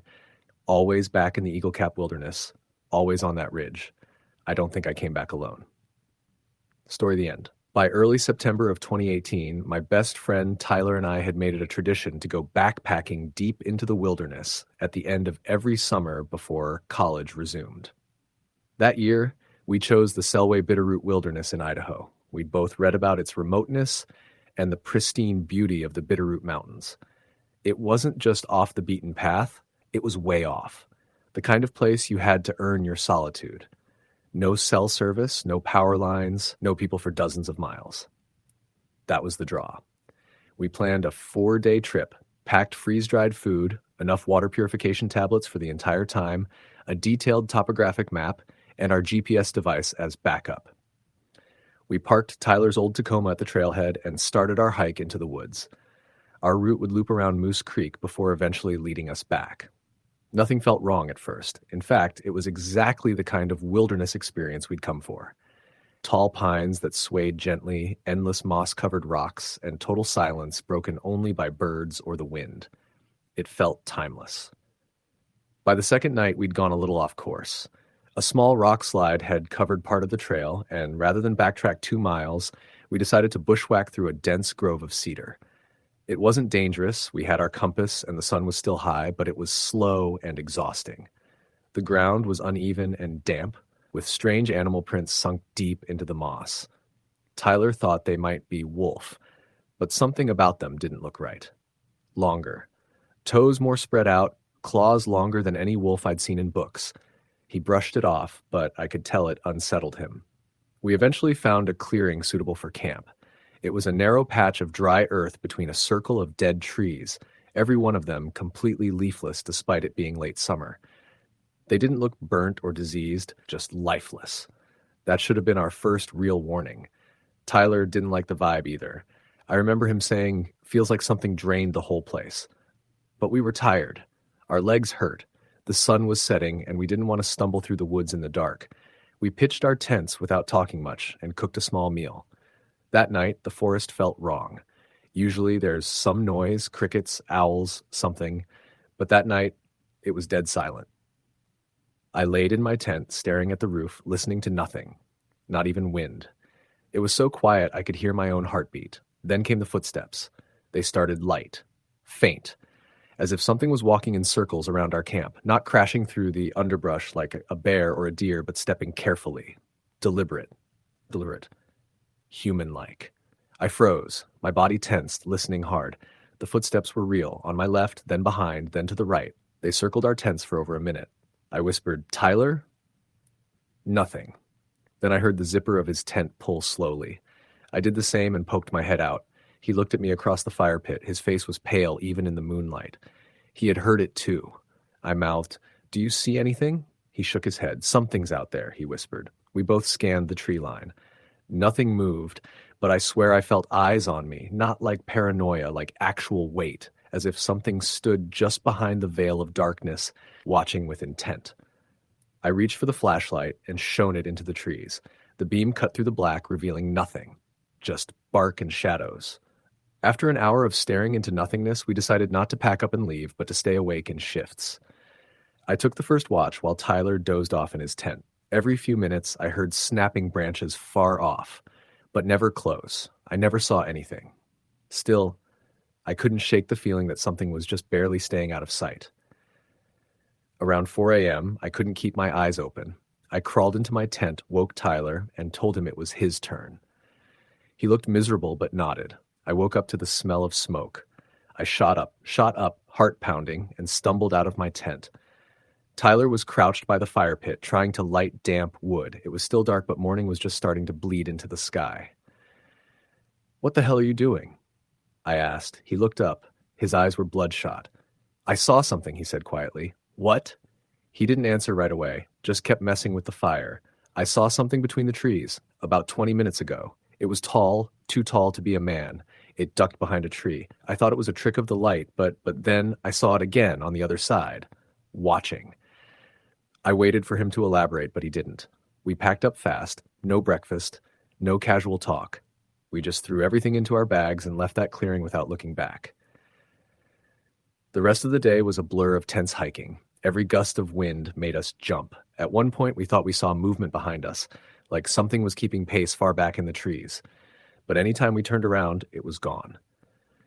The next night, we found a much more normal-looking spot near a stream. We both agreed it was better. There were birds here, bugs, life. We didn't make a fire. We didn't talk, just ate energy bars and climbed into our tents. I woke up at some point in the middle of the night needing to pee. I unzipped my tent quietly and stepped into the dark. I didn't go far, just a few steps from camp. As I was finishing, I heard something that nearly made me scream. My name. Whispered. "Ryan." It came from behind me. Not shouted, not spoken, just whispered like it floated on air. I turned around slowly, breathing hard. There was nothing. Then I saw it, far off between the trees. A figure, pale, thin, tall. No details, just a silhouette.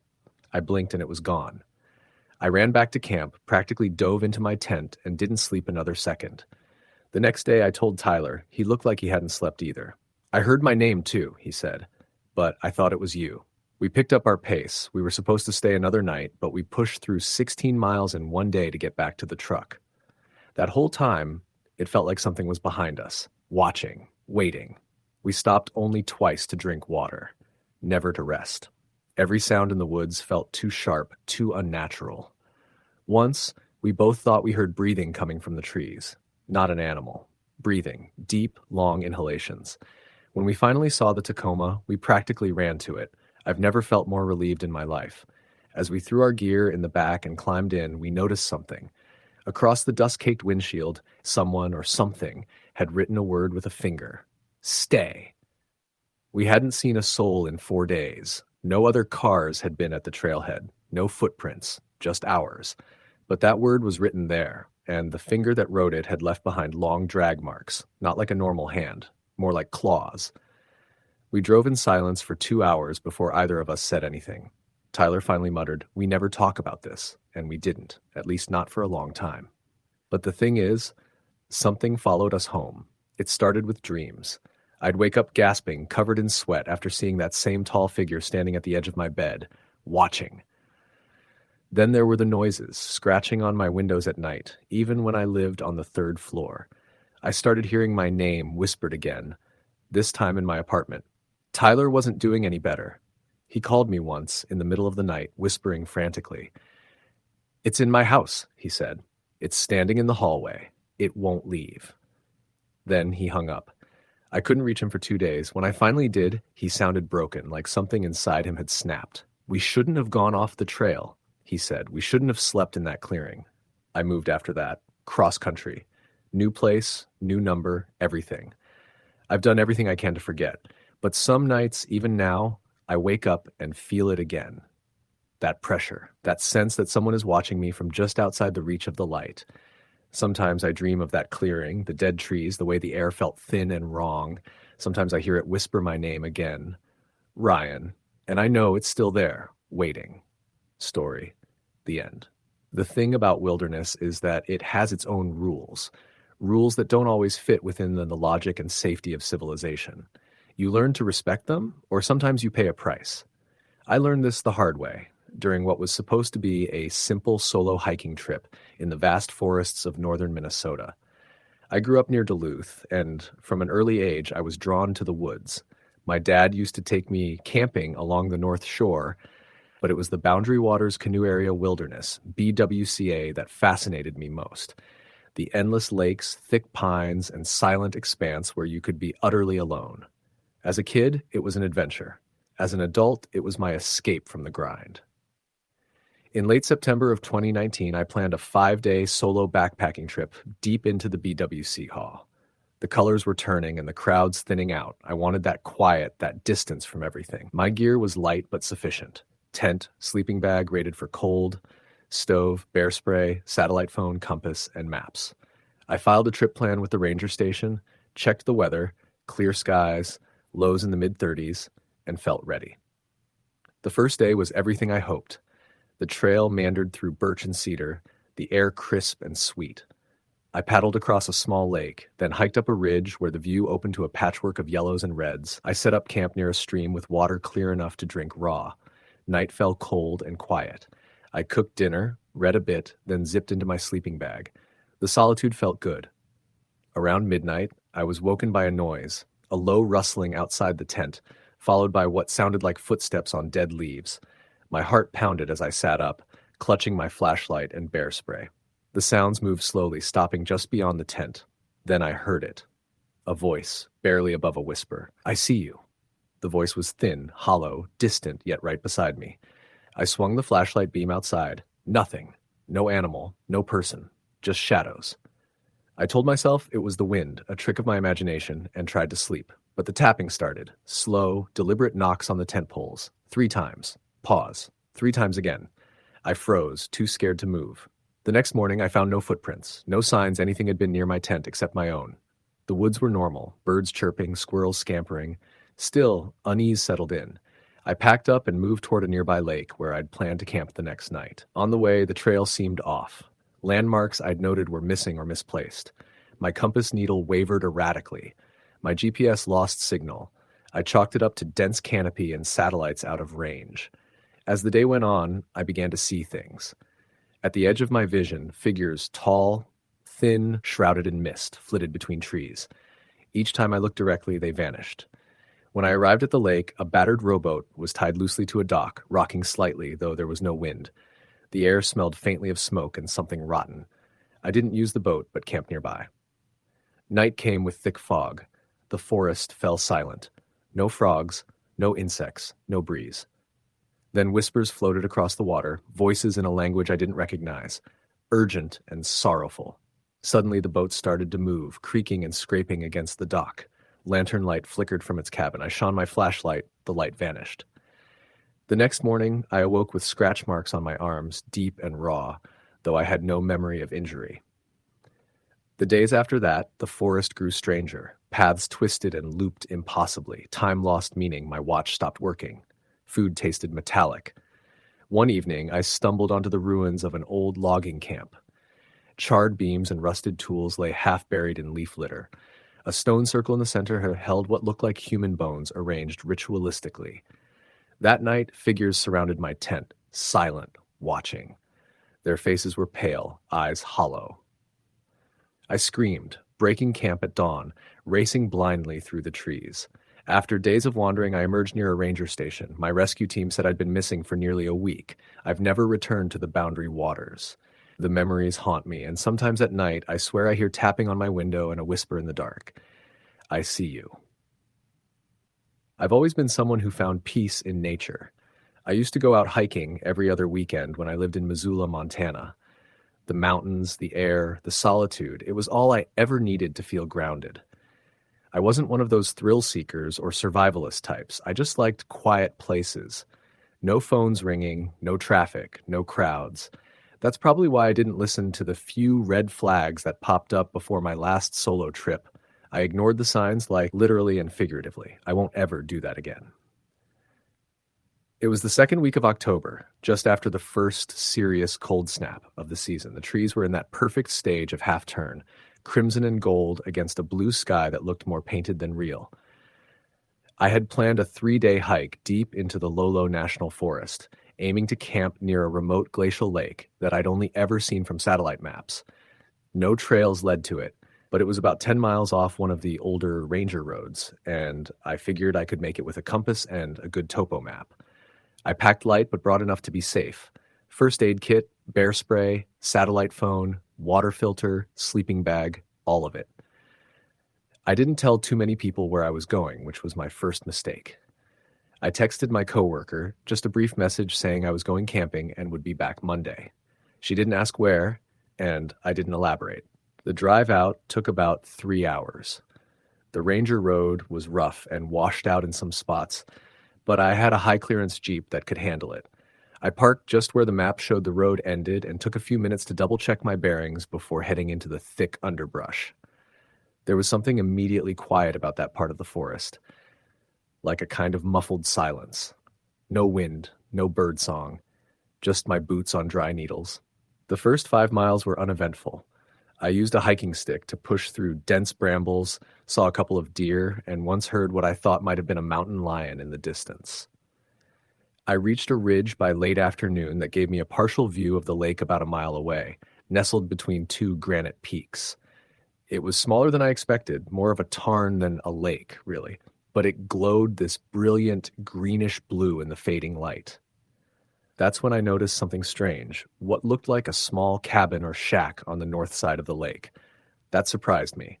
There wasn't supposed to be any structure out here. At first, I thought it might be a ranger outpost or maybe an old trapper's shelter, something abandoned. I figured I'd check it out the next day. I made camp that night under a cluster of fir trees just above the shoreline. The wind finally picked up after dark, rustling through the trees and masking any other sounds. I didn't build a fire. I didn't want to draw attention or risk sparks with all the dry debris around. I cooked a small dinner on my portable stove, zipped into my sleeping bag, and read a paperback until the light faded completely. Around midnight, I woke up to a noise outside the tent. Not a branch breaking or wind, but something deliberate. Slow footsteps in the pine needles. I held my breath, heart pounding. I'd camped in grizzly country before, and nothing spooked me more than the idea of something big lumbering close to my tent. I stayed perfectly still, hoping it would pass. The steps came closer, then stopped, and then I heard a whisper. A man's voice. "I see you." It was soft, like someone speaking through cupped hands. My stomach dropped. I scrambled to unzip my sleeping bag, but froze when I heard another sound, like someone dragging something heavy past the tent, maybe 10 feet away. I didn't move until dawn. My satellite phone had no signal, and my emergency beacon hadn't been activated, so I forced myself out just as the light filtered in through the treetops. There were no footprints. None. The pine needles were undisturbed, which made no sense. I checked the perimeter again, even climbed a tree to scan the area. Nothing. I told myself I must have dreamed it. Still, I didn't feel comfortable staying at that site another night. I decided to move closer to the lake and maybe check out the shack I saw from the ridge. It took about an hour to descend to the waterline, which was ringed with tall reeds and slick stones. As I got closer to the shack, something felt off. The structure was older than I thought, boards gray and warped, windows covered in soot or dirt. No trail led to it. No boot prints, no signs of recent human activity. But there was a strange smell in the air, sweet, almost like rotting fruit and smoke. I circled the shack slowly, noting that the back wall had collapsed inward. There was a scorched area just outside, like something had burned recently. I peeked through a cracked window, and inside I saw what looked like old animal bones tied with string and hung from the rafters. Not art, not taxidermy. Something else. My nerves were on edge, and I felt like I was being watched. Every time I turned my back to the trees, like I expected someone to be standing there, I didn't go inside. I couldn't. It felt like if I stepped over the threshold, something would change. Something permanent. I camped that night a mile away in a small hollow near a rock outcropping. I didn't cook dinner. I didn't even unpack fully, just rolled out my bag and laid with the bear spray in my hand. I must have dozed off because I woke up to the sound of breathing, not mine. It was coming from right outside the tent. Steady, raspy breathing like someone with a chest cold. I didn't unzip the tent. I didn't make a sound. After what felt like hours, the breathing stopped, but then something scraped along the fabric.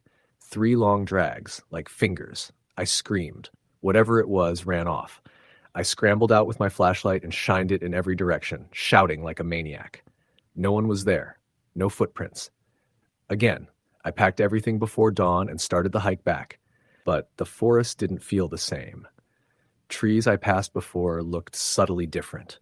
A rock formation I remembered was gone. It felt like the woods themselves had changed in the night. I used my compass, kept my bearings, and walked fast.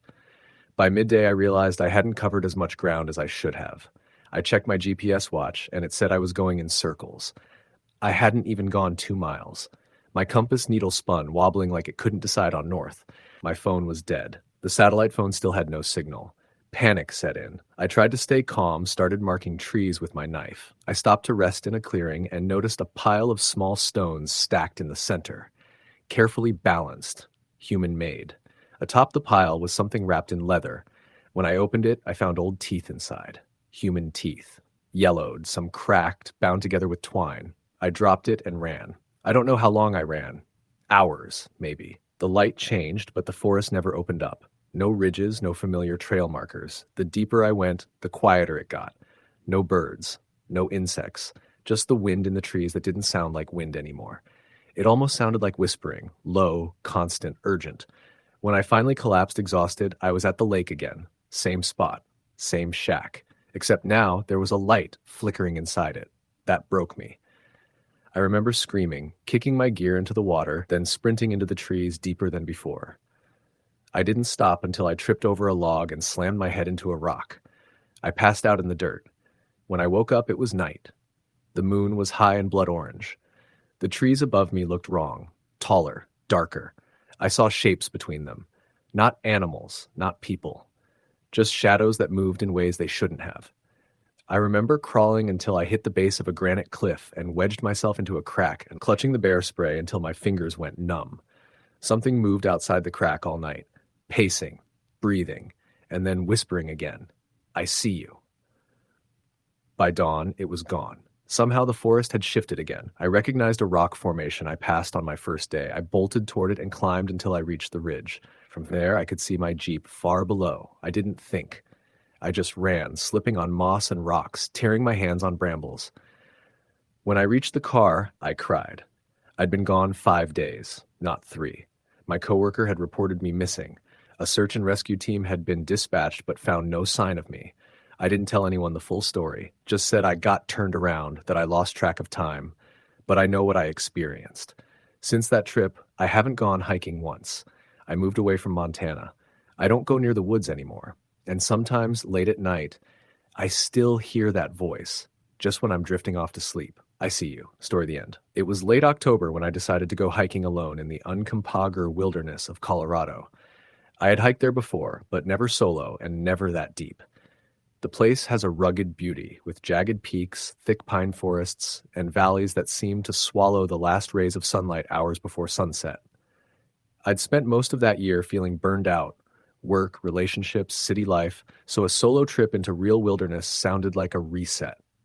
I started at the Nelly Creek trailhead, packed with enough food and gear for 4 days.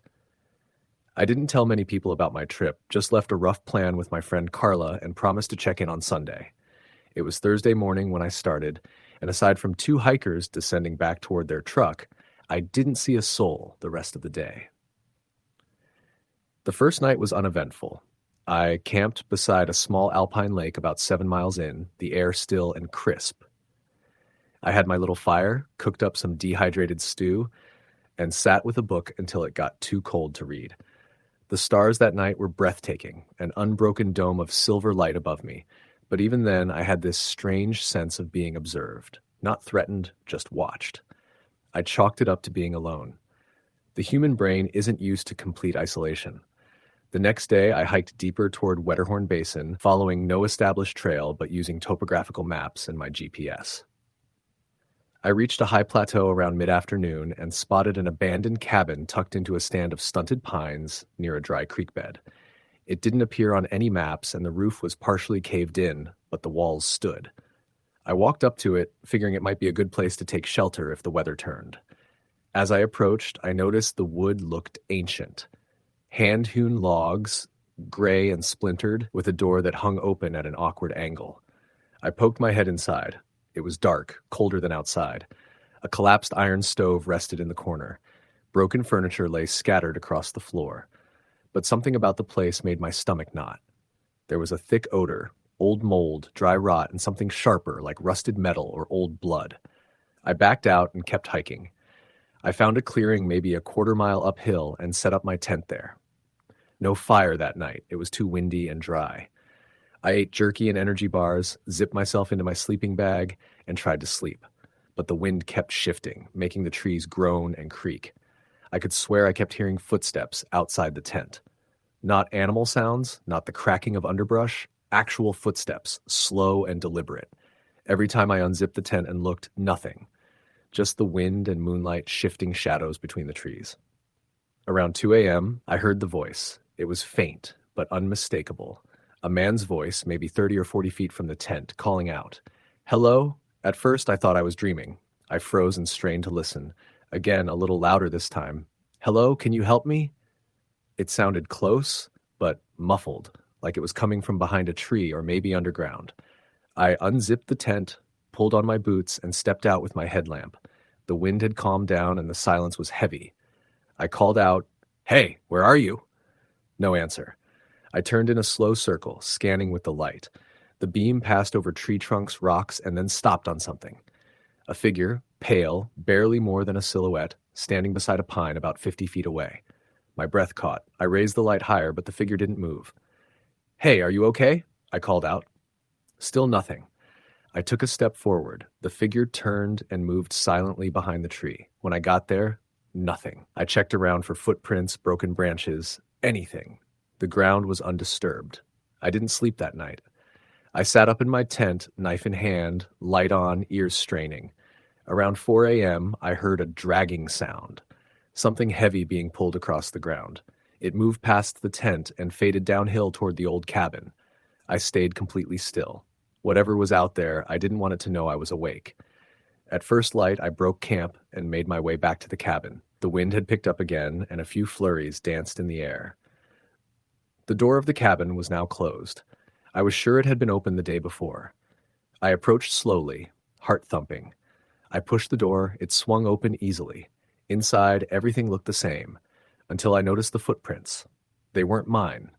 I hadn't stepped inside before, just peeked.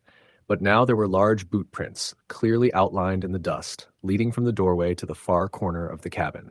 They just stopped at the wall. No exit, no return trail. Just stopped. I felt this incredible pressure in my chest, like something was pushing inward from every direction. My skin crawled. I turned and walked, then ran, back to the trail. I didn't stop until I got 3 miles away and finally took a break near a stream. I splashed cold water on my face and tried to steady my breathing.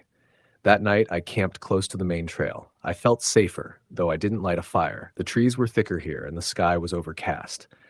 As I settled in, I tried to convince myself that I'd imagined it all. Being alone messes with your head. But that night, the footsteps came again. This time, they circled the tent. No voice, no figure, just steps moving around and around, slow and deliberate.